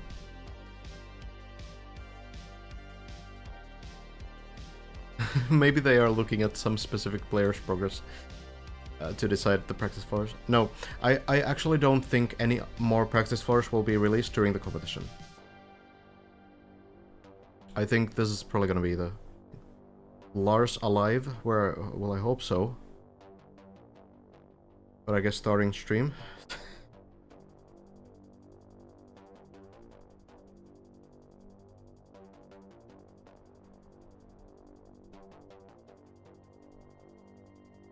Will the end jump be easy for first time in your opinion? I think it's, yeah. My guess is that it will be one shot. I think so. But we'll see. It's possible that someone is just so nervous and, you know, shaking that they like fall off the edge while accelerating, because I do think you need to push it pretty hard still. So it's difficult to say really.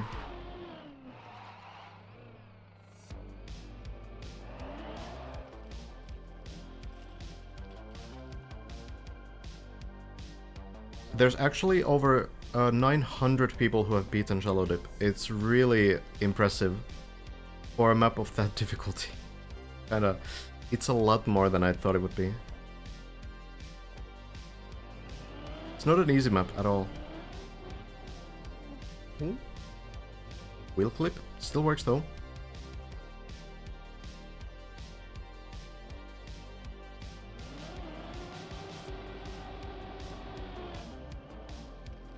Lars streaming, I guess we'll see. Took you 20 hours. Hey, but you finished. That is a good grind. Here we go then. Flip back to floor 11. There we are. Yeah, like the players were saying, like the main difficulty in these first few jumps is the lack of vision. You don't really have a good camera. You don't really have like a good idea of where to actually aim, and the angles are weird. The position of the blocks is weird. You don't really have a good feel for your acceleration or how much the like weird landings will slow you down. So you just need to try to feel it. That looks to work. Is it enough distance? Oh, barely not. And this might be a bit of a rougher landing. I think all the way down to floor 7. Maybe floor 6. Oh, it's gonna fall. And will land, at least. So it's something. But yeah, such a brutal floor. Really, like, what makes it so hard, even after all of this, is that the recoveries from this floor are so inexistent. It's terrible. Like, good luck saving, like, a landing onto, like, a slow snow downhill. There's a couple pools in the middle, but, like, the jumps don't really go that direction, so that's a very unlikely recovery to make as well. It feels like every possible fail direction, like, for example, having a little bit too slow speed here, or jumping too far to the left maybe or something, and falling down from the pool. Like, this one also has like a perfect hole. A absolute perfect hole that goes all the way down, missing like everything until floor 3. It's so punishing. It's kind of ridiculous, honestly.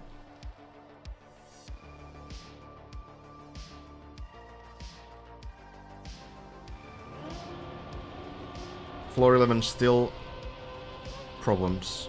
Problems for every player.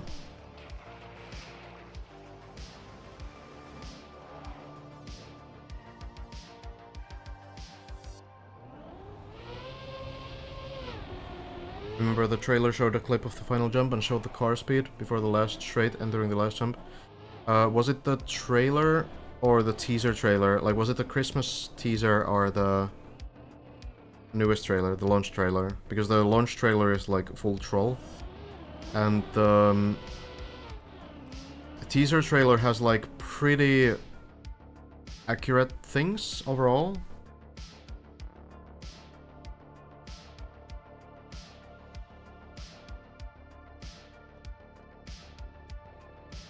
But I'm not sure if they would put the speed there.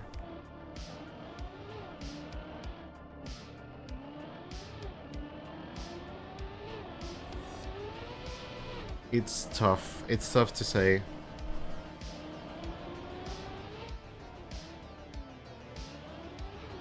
No finishes after a month. That's a big map.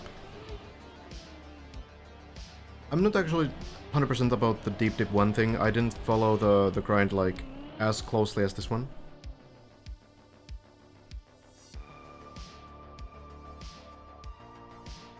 What did you miss in the last 12 hours? Bren has made it a little bit further on floor 16, about halfway through now.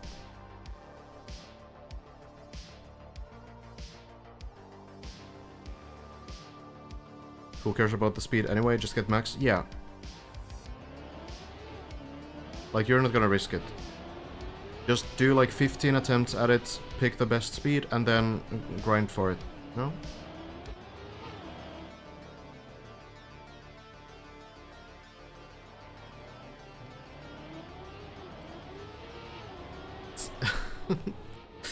At least it's a good vibe on the server.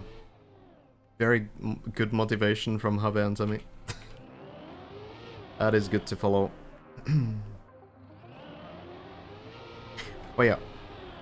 Lars was online for about 2 minutes and then disappeared again. Interesting. Interesting strategy. I've seen Bren do the practice dirt wall ride, but where's he supposed to go next? Not to the practice dirt wall ride. It's a completely separate thing. So...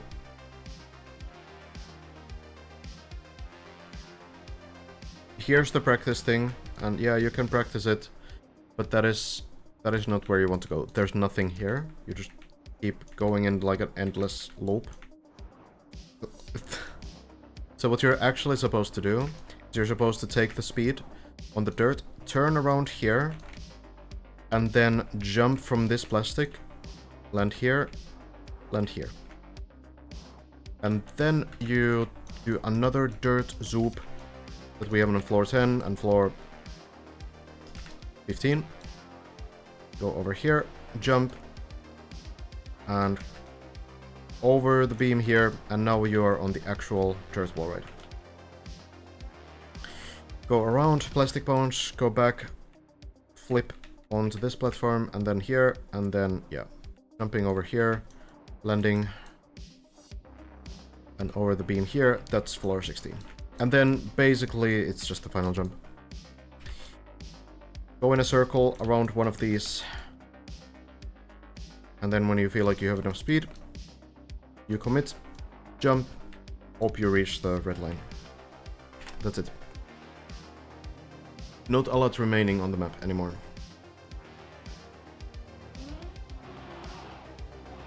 Double check. Teaser doesn't show any clip of the final jump, so was the trailer. Then the car's speed clip might be a troll. What was the speed there? Did you check?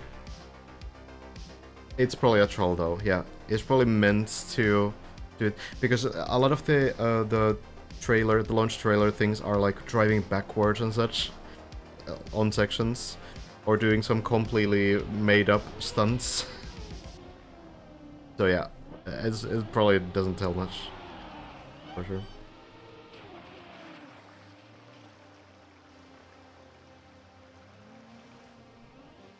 $280 something, 270. Yeah, that's too slow for sure. That's probably not even one full circle.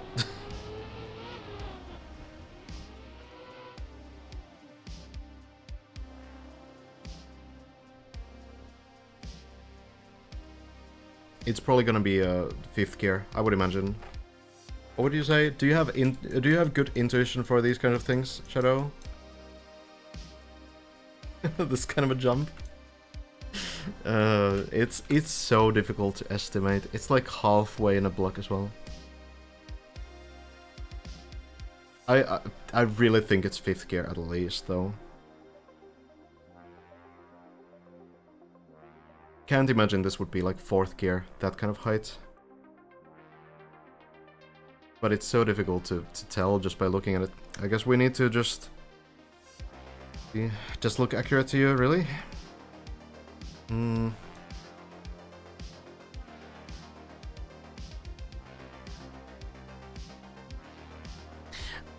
We'll see. Not much we can really declare there anyway. Like, yeah. Where's the exact finish sticker? It's on the red line. Okay, I keep having to climb up there. So this... there's the finish line. So it's like in the middle of the wood. Basically, it's the red light here. So you don't need to go all the way to the crown, just like this position is enough. No, the practice dirt is not bait, it's meant to be a practice section.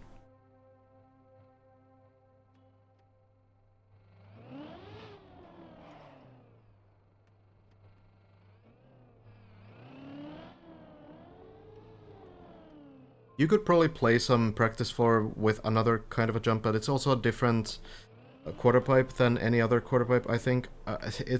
It's hard. Maybe some player has already like kind of gone to like a similar section. There's, you know, some floor 4 quarter pipes, for example. Maybe you can try to kind of compare the height of those to the final jump. I don't know if the players are doing stuff like this. You could try to, like, estimate something, I guess.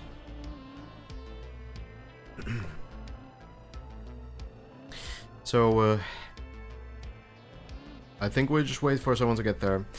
I don't think any of the players is expecting it to be like a maxed out jump where you need like exactly, you know, 372 speed, and if you have 371 you fail it. I don't think anyone expects it to be like that, but you're gonna be so nervous there that there's other mistakes that can happen.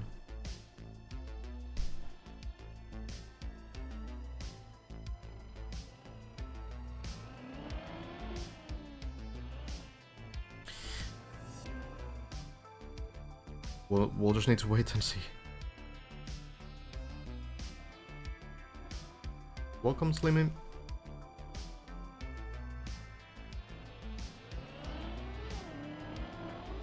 Not possible to recreate anything from the map, or not allowed to recreate anything of the map, or practice anything outside of the officially released practice floors, so you can't like go into the editor or something. Oof, that was a close call for Sabi. Lands upright. The clip, though, does seem to be one of the same ghost replay, but on different camera angles, and in the end the car does make it to the finish trigger.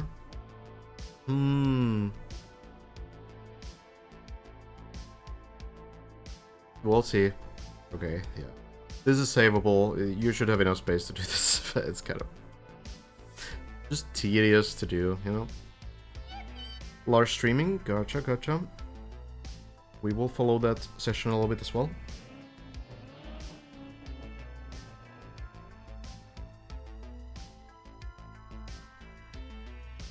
Sammy getting stuck on every single obstacle on this road.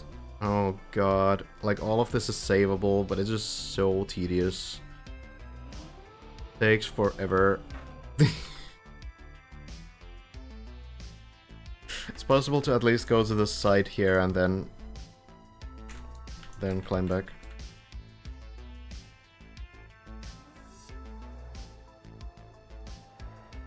Oh.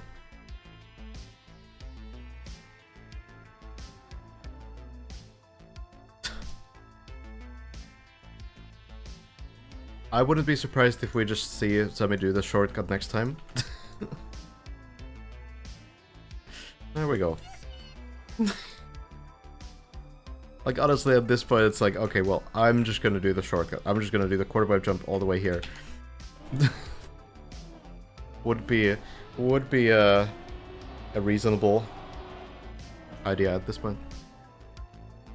The final prize pool, I mean, it's still getting crowdfunded. I guess it's gonna get locked in when someone finishes. I actually don't know. But, I mean, it would need to, I guess. Kinda weird to still crowdfund if someone has already finished the map. Ooh. Okay, still gets into the weird tunnel part. Is it still open until 3 finishes? Interesting. Okay, well, yeah, it's about $32,000 anyway. So 50% to first place, 30% to second, and 20% to third. Which third place is still $6,500. It's pretty nice.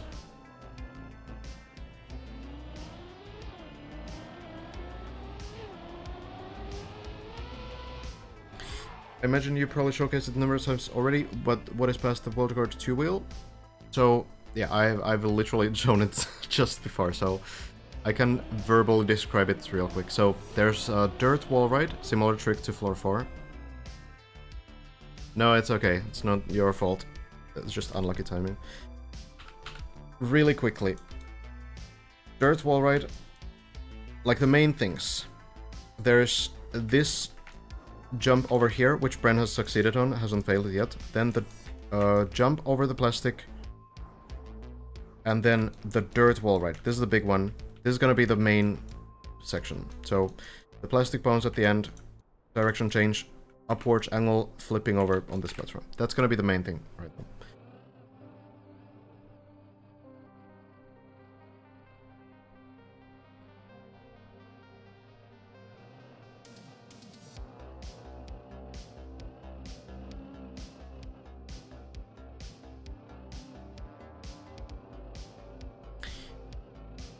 still pretty difficult stuff to do, and I don't think that it's impossible that someone just one-shots everything on the same run. But I also wouldn't be surprised if it takes a few attempts for whoever gets to that dirt wall ride for the first time. Bren has gotten to the practice wall, but not the actual thing yet. So we'll see. Some of the more innocent-looking jumps, like the short jumps, would be also maybe harder than they look. Entirely possible. Send me back to floor 9. Floor 8 looking pretty clean.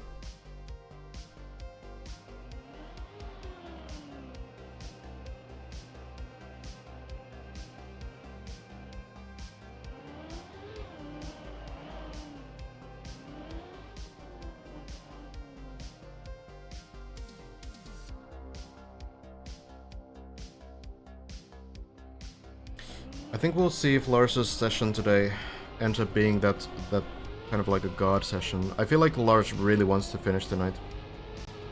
I'd imagine. I wouldn't be... Oh, that's a tough one, but should land here.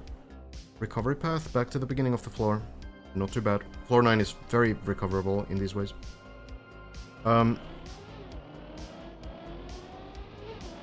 So... Oh, that was a close jump.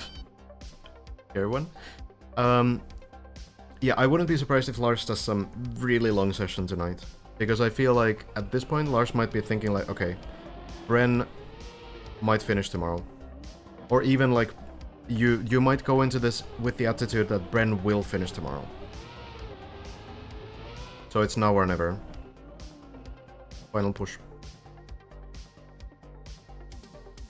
No, Tommy is playing live right now. This is not a replay. Trying to get that PB back to floor 11. Have I also looking to make some progress on floor 10. And Lars has also started playing. Good landing this time. A little bit to the corner so the car will turn, but this is possible to save.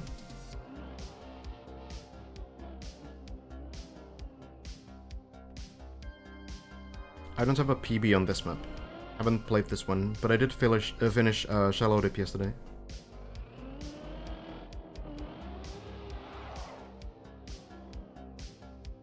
I think Bren has maybe made it to floor 16 like 10 times. Lars maybe 5. Not 100%.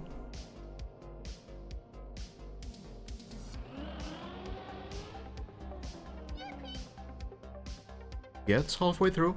Posted 1,000 meter mark again. Let's see.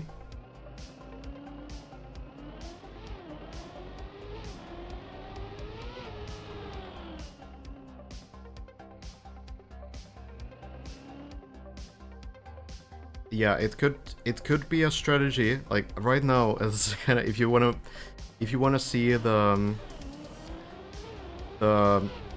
finishing the first finish run live. You might have to make a choice right now between who do you believe in more, Bren or Lars. Bren is probably the safer bet because Bren has gotten further. But it was only yesterday when both Lars and Bren were tied on the same section, right? So do you believe in Lars finishing tonight and you want to do like a long night where you check out Lars' session today? Or do you believe in Bren getting in the morning?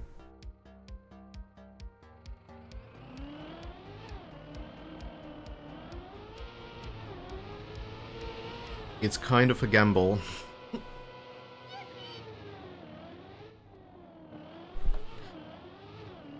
Lars can definitely, yeah, Lars on the best days, like when Lars has a really good day, Lars is the best player on the map. I really think so. The problem is having those best days. That's the problem.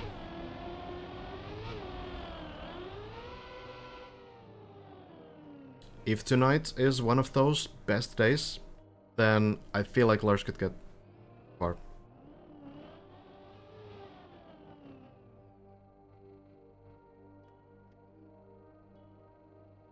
Bren had 14 and Lars had 3 Discord floor 16 hours. Gotcha, okay. That was fairly close, but Bren has made it even more.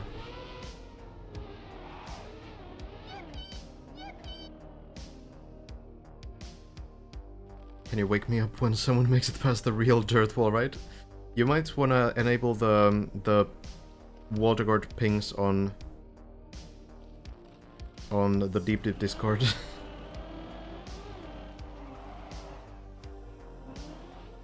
Bren days are always like generally like good days. Like Bren's good days are really good days. Definitely like Bren the most consistent player on this map. But if Lars has like an actual god session, there's a chance.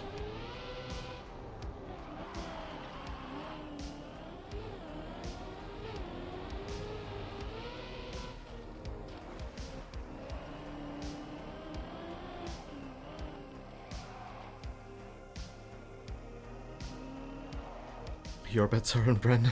Gonna sleep early. Fair enough, fair enough. We don't really know much about Elcon, no. We know that Elcon has made it to the very final beam just before floor 16. That's basically all. Hazard did end for the day, it seems. Just before, so... Hazard didn't reach floor 16 yet. Well, back to the ice spin. Doing really nicely on floor 10 so far. Second gear, slide, and the spin. Oh, a little too early. Landing on the dirt. It's ice wheels. Oh, the weirdest plastic bounce. And into the snake we go. That is so close so far. Now you land here, and all the way here if you are a bit lucky.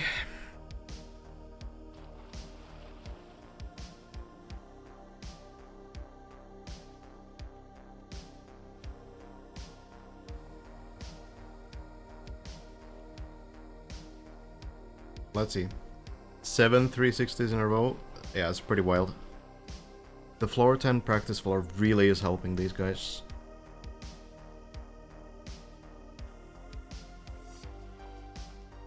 Yeah, we'll see if Bren also, you know... Oh, is this gonna flip? Oh, it does, but it falls down. Well, no snake this time. Oh, and dead turtles. Such a miserable save route for a floor that already has, like, no save routes at all. Floor 7 could have had maybe a couple more pools or something. And it's been kind of rough. For sure. Well, Sammy calling it the day, but getting some good runs to floor 11. Getting really good progress. I believe both of these players will end up finishing the map. Eventually, it'll happen. And probably not gonna take too long either. Making great progress.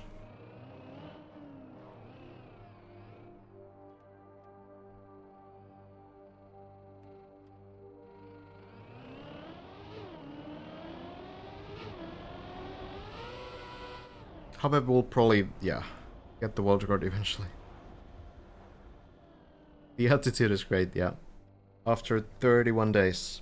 It's wild. I think we can see like a clear difference between players who are like really putting a lot of pressure onto themselves to win the competition. And then the players who are kind of like, okay, well, I just want to finish the map eventually. Shmaniel also said, like, Shmaniel is top 5, right? On floor 14, somewhere. Not sure exactly where. But somewhere on the Vita floor. So all the way up here. In some place. So Shmaniel also said that he's not really like looking to get to the podium, not really aiming for the podium. Of course it could maybe happen. It's definitely close enough to get to that point. But I do feel like Shmaniel and the players like him probably have like an easier time to start these sessions because they are not on a timer. They don't feel like they have a deadline to finish the map. Whereas Lars and Bren, they have that kind of like a sort of big battle right now, and they feel like, okay, I have to play this map right now, otherwise I miss the chance. So adds a lot of pressure. Yeah, Shmaniel in top 3 would be like a pretty big pretty big highlight. And it's possible. It's definitely possible. We'll see what Scrappy and Virtual are looking to do as well. I feel like everybody else is basically out of the top 3 though. Timo right now focusing on Kaki, I suppose, and I think, you know, everyone else, floor 11, it's not really close enough to catch up. Manuel did start pretty late, yeah. Manuel's personal best is after the plastic bounces. Oh, the classic.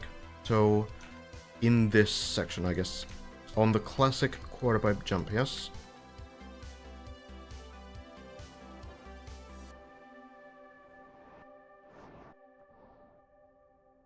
This one is a struggle. Probably one of the toughest parts of this, like, last third of the map. Yeah, good runs, tell me. Floor 11, yeah, as you said earlier, like, it's understandable why this is causing so many issues. Because, like, all the blocks are in weird angles, and you don't have any intuition for this. Like, what kind of a jump is this? Like, what do I aim towards, you know? How much speed do I need? What kind of a landing is this? Like, am I gonna slow down a lot landing this to this? Everything's so weird. The Trackmania brain that players have developed for many years and thousands of hours, it just doesn't do much. Like, you know, what kind of an uphill is this, for example? Like, just by looking at this, I can promise you that no Trackmania player would be able to tell you, like, how much speed you can get out of this kind of a weird uphill, right? It's just very strange. And you need a lot of experience to get used to these lines and everything. And then you have this high jump, which is also, like, weird landing, weird heights you need to release, and if you fail it all the way down, it's such a punishing floor. Jumps are so blind, you can gear up and be too slow because of it. No prior experience with tilted blocks? Yeah. And, like, even if you did have experience with the tilted blocks, like, it's gonna be completely different how like, small differences kind of change the gameplay as well, right? Like, if you have, let's say you have this kind of a jump here. That wouldn't be possible. This kind of a jump here, that's gonna work completely differently from, like,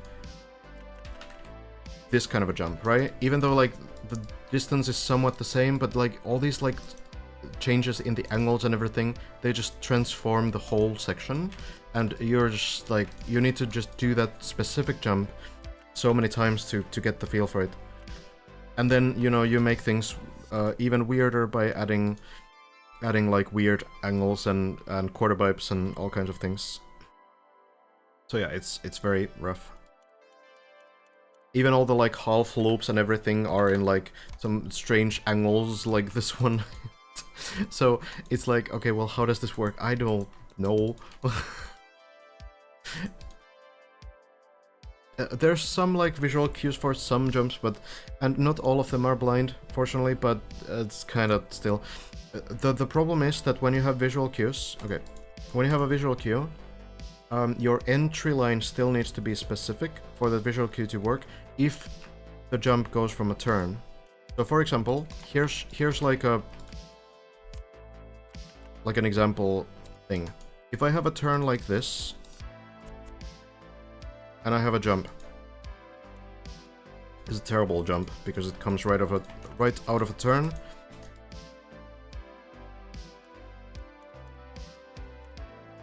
But, you know, don't build this. And then there's a landing like... Okay, let's do a weird landing. Use, like, a wood block like this. Okay, landing like this. And then we have, like, you know, some some crazy scenery over here.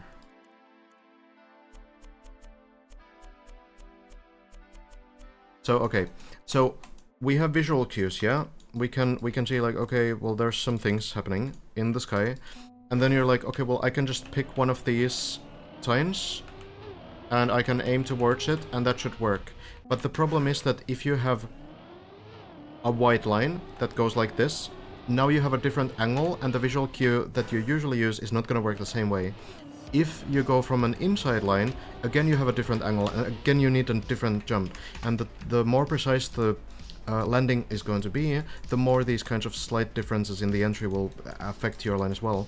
So, like, this is, I think, the problem with some of the visual cues that you might be able to pick up on floor 11 as well, that they will not work with every single attempt, and that's why we still see people fail those jumps more so than, like, the floor 12 jumps, which are much more sort of intuitive and easier to read, because they are built on grid.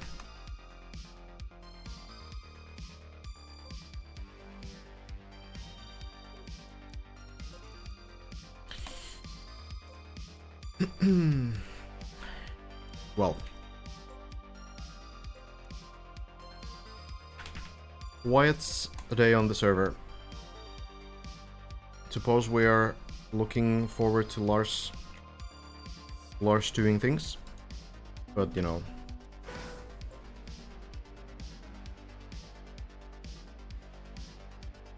we'll see how that shapes up. Might take a while, yeah. Next weekend, probably nutty. On Saturday. Free blockers are evil. Not necessarily evil, but like every time you build outside of the grid, it's going to be weirder. For sure.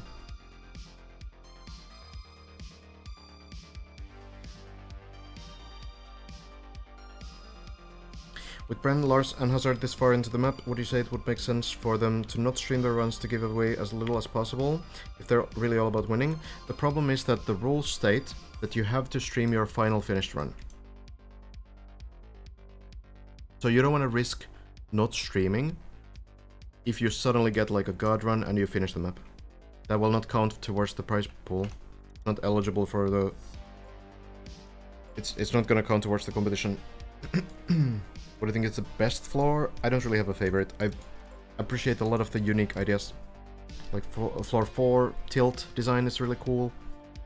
Floor 10 looks really nice. Floor 0 is... yeah, it has like, you know, some Easter eggs around, like some cool things around the stadium. I just wanted to bring up this one. We can check that out in a moment as well. But yeah, when we talk about the grid, basically, like, the editor gives you, like, these boxes, right? There's, like, a predefined height for every block. So if I go up or down like this, it's gonna make sense. And when a player looks at this, they can see, like, okay, that's gonna be a 1 block difference, it's gonna be a 1 block difference, that's gonna be a 2 block difference. And when you kind of get used to Trackmania, you start learning specific patterns.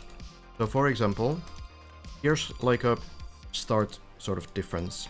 So if you have this kind of a start on a map, experienced players will know that this is press forward. Your goal is to not get airtime, and players will know that, okay, I can drive forward and not get airtime.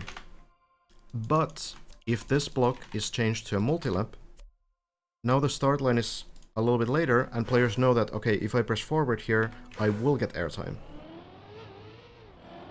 And these are the small things, so players will see this and they know that they need to do like a bit of a diagonal line to reduce the airtime there. And this is just like one example of like the kind of intuition that you get from seeing something like this. Now, if I do something like this, I tilt this block like this. We can turn it even more. We can turn it like this. So this is called off-grid mapping. You're building not on the grid, but you're changing the positions like this. So if I show this to a player, you know, we have very, very experienced players here right now. I can tell you that no one of them will actually, like, intuitively be able to tell what's happening here. Yeah, there we are. Sorry, I'm dying. Shadowcrancer. Multi-campaign winner. Have you won multiple campaigns? At least one you completely crushed. And Tato here, extremely good player on roach styles especially. What is this? I don't know what's gonna happen. What happens if I press forward? Okay, I do get airtime. Is there a way to minimize airtime? Doesn't... well, I don't know. Oh, you can go like this. That's actually kind of cool. Into the dude left input? Yeah, and it would be wrong, right? It seems. Because it's like... it's super weird to read this kind of a thing. So whenever you change anything even slightly, it becomes so much more difficult. If it's on the grid, you can tell, like, okay, well, that's that kind of a drop down, that's that kind of a jump. And like the reason why floor 12 was figured out so much faster than floor 11 is partially the recoverability of the floor. But at the same time, it's also that everything there is on grid. All the jumps are kind of like understandable just by seeing them. Are micro adjustments for these blocks possible in the editor? Like smaller than this kind of an adjustment? It is possible, but you need a plugin called Editor++. And this is where the game gets a little bit complicated, but you know, you can use the third-party tool here to rotate the block. And actually, I could build the most evil start where I would place this just slightly in a downhill and do this kind of a thing. And it might look normal if you just, you know, if you don't pay too much attention, but then you will get airtime because of the slight incline. So you could build stuff like this and it like messes with everyone. So yeah, this is a huge reason why some tricks on the map are so much harder to learn. And it's also like a big reason why floor 4 is very tough. Does DD2 use these kind of editing for the blocks? I would imagine they have used Editor++, yeah. Do most tracks of the day use Editor++? Maybe not most, I don't really know. It's not really that necessary, but it can be very useful to like fix some small things. Yeah, like a lot of players say that they haven't even noticed, a lot of viewers say that they haven't even noticed that this entire floor is tilted sideways, because everything is, right? All the decoration as well. So it's kind of hard to see when the players go here, that everything is in like a weird angle. Like, if you look at it from here, it kind of looks normal, right? Because all the decoration, everything matches, and it's kind of like, okay, well, that makes sense, right? This is just a quarter pipe jump. But now you need to account for the fact that when you drive to this direction, you accelerate faster, and if you drive to this direction, you accelerate slower.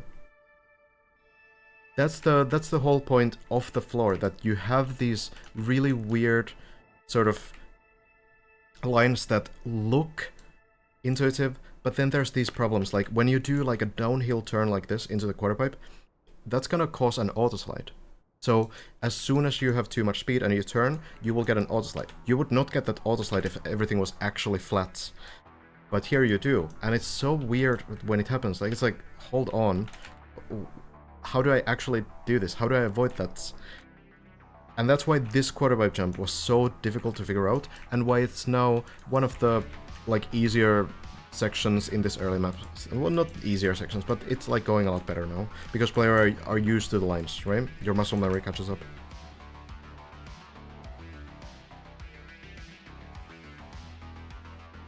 And like this kind of a thing as well, when you jump into this, it might be hard to tell, but this is also in like a downhill angle, right? It's going downwards. So this might also work in like a different way than you expect. Same with this one. This side of the block is higher than this side of the block. But when you jump into it from here, it might be difficult to tell that. So yeah, everything is kind of unexpected here. Also, like, the dirt wall, right, is one of the parts where you're actually jumping pretty hard, like, uphill. The quarter pipe there is significantly higher than the actual dirt wall. If you look at it from here, it might be, like, kind of visible. Makes it so much harder to, like, adjust that. Also, why are there lamps in the air? Floor mappers, why is there a bush in the air? Floor mappers. Come on. Come on, guys. Anyway. You're supposed to avoid the auto slide on the quarter pipe. On this version, yes. On the shallow dip version, you can get it.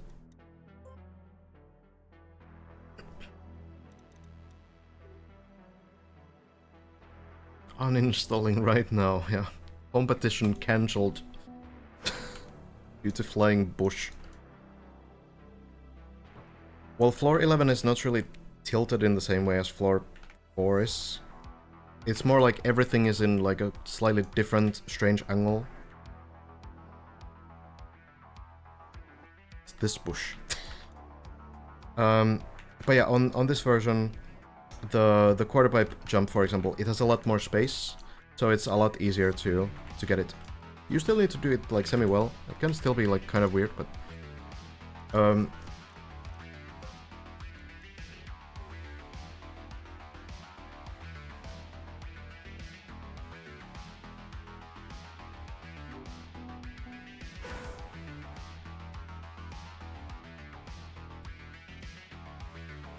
yeah, like if you just look at this, like you kind of notice that everything is weird. Like, you know, this weird like moon shape halfpipe. This side of the block, this is supposed to be flat. This is usually flat. But it's not now. So that already like increases the difficulty. And I think the position is pretty weird. After the event we can check this in the editor and analyze it a little bit more. Not right now, for obvious reasons. But yeah, like, everything is kind of like strangely shaped. Everything has a different shape.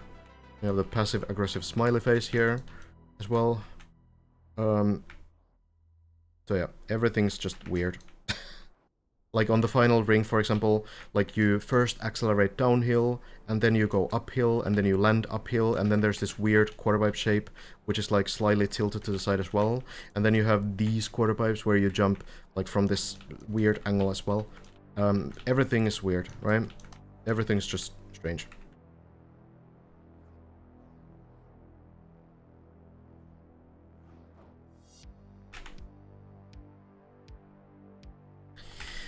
Do you think we'll have a finisher in the next week? Yeah, I think it can happen in 24 hours.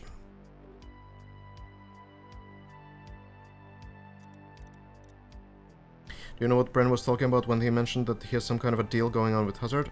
So the deal is that if Bren and Hazard get top 1 and 2, they are going to split the top 1 and 2 price. So both of them are getting the same amount. But that's only if they get top 1 and 2. So if Lars, for example, wins, then the deal is off. Or if Lars gets top 2 and one of the Bren or Hazard gets top 3, for example.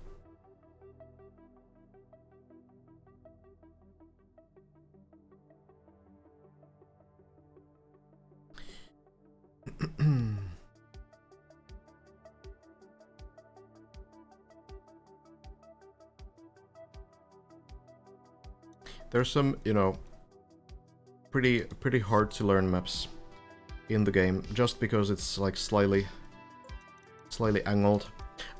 For my campaign, for example, I built this fully free blocked map, which is also a bit strange to learn, because, you know, everything is off grid, everything is weirdly lined up. Yeah, it's 40-40 instead of the planned 50-30, yes. If they get 1 and 2. But yeah, all of this stuff is also like kind of strange to learn, because everything is slightly in a like a uncomfortable angle. Of course, a lot easier map, but kind of shows you this, like this kind of a quarter pipe jump downhill, sort of.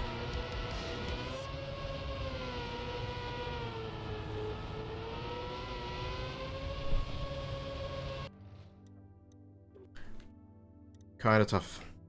Miss time attacking. You'll get back to it, Sammy. I mean, you know, nothing is stopping you from taking a small break as well and playing, for example, this map. If you wanted to.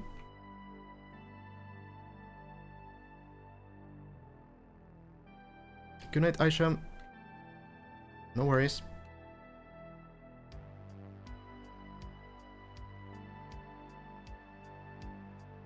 Already grinding the segment times. Here's a grind. Small map that came out yesterday. It's kind of wild. It's crazy. I'm looking forward to trying this out as well. But, yeah, it's a pretty big one. How's the performance? My FPS right now is kind of in the mud. Which is to be expected. But I think, you know, you just turn the settings down and use tweaker and everything else is fine, I think. It should be okay, but yeah. A lot of stuff happening. Then there's the new Khaki season in TMNF as well. I don't think the map is like super cracked, but I think, you know, Discover Run for like average players can take a while. Like multiple hours. I think it's mostly vanilla, so it should be like pretty okay. But yeah, it doesn't seem like it's too overkill. Performance-wise. Looking forward to trying it out for sure.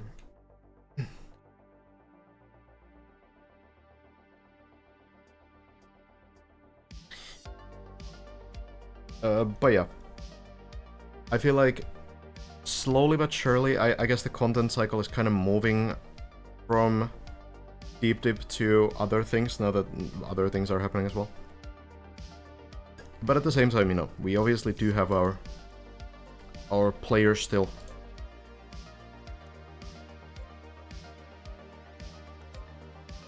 Mainly the top players, but I think others will get back to this after, you know, they get a little bit of a break with, you know, Khaki and everything else.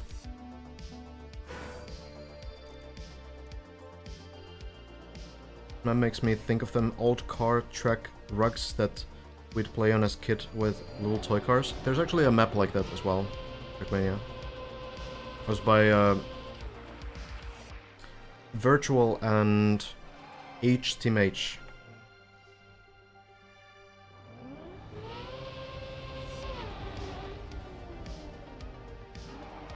So it's like based on one of those kinds of car rugs.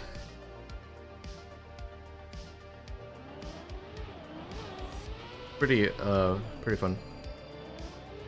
Yesterday's TLTD was also really cool. There's like, the thing about Trackmania is that there's always something insanely creative and cool happening, like whether it's a new game mode.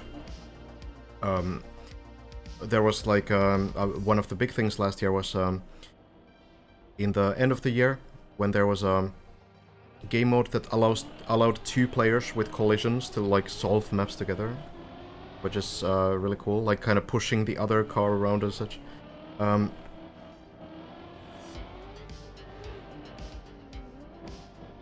Then there's obviously like big maps like Deep Dip 2 or the Still map that just came out now. And then there's events, different kinds of competitions, more traditional and more unique as well. Like, you know, this is a pretty unique event. Yeah, I think the surrounding scenery was like a bedroom. Sega.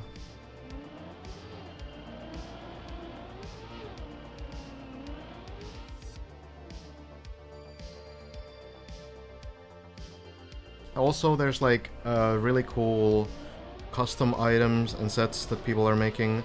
There's one project in particular that's super cool, which is like a full Minecraft block set. Like, I think it's a pretty complete Minecraft block set for Trackmania, which is by a couple people. I think them and Everett's, right? Some others probably involved as well. And then there's also, I'm looking forward to trying out the new plastic custom road set, which is by Juice. And then there's all kinds of plugins all the time. Everius, yeah, Everius. That's the one. It is very cool. Did you try out the plastic roads, Shadow? There was a TLTD about them, right? It's a very interesting design. It's kind of like a sausage block, but a little bit different.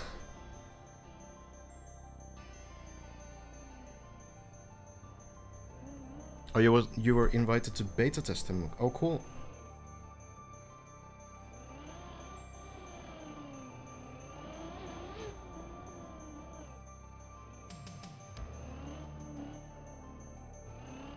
I really like plastic, but I think the one thing that plastic was always missing was like a road version of the surface. Road blocks generally, like, you know, we have platform blocks, which is, for example, this one, just like a big platform block. Or, you know, this one, just a square. And then you have like quarter pipes and stuff like this. But then you also have road blocks. For example, we have these kinds of blocks. These are tarmac road blocks. We don't have too many, like, dirt things, but here's one, for example. So this kind of shows the dirt road shape, and it's like a big sort of difference between surfaces to have, like, a specific road shape as well. So dirt road has this kind of, like, shape where the sides go a little bit higher, and it results in some cool, like, outside lines. And also, we have the ice road, which is the bobsleigh blocks, right? Which is kind of cool. We have a bunch on floor 5. It also has like a very specific driving style. There's also custom grass roads that have been a thing for a while. They're pretty close to dirt roads, but a little bit different, a little bit less bumpy. And now we have the plastic roads, which are also pretty different. I guess we're going into the editor again. I should just stay in the editor at this point. Yeah, road has the side barriers basically, yeah. And platform doesn't. So we have this thing. That's the road and the platform on tarmac. And then we have the dirt road and dirt platform. So it's a little bit of a different height as well. Then we also have like another road type. This is also tarmac. It's called the sausage block. So basically it has like this interesting design, which gets pretty interesting, especially with turns, where you need to kind of take this inside line as opposed to the outside line. So yeah, then there's the customs. So on grass, for example, you have the grass platforms, which is normal. That's included in the game. But then you also have the custom grass roads, which is a little bit, you know, more flat than the dirt roads, a little bit higher. But it forms really nice maps. And then you have the ice, and the ice version is the bobsleigh, which is also cool. And yeah, I don't have the plastic set yet, but it is a little bit different.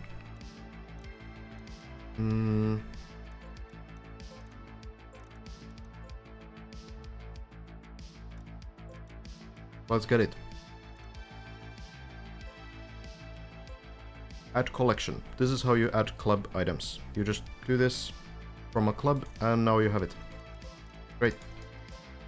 You can also download them to your folders directly. Then it's not gonna do this update data thing. But this is pretty nice and painless. So now we also have plastic roads. And the plastic road is kind of interesting. So it's kind of like this reverse dirt shape. Not quite as strong as the sausage block, but it's kind of a cool one. Does it go a little bit uphill on the sides as well, or is it completely flat on the sides? Actually kind of hard to see. I think it's flat. Or is it like a very small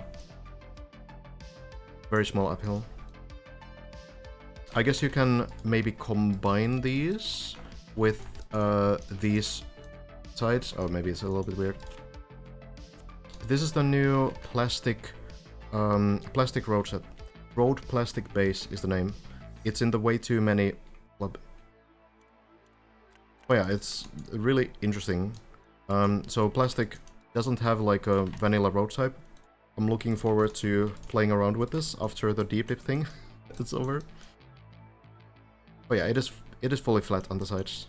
Kinda interesting. Looks cool. Does it have like, it has loops and everything, right? How does this work?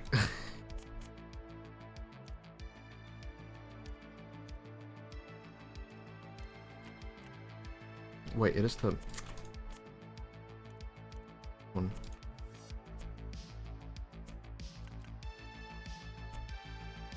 It's kind of wild.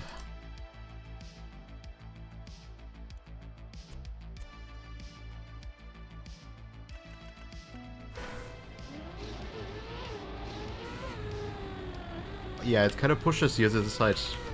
But this is really cool because this will hopefully enable some like pretty unique sort of maps with plastic as well.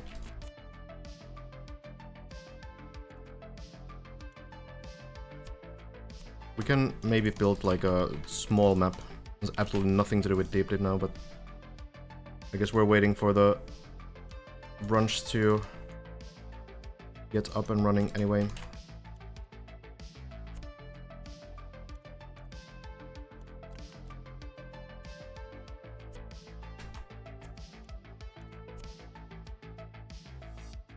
I have no idea what's gonna happen here. Yeah, cool transitions as well. Okay, hold on. Trying to avoid gear issue. Let's get it early enough there. Maybe like going here and then jumping from the side and then landing.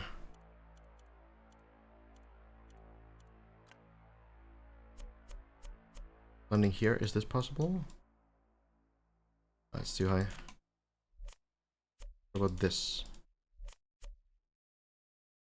That could work. Larson 12 now? Okay, we can tune into that in just a moment. Let's see if Lars gets to 13 or 14, we can then tune in.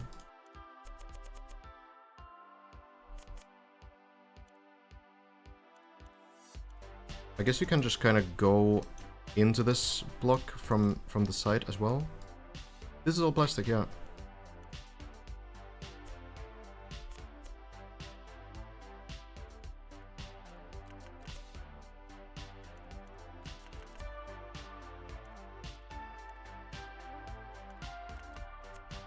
What about the side switch and then jumping from here to...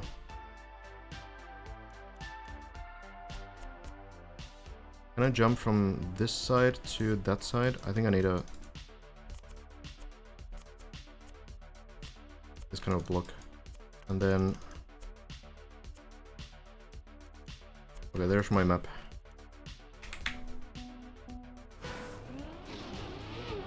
Very slippery surface.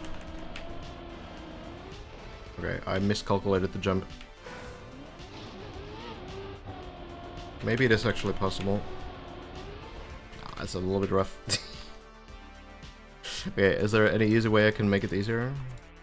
Some very simple way? Oh, that'll do. It's gonna be weird, but whatever. I don't think this is a particularly good map. which probably comes from the fact that I didn't test it. Okay. Oh, you don't really get much of a jump, actually. Not a big one. Okay, I'll fix it. I'll make it like this. Really, that works. Hey. That's kind of interesting. Yeah, you can do a lot. I can already tell. You can do so many different kinds of jumps and okay,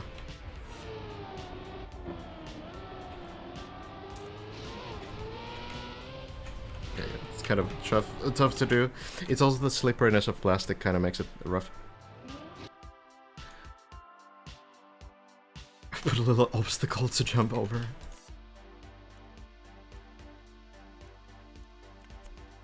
It's too high. It would need to be a very small obstacle.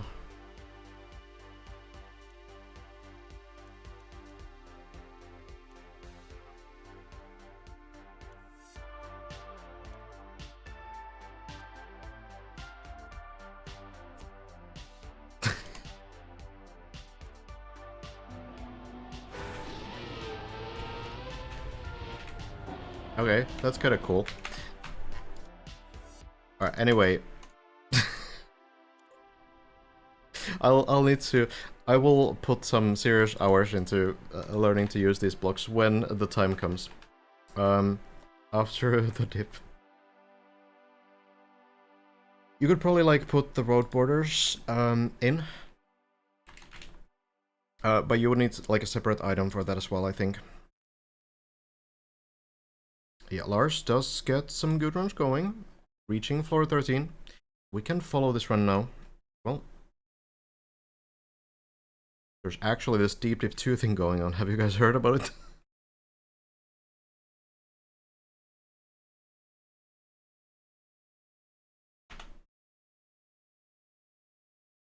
Getting some runs in, and we will follow. Really speedrunning. Interestingly, by the way, Lars still showing inputs. How many loops is Lars doing? How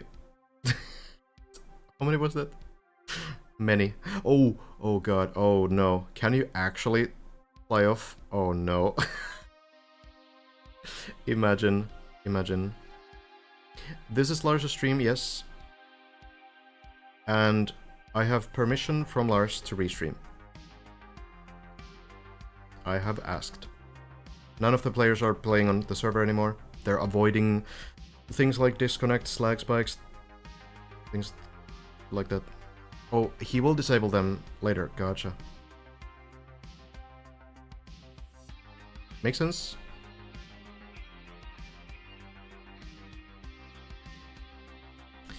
Clean so far, and then into the shortcut. Elcon's still the only one doing the big shortcut. It's much riskier, so at this point, most players are fine with this one.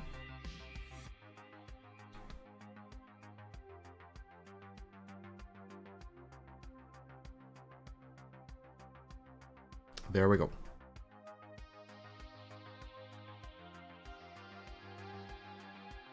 Kind of chaining everything at this point. Truly speedrunning already. Feeling good. See how it goes.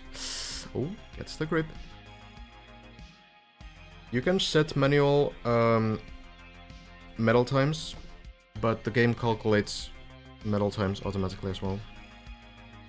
Oh, gets the landing. Nicely done. 211 hours on the timer. So Lars probably has the most hours at this point, I would imagine.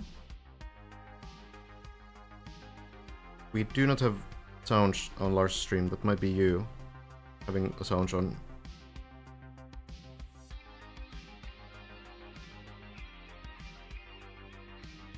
So gets these early sections. Well, we're pretty much through the middle part already, but gets through floor 13. Now just the wall right. Again, front wheels first to avoid slowdowns. Steering heavily to the right as you enter this wall right. Right there. Works fine. And now landing, turning to the other side. Seems to land on the wood there. Maybe it's meant to be that wood landing so you get the instant grip and avoid turtling. Gets through it anyway. So now turn around. And jumping through. There we are. Into the pool, looks just fine.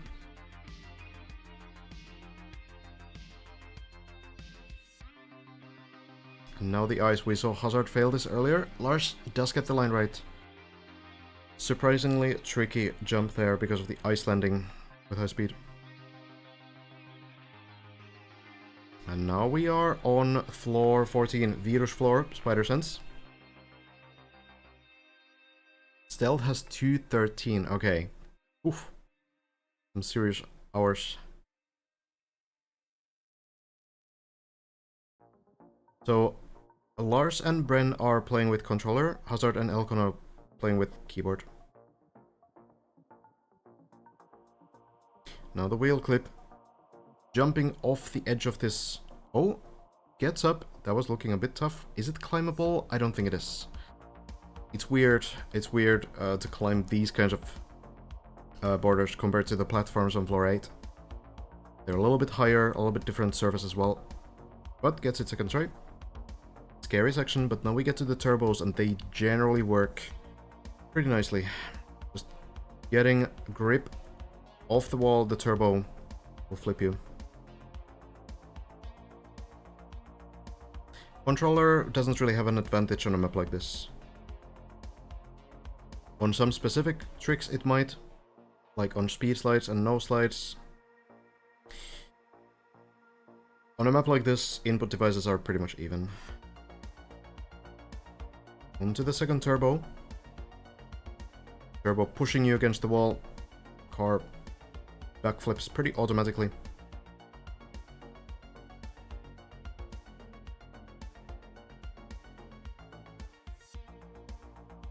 Now the quarter pipe. Looks to be clean, and oh, doesn't really get the line though. Maybe the speed wasn't really the best either. So fortunately though, floor 14 still has these easy sort of recoveries. Unlike the last two floors, which do not have almost any recoveries at all. Pretty much every single floor 15 recovery is on floor 14 as well. All of the pools there.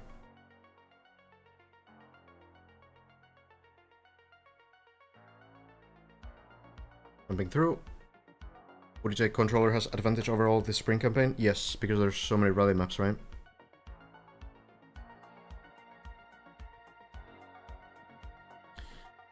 Then, second try.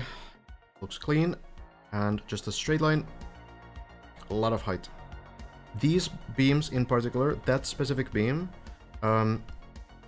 is kind of rough to like bounce onto because it can send you kind of sideways. I don't know, there's something weird with the geometry. But Lars makes it clean. No need to worry about it.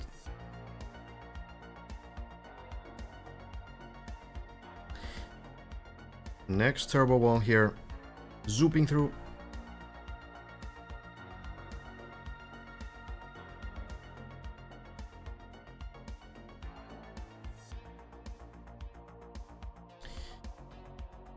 Gonna be again the last few parts. Those are generally the hardest parts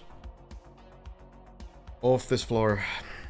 Very straight line. Lars lining it up with the alternative camera 3, easier to see with the extra stuff there in front of you.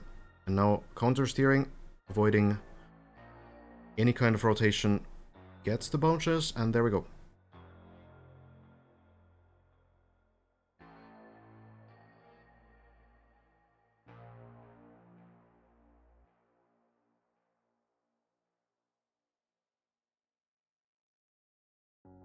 Now the quarter pipe.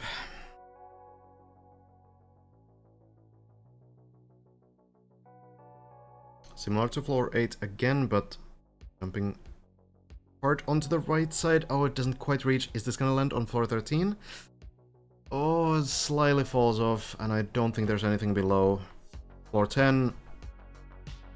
The closest section, but it looks like it will go to floor 9. And turtles as well. This might be a reset for Lars. Is the car gripping the wall maybe? I don't know. Well, suppose.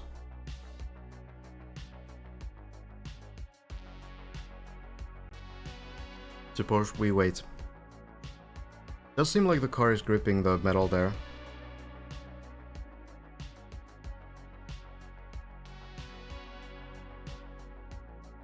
So maybe there's a save there, but it's gonna be to floor 9 anyway.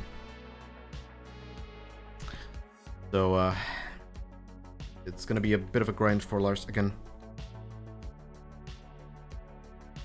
Good night, Kalixman. It's a reasonable bet. But that run was looking pretty good already. So there's, what I was talking about the beam. There's one map.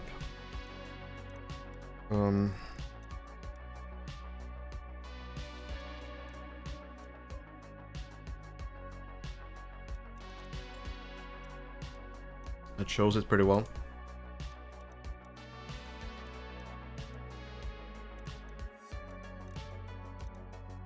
Which one was it?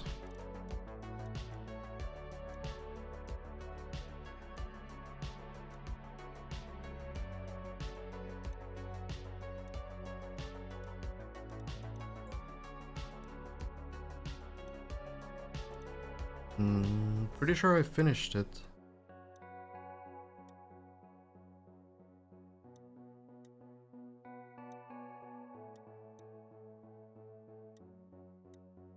$188?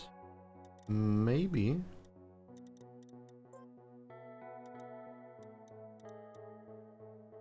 Oh, not that one. That's a cool map though. It's a cool map, but it's not the not the one. I'm looking for the one with the bones. This one. So on this map you need to do that bounce, and it's very weird and inconsistent. So basically the strategy here is that you go backwards, you land on this turbo, and then you hit this beam here, and it gives you like completely random bounces all the time.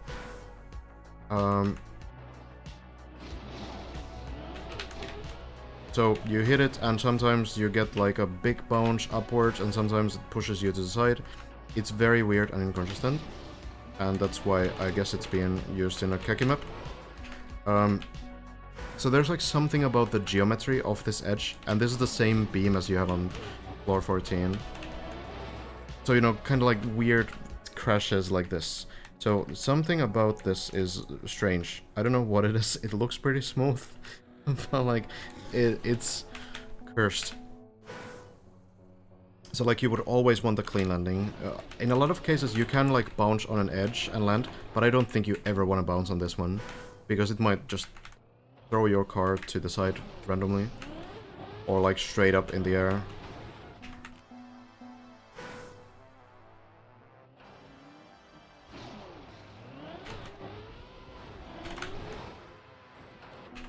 I don't understand how it works, what it does. I know that it took me quite a while to finish this map.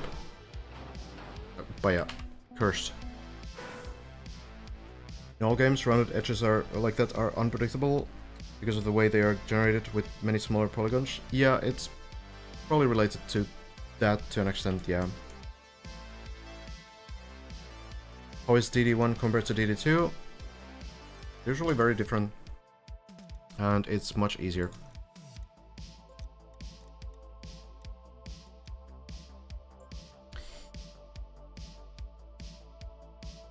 So it doesn't really have like as much of like choke points. Okay.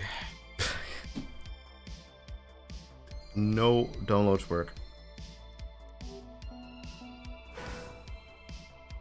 So okay, I guess the plugin actually works. Interesting. Plugin actually works on this map as well. Yeah, you know, it's a pretty tall one as well, but like overall it takes a little bit less space and the floors are shorter. Like, you know, the world record is 19 minutes and we probably are expecting the water guard on Deep Dip 2 to be like sub 40, maybe. We'll see. Maybe 35 minutes remains to be seen. There's a bunch of like shortcuts and such. Smaller shortcuts in the beginning. Some intentional, some unintentional, I guess. But yeah, like it's similar in style. Like it's built in the same concept where you have like multiple mappers. Every one of them builds a single floor. So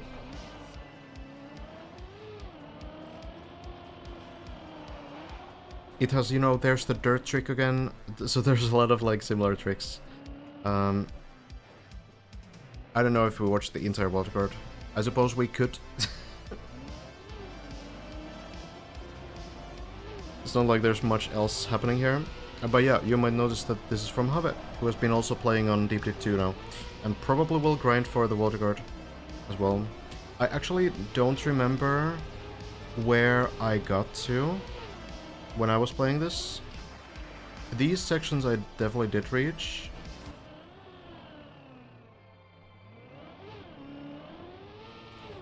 Let me see. Let me check the last part that I remember. Bit of pathfinding here as well. But yeah, you can already notice, like, you know, there's... just the speed checks in general are just a lot easier. So you don't need to generally, like... chain all of this together, like, of course, the water guard does, but... Still, though, only 13 people ever finish this, so it's not like it's easy to finish. Not at all. But it's way easier than Deep Dip 2. Just that there's so much more hype around Deep Dip 2 right now than there was with Deep Dip 1 that I think there will probably be more finishes eventually.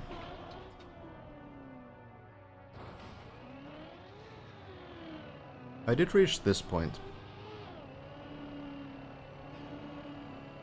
And you notice those small blocks there are bumpers, right? So these you don't have at all on Deep Dip 2, maybe for some inconsistency reasons, but probably also for shortcut reasons. So they often enable shortcuts. So magnets, reactors, and bumpers aren't used at all to prevent shortcuts on Deep Dip 2.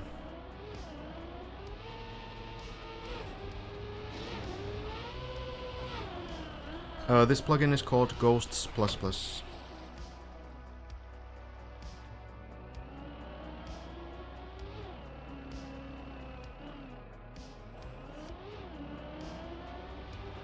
I reached these points. I'm not sure how far exactly I got. But yeah, it's very similar sort of visual style in some sense. There's like very different types of floors though. Like, you know, the kind of dirt grass design is kind of different from what we have on Deep Dip 2 now. And these beams as well. Pretty different.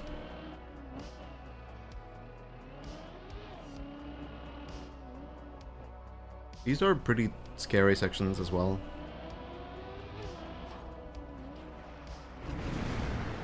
Some water, and here we have a reactor as well. But there's reset rings everywhere, so you kind of float. When you get that reactor up in water, you do sort of fly up, but there's resets to make sure you can't use it after to shortcut anything.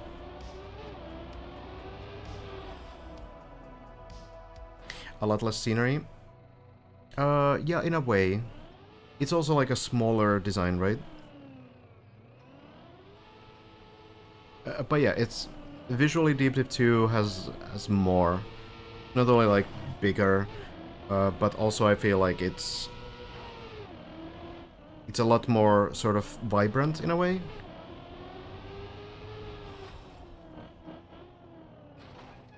More items, yeah. The items didn't actually exist at this point though. So, you know, there's also like a patch difference where a lot of vanilla stuff was added later. I do remember reaching this point as well. It's been a while. It's been a while.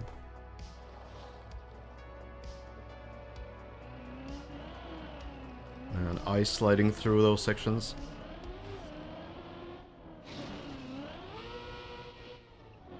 I never finished this map, no.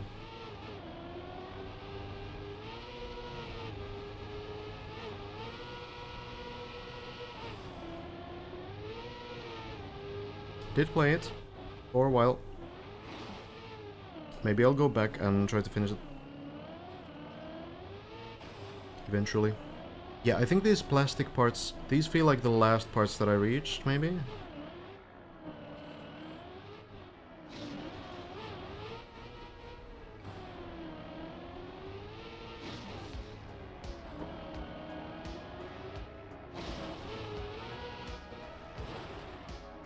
There's these bumpers.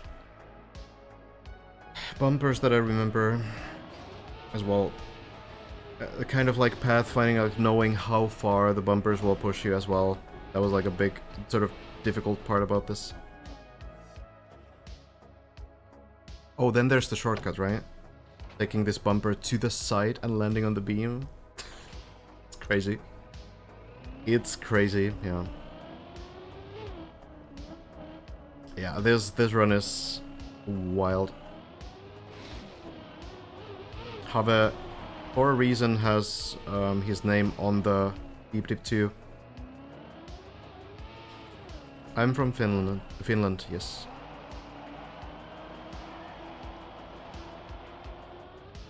We do have the ducks. Oh, I actually never even realized that the duck design is the same. The same ducks on Deep Dip 2. These parts I didn't reach. That I remember.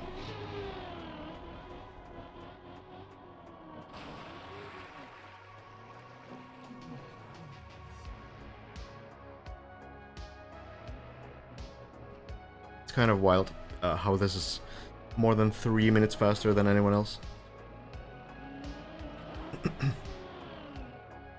And we will probably see Have also grind for the Deep Dip 2 wildcard eventually. There's one shortcut that's comparable, floor 7 to 8. It's been done already in the practice floor. Saves about a minute.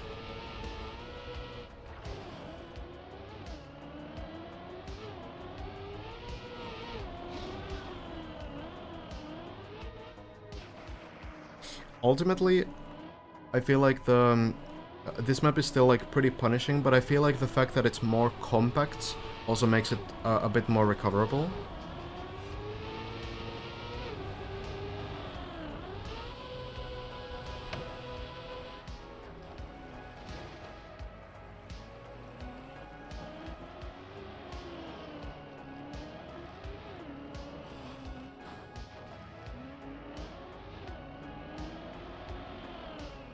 How much do you think Elcon saves with the 13 cut? These are magnets, by the way. So we can change camera for those. We have the technology. No one's finished Deep Dip 2. We're watching Deep Dip 1. But yeah, Deep Dip 1 was finished first by Bren. We have these magnets here. Need to carefully jump through.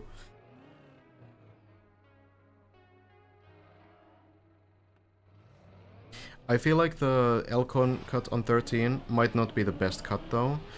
I think it probably saves like 30 seconds compared to the others.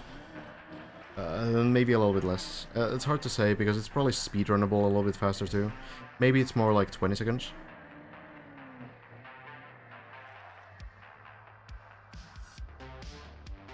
I will say that looking at this map like this, it does feel like it has a little bit less plastic overall.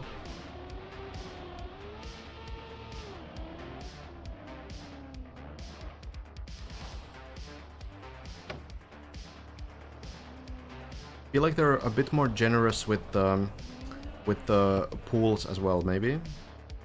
But you know, Deep Dip 2 was always supposed to be harder, right?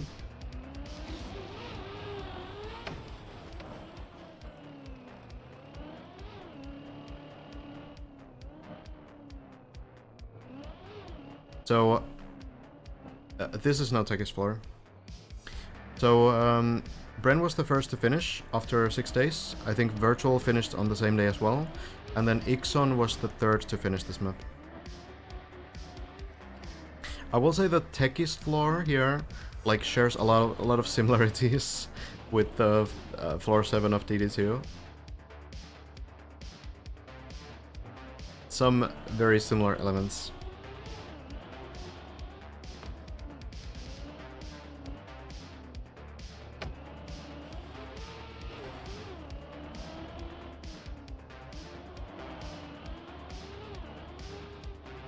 Yeah, the big hole in the middle of Deep Tip 2 is... that's kind of rough. Floor 11 also has the floor 11 smiley face. Wait, this one or what?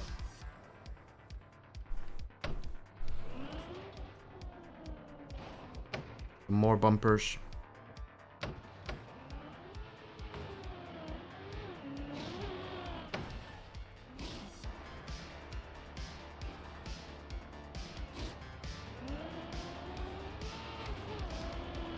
Pretty creative routing on this one too, though.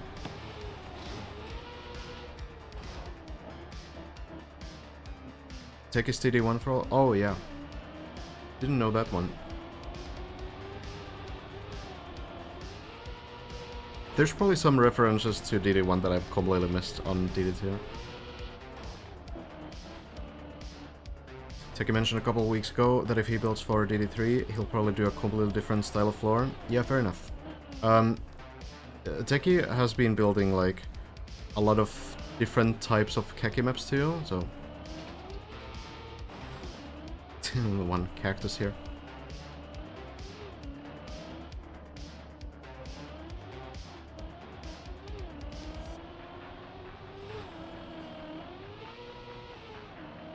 It's, I think one of the biggest differences is that there's no, like, planned sort of drop-downs. Not too many anyway. Like, there's some for sure, and there's the snake as well. Where there are no bumpers on DD2, for the reason that they enable shortcuts, and they can have some inconsistencies as well. For example, if you go with like one wheel onto a bumper, you will get a different result than if you go with two wheels, and it can be like kind of weird to deal with.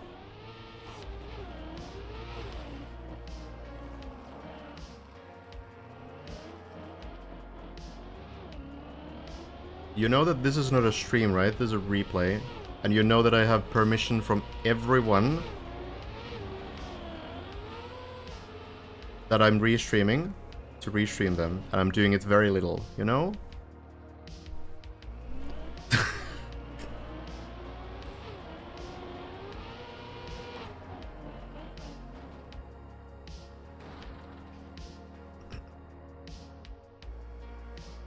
Like... Who are you, like, even defending at this point? The players are fine, and they have talked about my content being valuable for the event. You have no idea. You're white knighting for no one, dude. Alright, bye-bye. Oh god, dude. Oh yeah, okay, well, here's this big thing, by the way. Completely missed it. No, it's just honestly funny to me when there's people who are defending like nobody. Like they don't have their own opinion, but they feel like they are defending someone else's opinion, which the other person doesn't have. It is just so confusing. But here's this, yeah. Here is this strat from Have. This is why Have has the water guard. Magnet situation.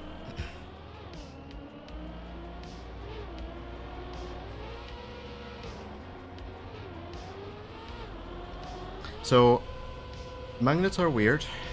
I don't really know what else to say. There's a reason why magnets aren't used on Deep Dive 2. And there's a reason why magnets are very much used in khaki maps. That skipped 1.5 floors. It's crazy.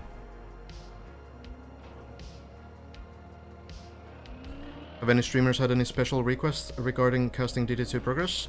So what I know is that Bren has asked not to be restreamed on floor 16, which, you know, he has also said that it's nothing against the casters, it's just, you know, that he's doing the runs and he, you know, deserves that support as well.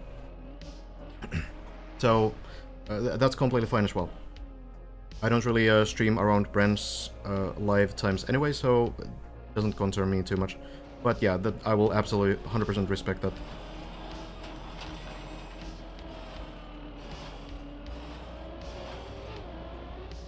Boing. Such a wild grind on a map like this. But I will say that grinding a World Record on a map like this is very different as well. Because when you're grinding for like a perfect run, one mistake means that the run is over anyway. So when you go for these kinds of strats, like, you're not really thinking like, okay, did I fall down 1 floor or 2 floors or whatever? The run is over anyway. So you're not really thinking about it in the same sense as you are when you're trying to complete the map for the first time. Because then you're kind of thinking like, okay, I really hope that if I make a mistake, I can recover. But here it's like, okay, you make a mistake, the run is over. So, very sort of different situation, right? Different mindset.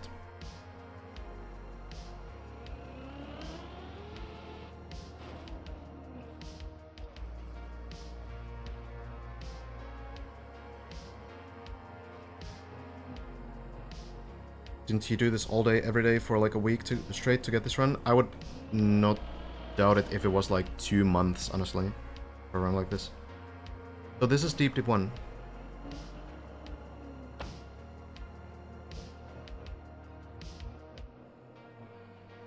This is the map that came out 1.5 years ago. Bren was able to win the Deep 1 event, playing this map for the first time, but this is the run why Have's name is on Deep 2. This is that run.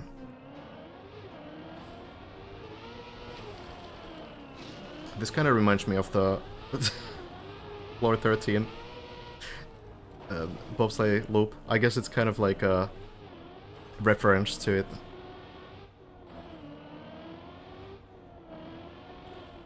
Yeah, I suppose there's like a Deep 2 advertisement maybe on some of the signs, but yeah, maybe Plexity just really likes these elements. Also these wood roads, though, it's a different surface on this map. This one still has the old wood surface, which is tarmac. Physics. The new wood physics are, of course, very different. Like, if this map was now in the current patch, it would work completely differently. A very similar design in some sense. Plexity really seems to enjoy this kind of a chaos.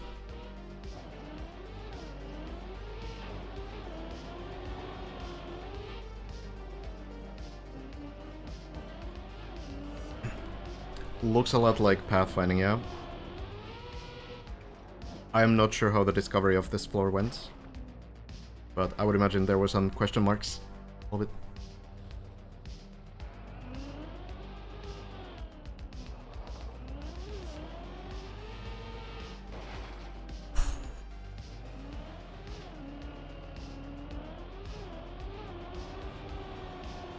So many weird angles here as well. This is probably like a really painful floor to learn, let alone speedrun.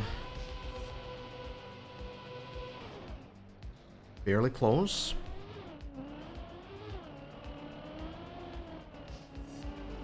Thank you, Nomark. I'm glad to hear that.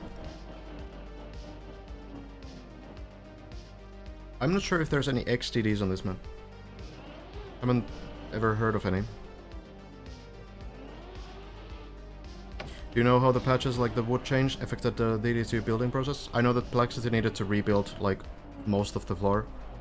And I would imagine that the ice patches before also like caused problems.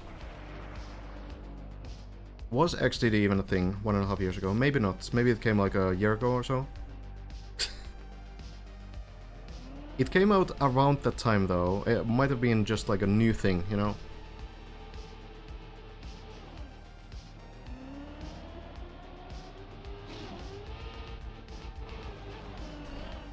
there's the finish, we already see it, but a few tricks.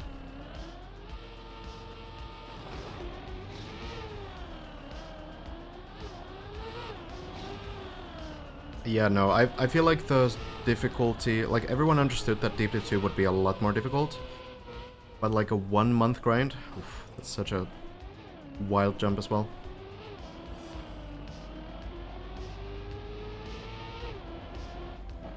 I'm not actually sure if that's intended even. It's such a long time ago, I don't remember all the details. But there it is, jumping through, finishing the map in 19 minutes, 15 seconds.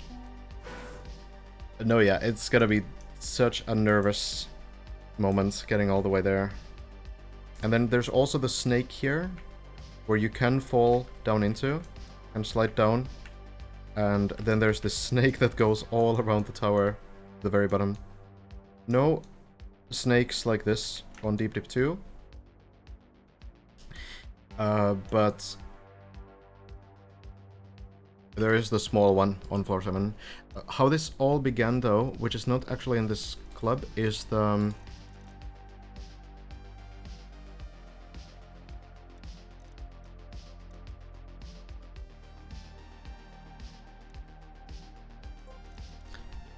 It is the...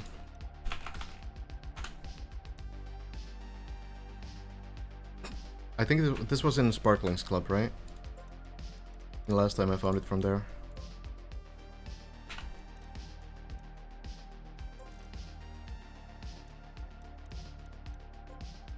Where was it?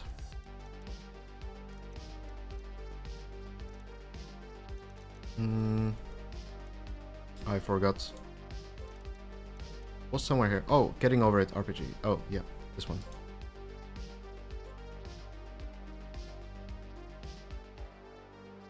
This was the first map. The first tower map. Built by a similar group of mappers. This was a lot easier. And if you're looking for like a much easier experience, this can be a map to play. 152 people finished this. It's still like a similar, very similar tower. But it's, yeah, also like a very cool project. Has some shortcuts too. Hazard has the record here. Bren also in the top 5.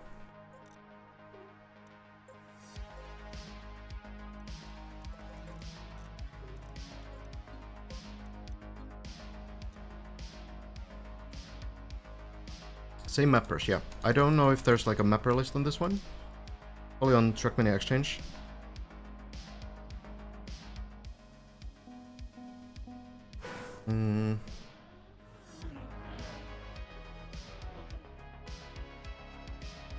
But yeah, the very similar group of mappers though. It's multiple mappers as well. But it's, you know...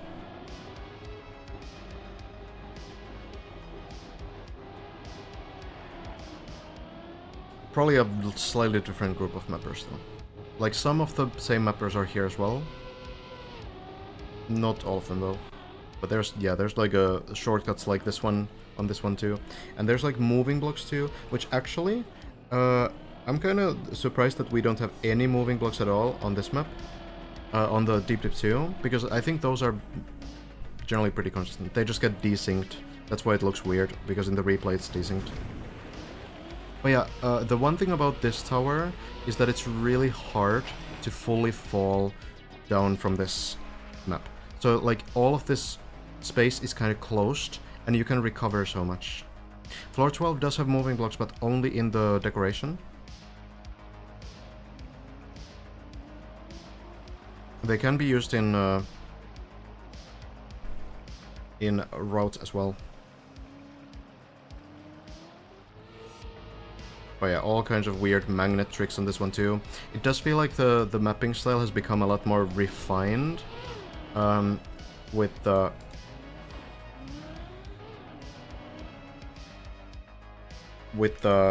new map. I think there's only like one place where you can actually fall down from here. Like, if you go through the hole, you can fall, like, one floor below. I don't know if you can ever really fall all the way down, apart from the sides here. So they definitely, like, have gone harder and harder here all the time. Really the one danger that you fail this map is if you unturtle. That's really what you are afraid of, right? If you unturtle, that's basically the only way you actually fail this map.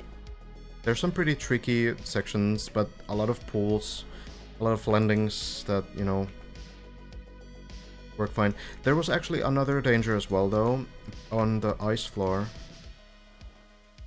Is it this one? Yeah. Here, this block is kind of, it's like an unmoving moving block. So it's like a moving block, but it doesn't move. And the danger here is that you can die into this block, which means that the car just kind of disappears and the run is over.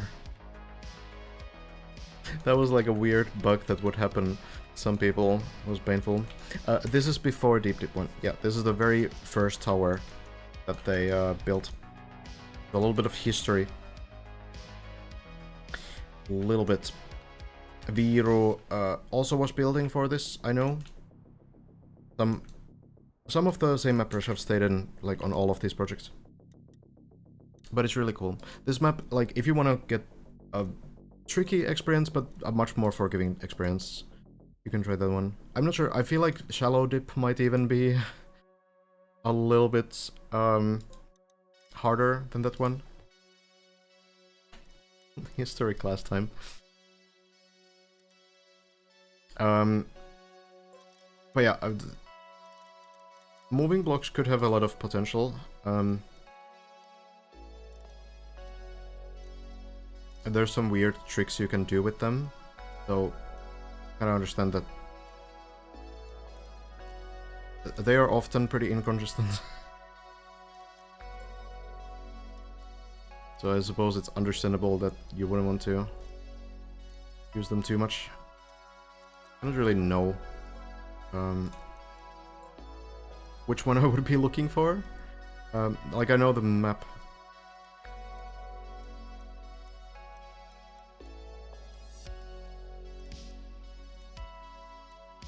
There's one in particular.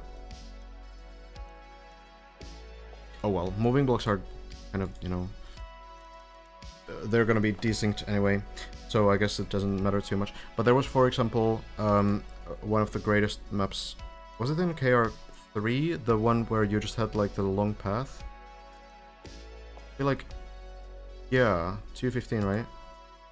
Here's a map that uses moving blocks. Maybe not suitable for Deep Dip, but... an elevator first. And then whatever this is.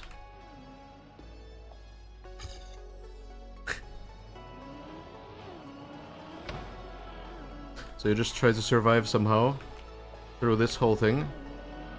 You don't want to get pushed to the sides. Khaki strategy. Was there literally a press forward strategy? I do remember there was a low input strategy. Is it really just press forward? It doesn't maybe work anymore. Could be that patches have affected it a little bit. But yeah, the replays are gonna be decent, but you know. Basically, you just hope. A little bit of like a path, try to dodge this thing. I don't know, I feel like dodging some moving blocks could end up being like an interesting section though. I don't think it would end up being too bad. It can be that sometimes moving blocks enable like very weird bounces, like some mega flights, and that can be pretty cursed as well. But I don't know, I feel like that would be a way to at least give a little bit more to the map, some diversity.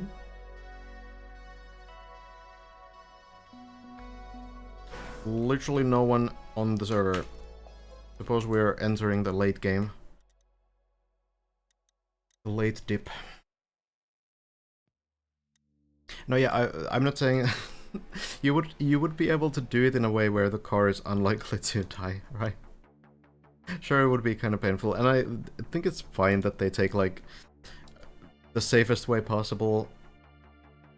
But like, there are maps with moving blocks where you're unlikely to ever like completely lose the run. You could make custom moving blocks as well. There are some pretty cool ones. There was one of the most impressive ones actually was the La Costa map.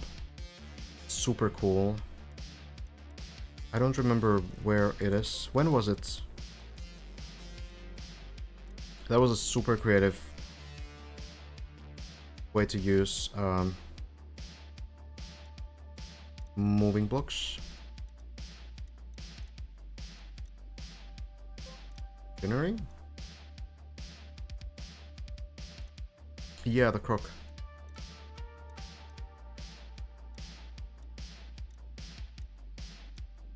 December? Thank you.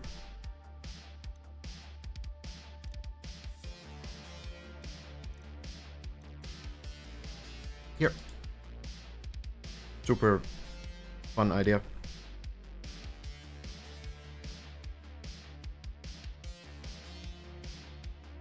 Bren apparently playing off stream. But yeah, you have this crocodile or whatever, alligator, I don't know. And you land onto the head like this. That's a custom moving block. Really, really creative. That's very consistent as well. Like, you could do some pretty interesting ideas with custom moving blocks. This is a full speed map. Elkhorn with the water guard. No surprise there.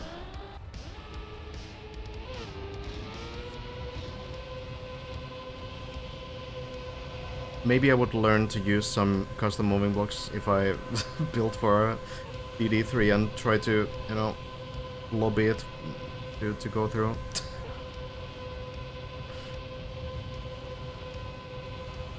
Got desynced on the server somehow, I lost in the first round. Ow. Happens occasionally on Cup of the Day. This is a very cool map. Very well calculated.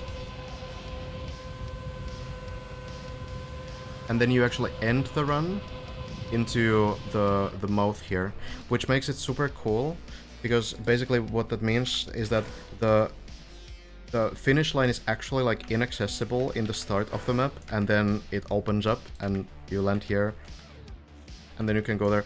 It's super cool. Now, unfortunately, like, you don't have that much freedom when using these. There's like a couple key points you can use, but yeah, you can't make like super complex moving blocks, but there's like some things like this that you could use. I don't think yeah, Bren is not on the server playing on offline. What was this campaign called? 1212 La Costa something? I don't really know exactly, but it was a sponsored campaign thing. I think it has 4 maps.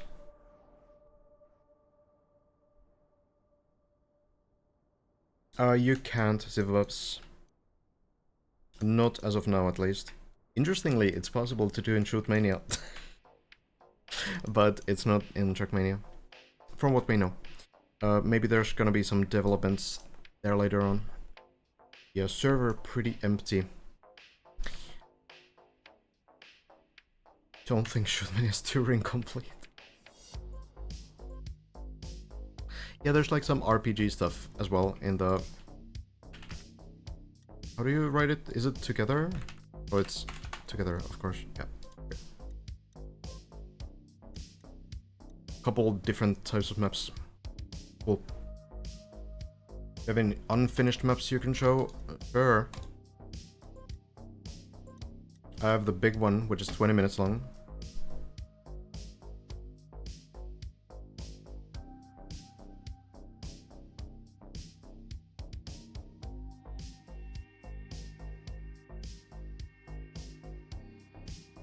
Yeah, I'm not really sure how the public servers are looking. I feel like those might have kind of gotten a little bit quieter as well. I had this map, which I have no idea what to do with.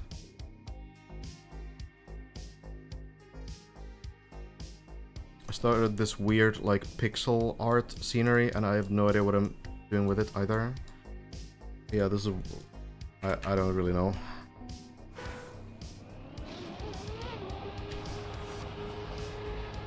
Kind of fun, but I don't know if I'm gonna finish this.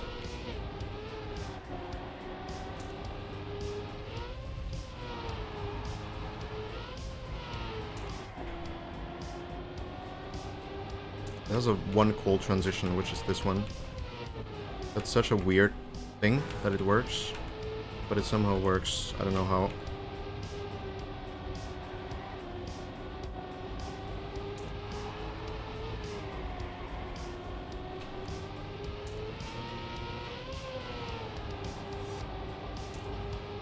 You do basically like drift here at pretty high speeds. It's kind of like a mixed speed tech map, maybe? I don't know. I don't know what you would call this. This is kind of fun. I don't know what to do with it though. Yeah, this is like a more traditional Trackmania map, you could say.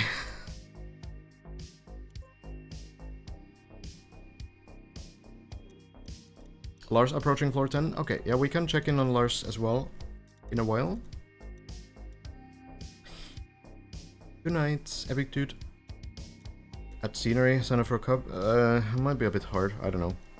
We'll see. Usually my maps end up being too hard. Then I have a full speed map as well that I built. One. This one I should probably finish. I think this is like pretty reasonable.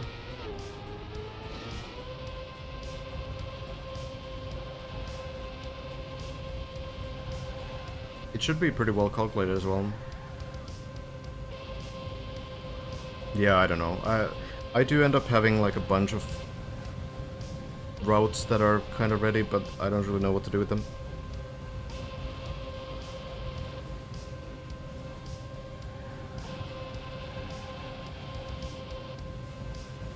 But I kind of like this map. I'll probably try to finish this at some point. I just need to decorate it somehow. Or collab with someone, maybe.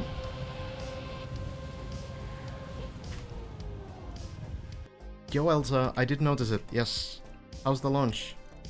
Map looks super sick, dude.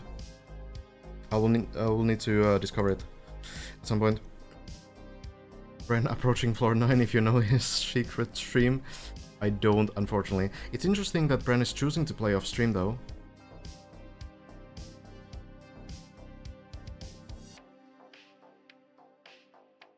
But we can check in on Lars in a moment, for sure. If the run keeps going. What is your approach when you build a map? Do you have a theme in mind and build from there, or start with a route, or just kind of make it all up as you go and then refine it over time? So usually Trackmania is very like the styles in Trackmania are very defined, which means that you can have tech maps and you can have speed tech maps, you can have full speed maps, you can have RPG maps, you can have these kinds of things. Yeah, maybe Kubu. Yeah, just fell. Ouch. Well, 7 is not the worst though. Hard to lend to. But yeah, so you have all these styles like, you know, bobsleigh maps and stuff. And they often have their own communities. So you kind of know your target audience when you start building something very specific. Which means that today's map by Link, which probably is a tech map, which means that it's probably going to be a 4th gear map with tarmac surface and drifts, right? Link does build some, you know, mixed maps sometimes as well, but I'm gonna guess that this is a tech map. Oh, it has a shortcut too. Unlucky Link. Okay, it's kind of like a mixed map. Mixed, like, plastic tech map. But yeah, we have these 4th gear drifts, I suppose. Well, it's a little bit different map than usual, I will say. But yeah, like, it's like all of these styles have like their own target audiences, their own communities, and you kind of build like within the traditions that you have. So if you have a full speed map, then your goal is to get up to like 500 speed pretty quickly, and your goal is to, you know, keep up speed slides and loops and stuff like this. You always have like some like common tropes almost that you use on those kinds of maps. So you kind of follow those and you try to build something unique as well, and yeah, kind of works that way. Every style is very different to build though, and you can build like weird combinations of styles as well, but it's usually you build like within a style and try to add some small details that make your map stand out. Sometimes I do have some very weird projects as well.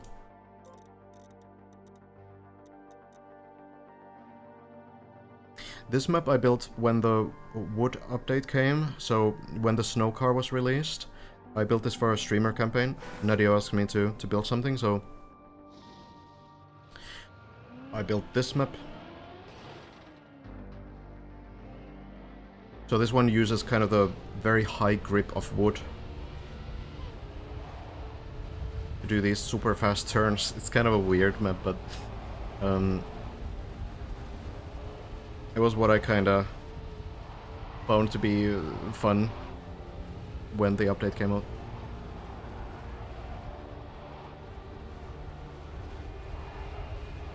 It's not a snow car map, but the wood surface came at the same time.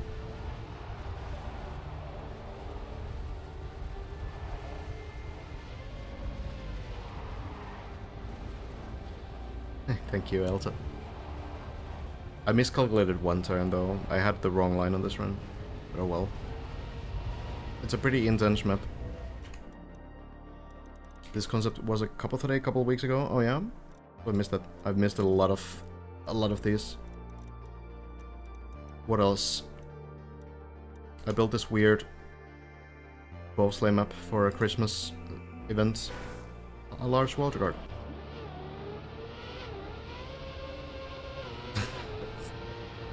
I don't really know if there's a good camera for this one. Everything is so strange. But it's a fairly playable map, surprisingly.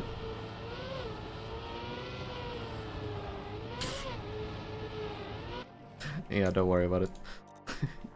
Someone asked about, like, how do you remove the stadium? So you can download either of these. What you do is you just edit map bases. So you just open one of those, like void base for example. You open it here, choose the size.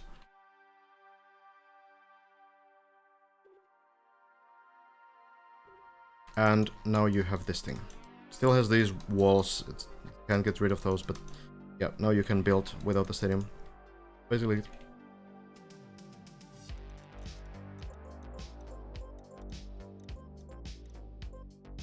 I also built like a bad map on purpose.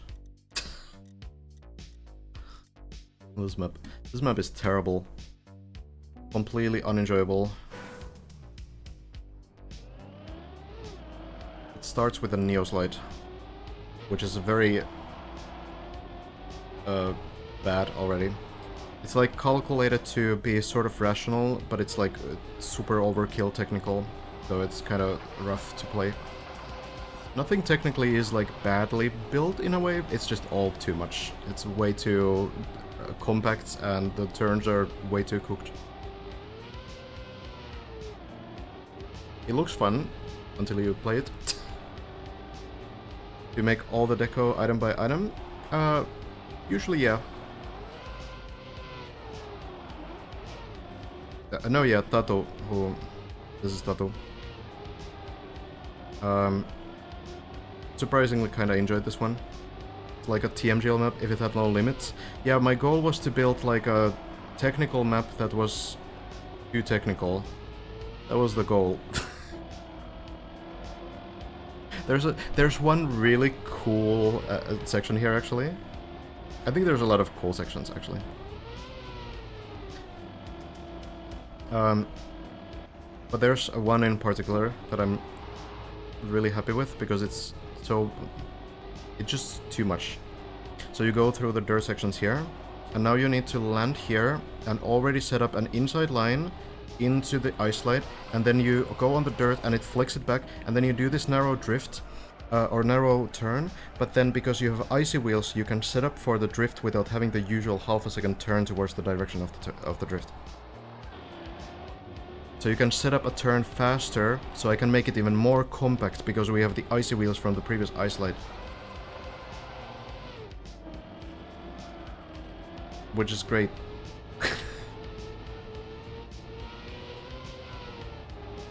By the way, you're supposed to have 4th gear here. It's calculated to have the 4th gear, but it's like this one. I think you can get a run under 150 on this, but no one's ever gonna play this because it sucks to play. Yeah, that's the kind of stuff I built. Bad maps. It was a cool project though. Yeah, making a task for that map would actually be really interesting. So a lot of the time, like decoration, how I do it is, and this is a very usual process, is that you have like a map. Brand falling as well, okay. You have a map like this. Sick map. And then what you do is you make some like tower or pillar or something, and what you can do is you can save it as a macro block. So I have like a bunch of things that I can sort of add next to the map, just like this. So I've built these, this is like a combination of probably 50 different elements. And then you can make your map look nice by just, you know, having this consistent style, and it's pretty effortless as well. Some big elements.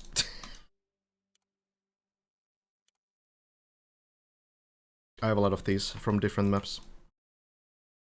It's fun to make these. I'm not like super good at decoration though.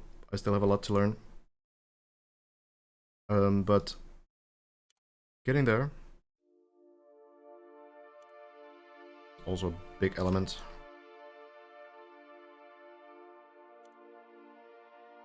So yeah, this is a very usual sort of process. Making these kinds of macro blocks and stuff.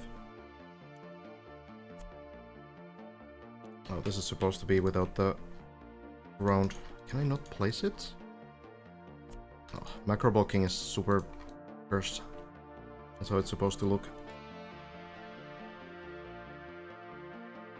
I do have a lot of these, yeah.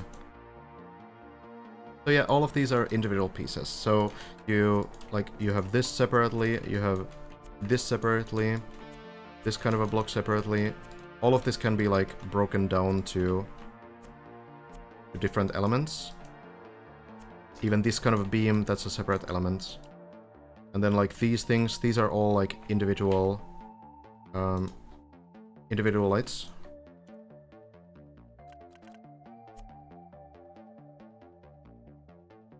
So yeah, it takes a while. It takes a while to get these kind of things done, for sure. All of these are also separate beams. But you know, the end result is pretty nice. That's very, very common. Isn't it too heavy for low-end PCs? I remember it being a little problem in TM2 Stadium. It depends. It depends what you build. Like, you need to be a little bit careful, sure, but generally speaking, not too many performance issues with these kinds of like vanilla elements.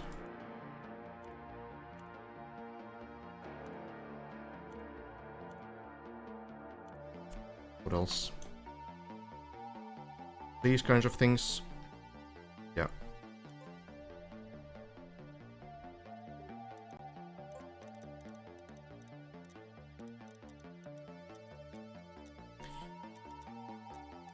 Dude, how many maps do I have?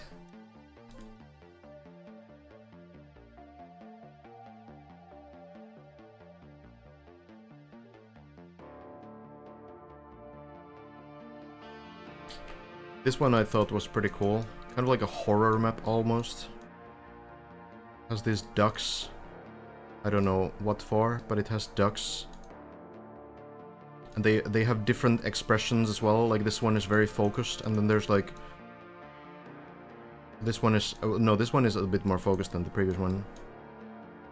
This one is really angry. I feel like this one... Yeah, this one was so angry that there's smoke coming out of its ears. But actually, yeah, I actually kind of like this design here. Kind of like a weird theme, but, you know. This thing is almost like a centipede thing. Also, just about the weirdest trick I could have put into a Trackmania map.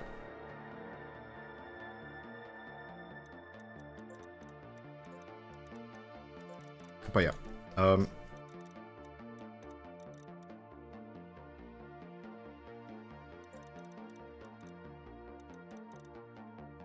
I'm planning to make like a beginner-friendly sort of maybe 5-minute map after this whole thing, because I think there's a lot of new players here.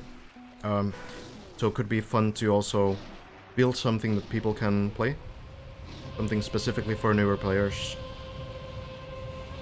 Different styles and such. Yeah, don't ask me what this is, by the way.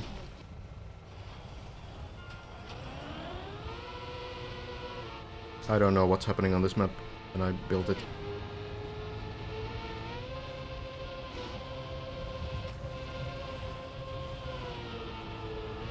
I might have overcooked the ending, but when I was playing this, when I was playtesting it, it felt right. And to be fair, Techie made a tier list of all of these 75 maps from Keki Reloaded 4 after the event, and Techie did say that my map was the best map, so so it's fine. The finish is fine. No, that is the intended strategy, yeah. There's no way to skip it. That is exactly how it's meant to be played. Hey, Slow Dodo. I remember you. You built a fast turret map? Yeah. Made a simple one and found a bug while verifying, and it turned into a simple dirt map with a skill check and troll 80. Oh no. Oh god.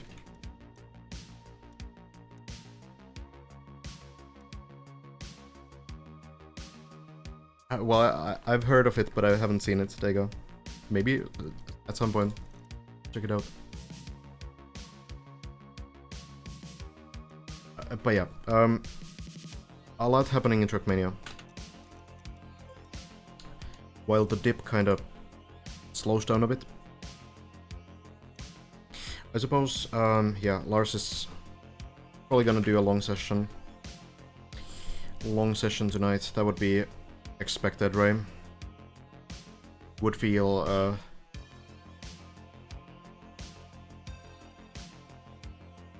like, if I was Lars right now, I would think, like, okay, when Bren gets online, when Bren starts doing runs, Bren is gonna finish the map.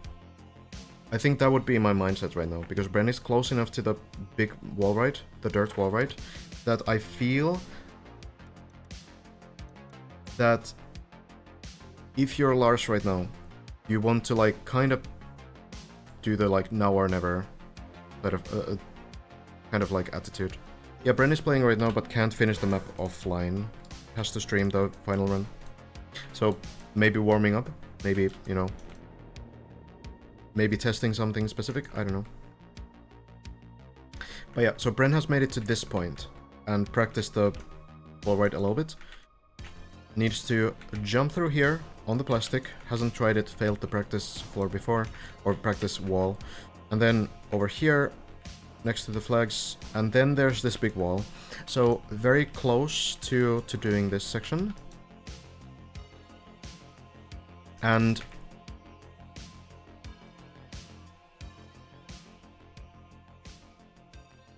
it might be that the first player to clear this section will also finish the map. It's possible. Because after this, there's, you know, this jump here, then jump over here, and how hard this is to slow down. You don't want to fall down here. That's hard to say. But then, this is just patience. And if you also one-shot this climb here, which I guess is possible, Now you're already like basically getting to the final jump. There's really floor 16 ends there. And yeah. What is the idea behind this wall right anyway? So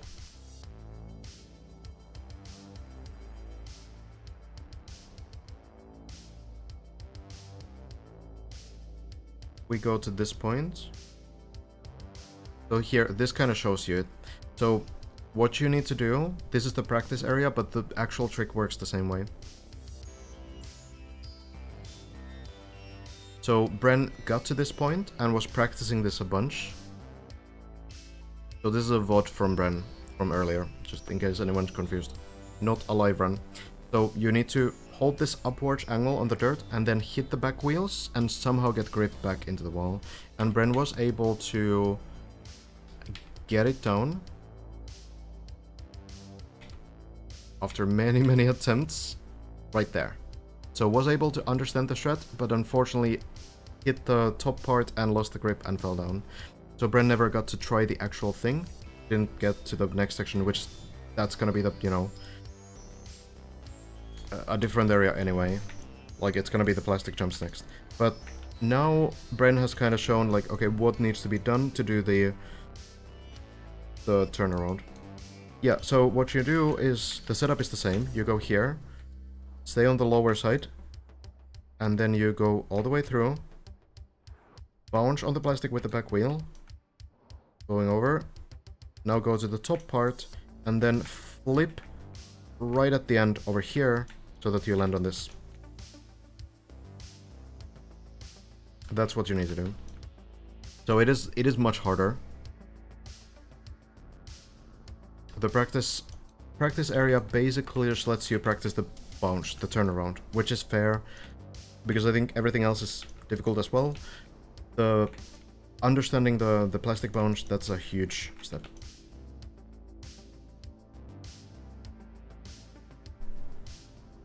I am a little bit surprised that Bren wouldn't be streaming attempts, but maybe, you know, just warming up first.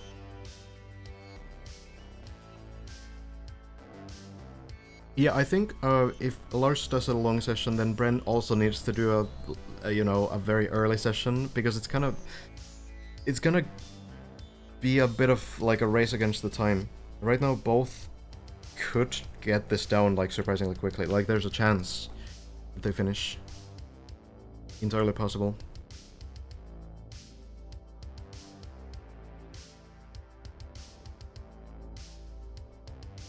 But yeah, so the rules state that the final full run needs to be streamed. And okay, is it possible? Here's a question. Is it possible that Bren is streaming on some alt account on, you know, some random YouTube channel right now to qualify for the rules in case he gets a really good run going? Would be surprising, but you know, I guess that's also a technical possibility. I don't think there's anything about the rules like streaming on your like main account on Kick. Yeah, maybe.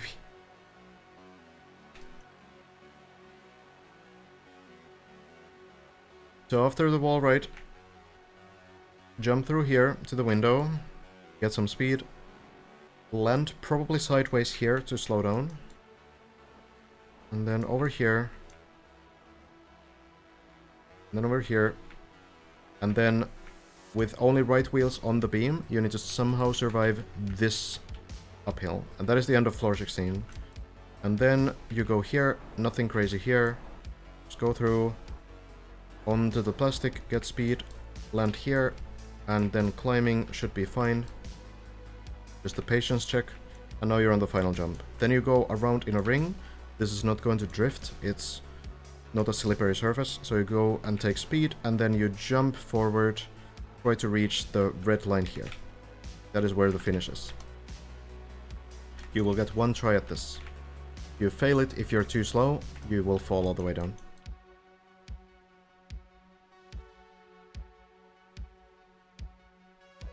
I think it needs to be a public live stream.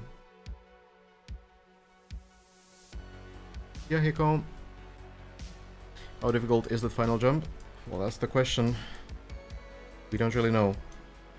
I doubt it's maxed out, but it's probably gonna require like a pretty good line. It's like 10 jumps, yeah, remaining on the map.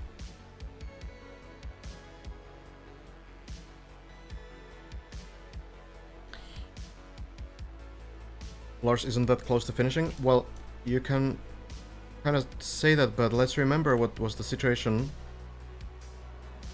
literally 1 day ago. The situation 1 day ago was that both Lars and Bren were stuck on this wall hang. Both of them were trying to figure out how to land it clean. And sure, Bren had more attempts on it, but Bren, on the same day that he got the wall hang exit for the first time, was also able to get all the way to the dirt wall. So who's to say that Lars can't do the same, right? Entirely possible. And, you know, Bren knows this for sure as well.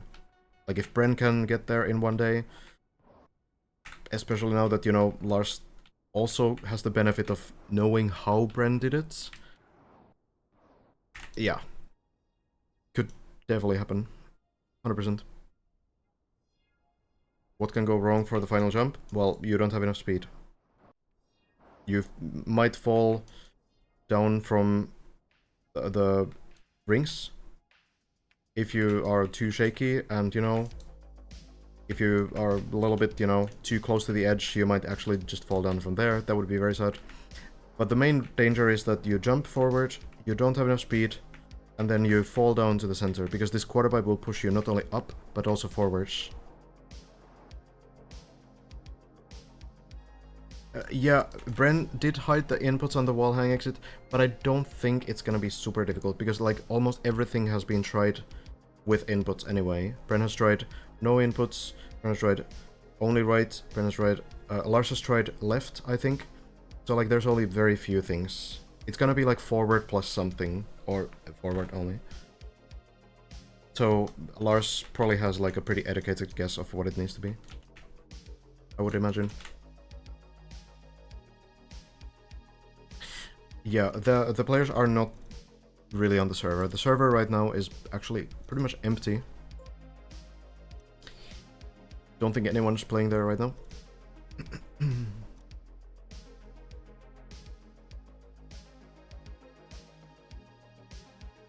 No, it's gonna be acceleration. Like, Bren didn't hide anything but the inputs. You can still see the revs. I don't think it's a release. I think it's forward. Forward and left seems reasonable, yeah. And you know, the players know this as well, right? You could snipe the inputs in spectator mode on the server, but that's not the, you know, main reason, I don't think. Like, it can be partially the reason, but I think the main reason is really to avoid things like lag spikes and disconnects and stuff like this. Playing in solo gets you more FPS, it gets you just more stability, so it's like at this point you're gonna take every advantage you can get. You don't want to lose the run for something that wasn't in your control. So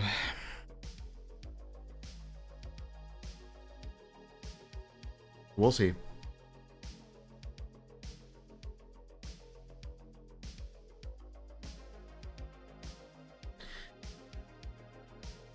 Yeah, minimal advantage, but you will take everything you can get. I would also do the same. When I was running speedrunning stuff in Trackmania, I would always play in solo. Every single time. Because playing on servers, it does have that slight chance of some lag spike happening. So, yeah. It's a big deal. Also, like, just comparing like my FPS, for example, if I open the map in solo, it's way better. That's just usually how Trackmania works. Generally your FPS will be a lot better in solo rather than a server. Does server location affect Trackmania times at all? Not really, no. Like, it could affect... If you get like a lag spike just as you're finishing the map, your time might be slightly different. But like in terms of finishing the run or, you know, some weird things happening, not really. Like, some checkpoint times might be a little bit different, sure. But yeah, I have like quite a bit, like 30% more FPS, I think, in solo on this map. Maybe 20%. So it's like pretty decent increase in that area as well. Hello, Bacon. Well. Oh, Elsa, by the way, did you get the still map to stay under 7 megabytes? I'm curious. Or is it more?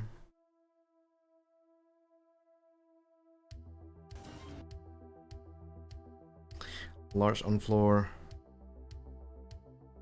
5. 38. Oh god. Okay, so the way you use the servers, I guess, is through the... I guess you're using the bow binary.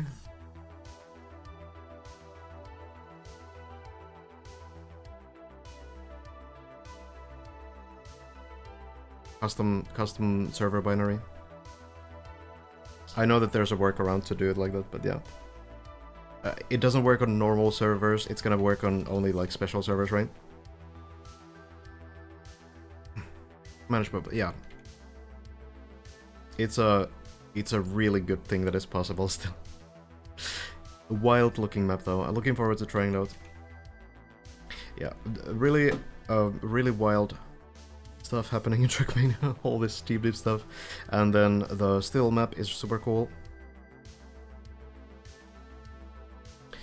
Yeah, the 7 megabyte limit, like, it's kind of rough, but I guess there's some reasons for it.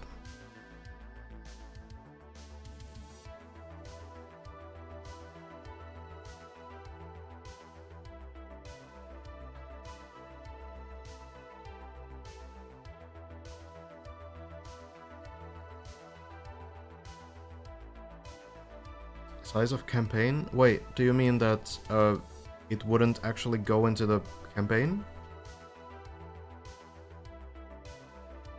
Did you need to do something for the map to even be able to go on Nadia servers?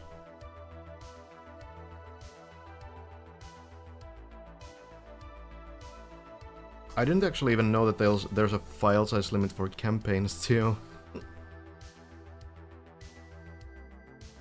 Do you think they'll ever increase the limits? They already did. Not too long ago, actually.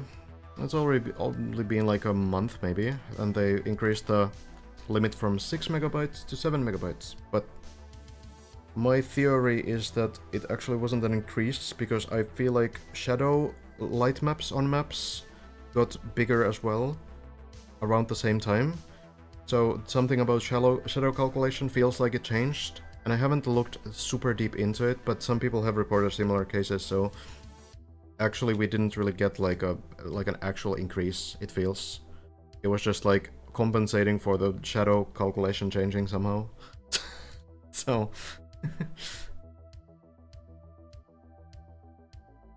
but yeah, it is what it is.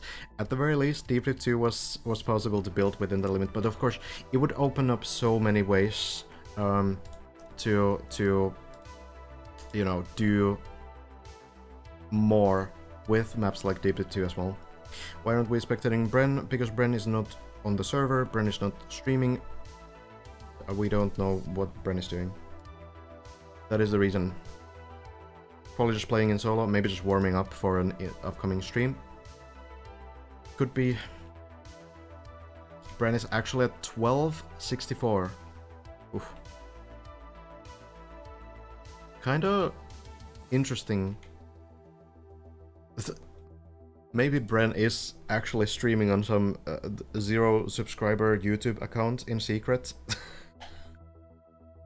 Oh, that would be ridiculous, actually. Imagine the storyline. Would be doubtful about it though. Probably not the case. But okay. Well, it is 4 AM right now. Also had a decent session trying to get to floor 16, but unable to get there, unfortunately. Lars also a couple good runs so far, and we'll probably keep going, you know. Try to get those runs going.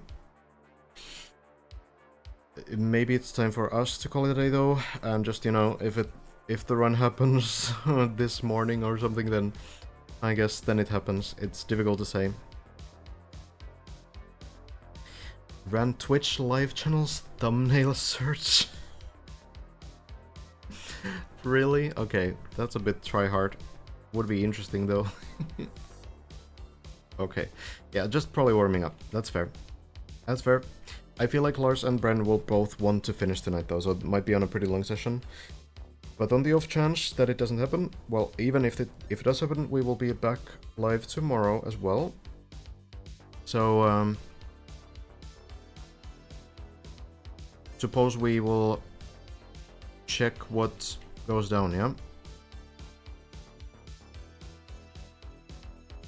It's a bit awkward, you know, when people are not on the server, but, you know, actually very little of our Deep Dip 2 stream is Deep Dip 2 at this point, but hey, it is what it is. Hope you guys still enjoyed the stream.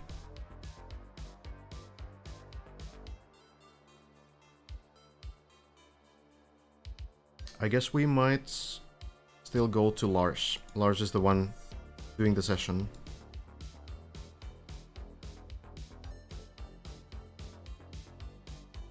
Hey, glad to hear, California. Alright, but yeah, we're gonna call it here. So, very much appreciate you. Thank you so much for tuning in. We are going to be back tomorrow. And we'll see you. We'll see you. Maybe Alcon will show up as well eventually. Who knows? Maybe tomorrow I'll start the stream by congratulating someone for finishing the map. That's possible. But let's see. Alright. Thank you, guys. Was good to see you today. So yeah. We'll see what happens during the night. I'll probably try to follow a little bit in the morning as well.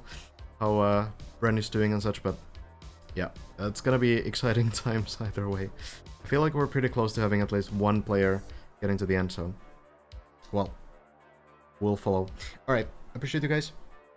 I will talk to you soon. Hope you have a great start to your week.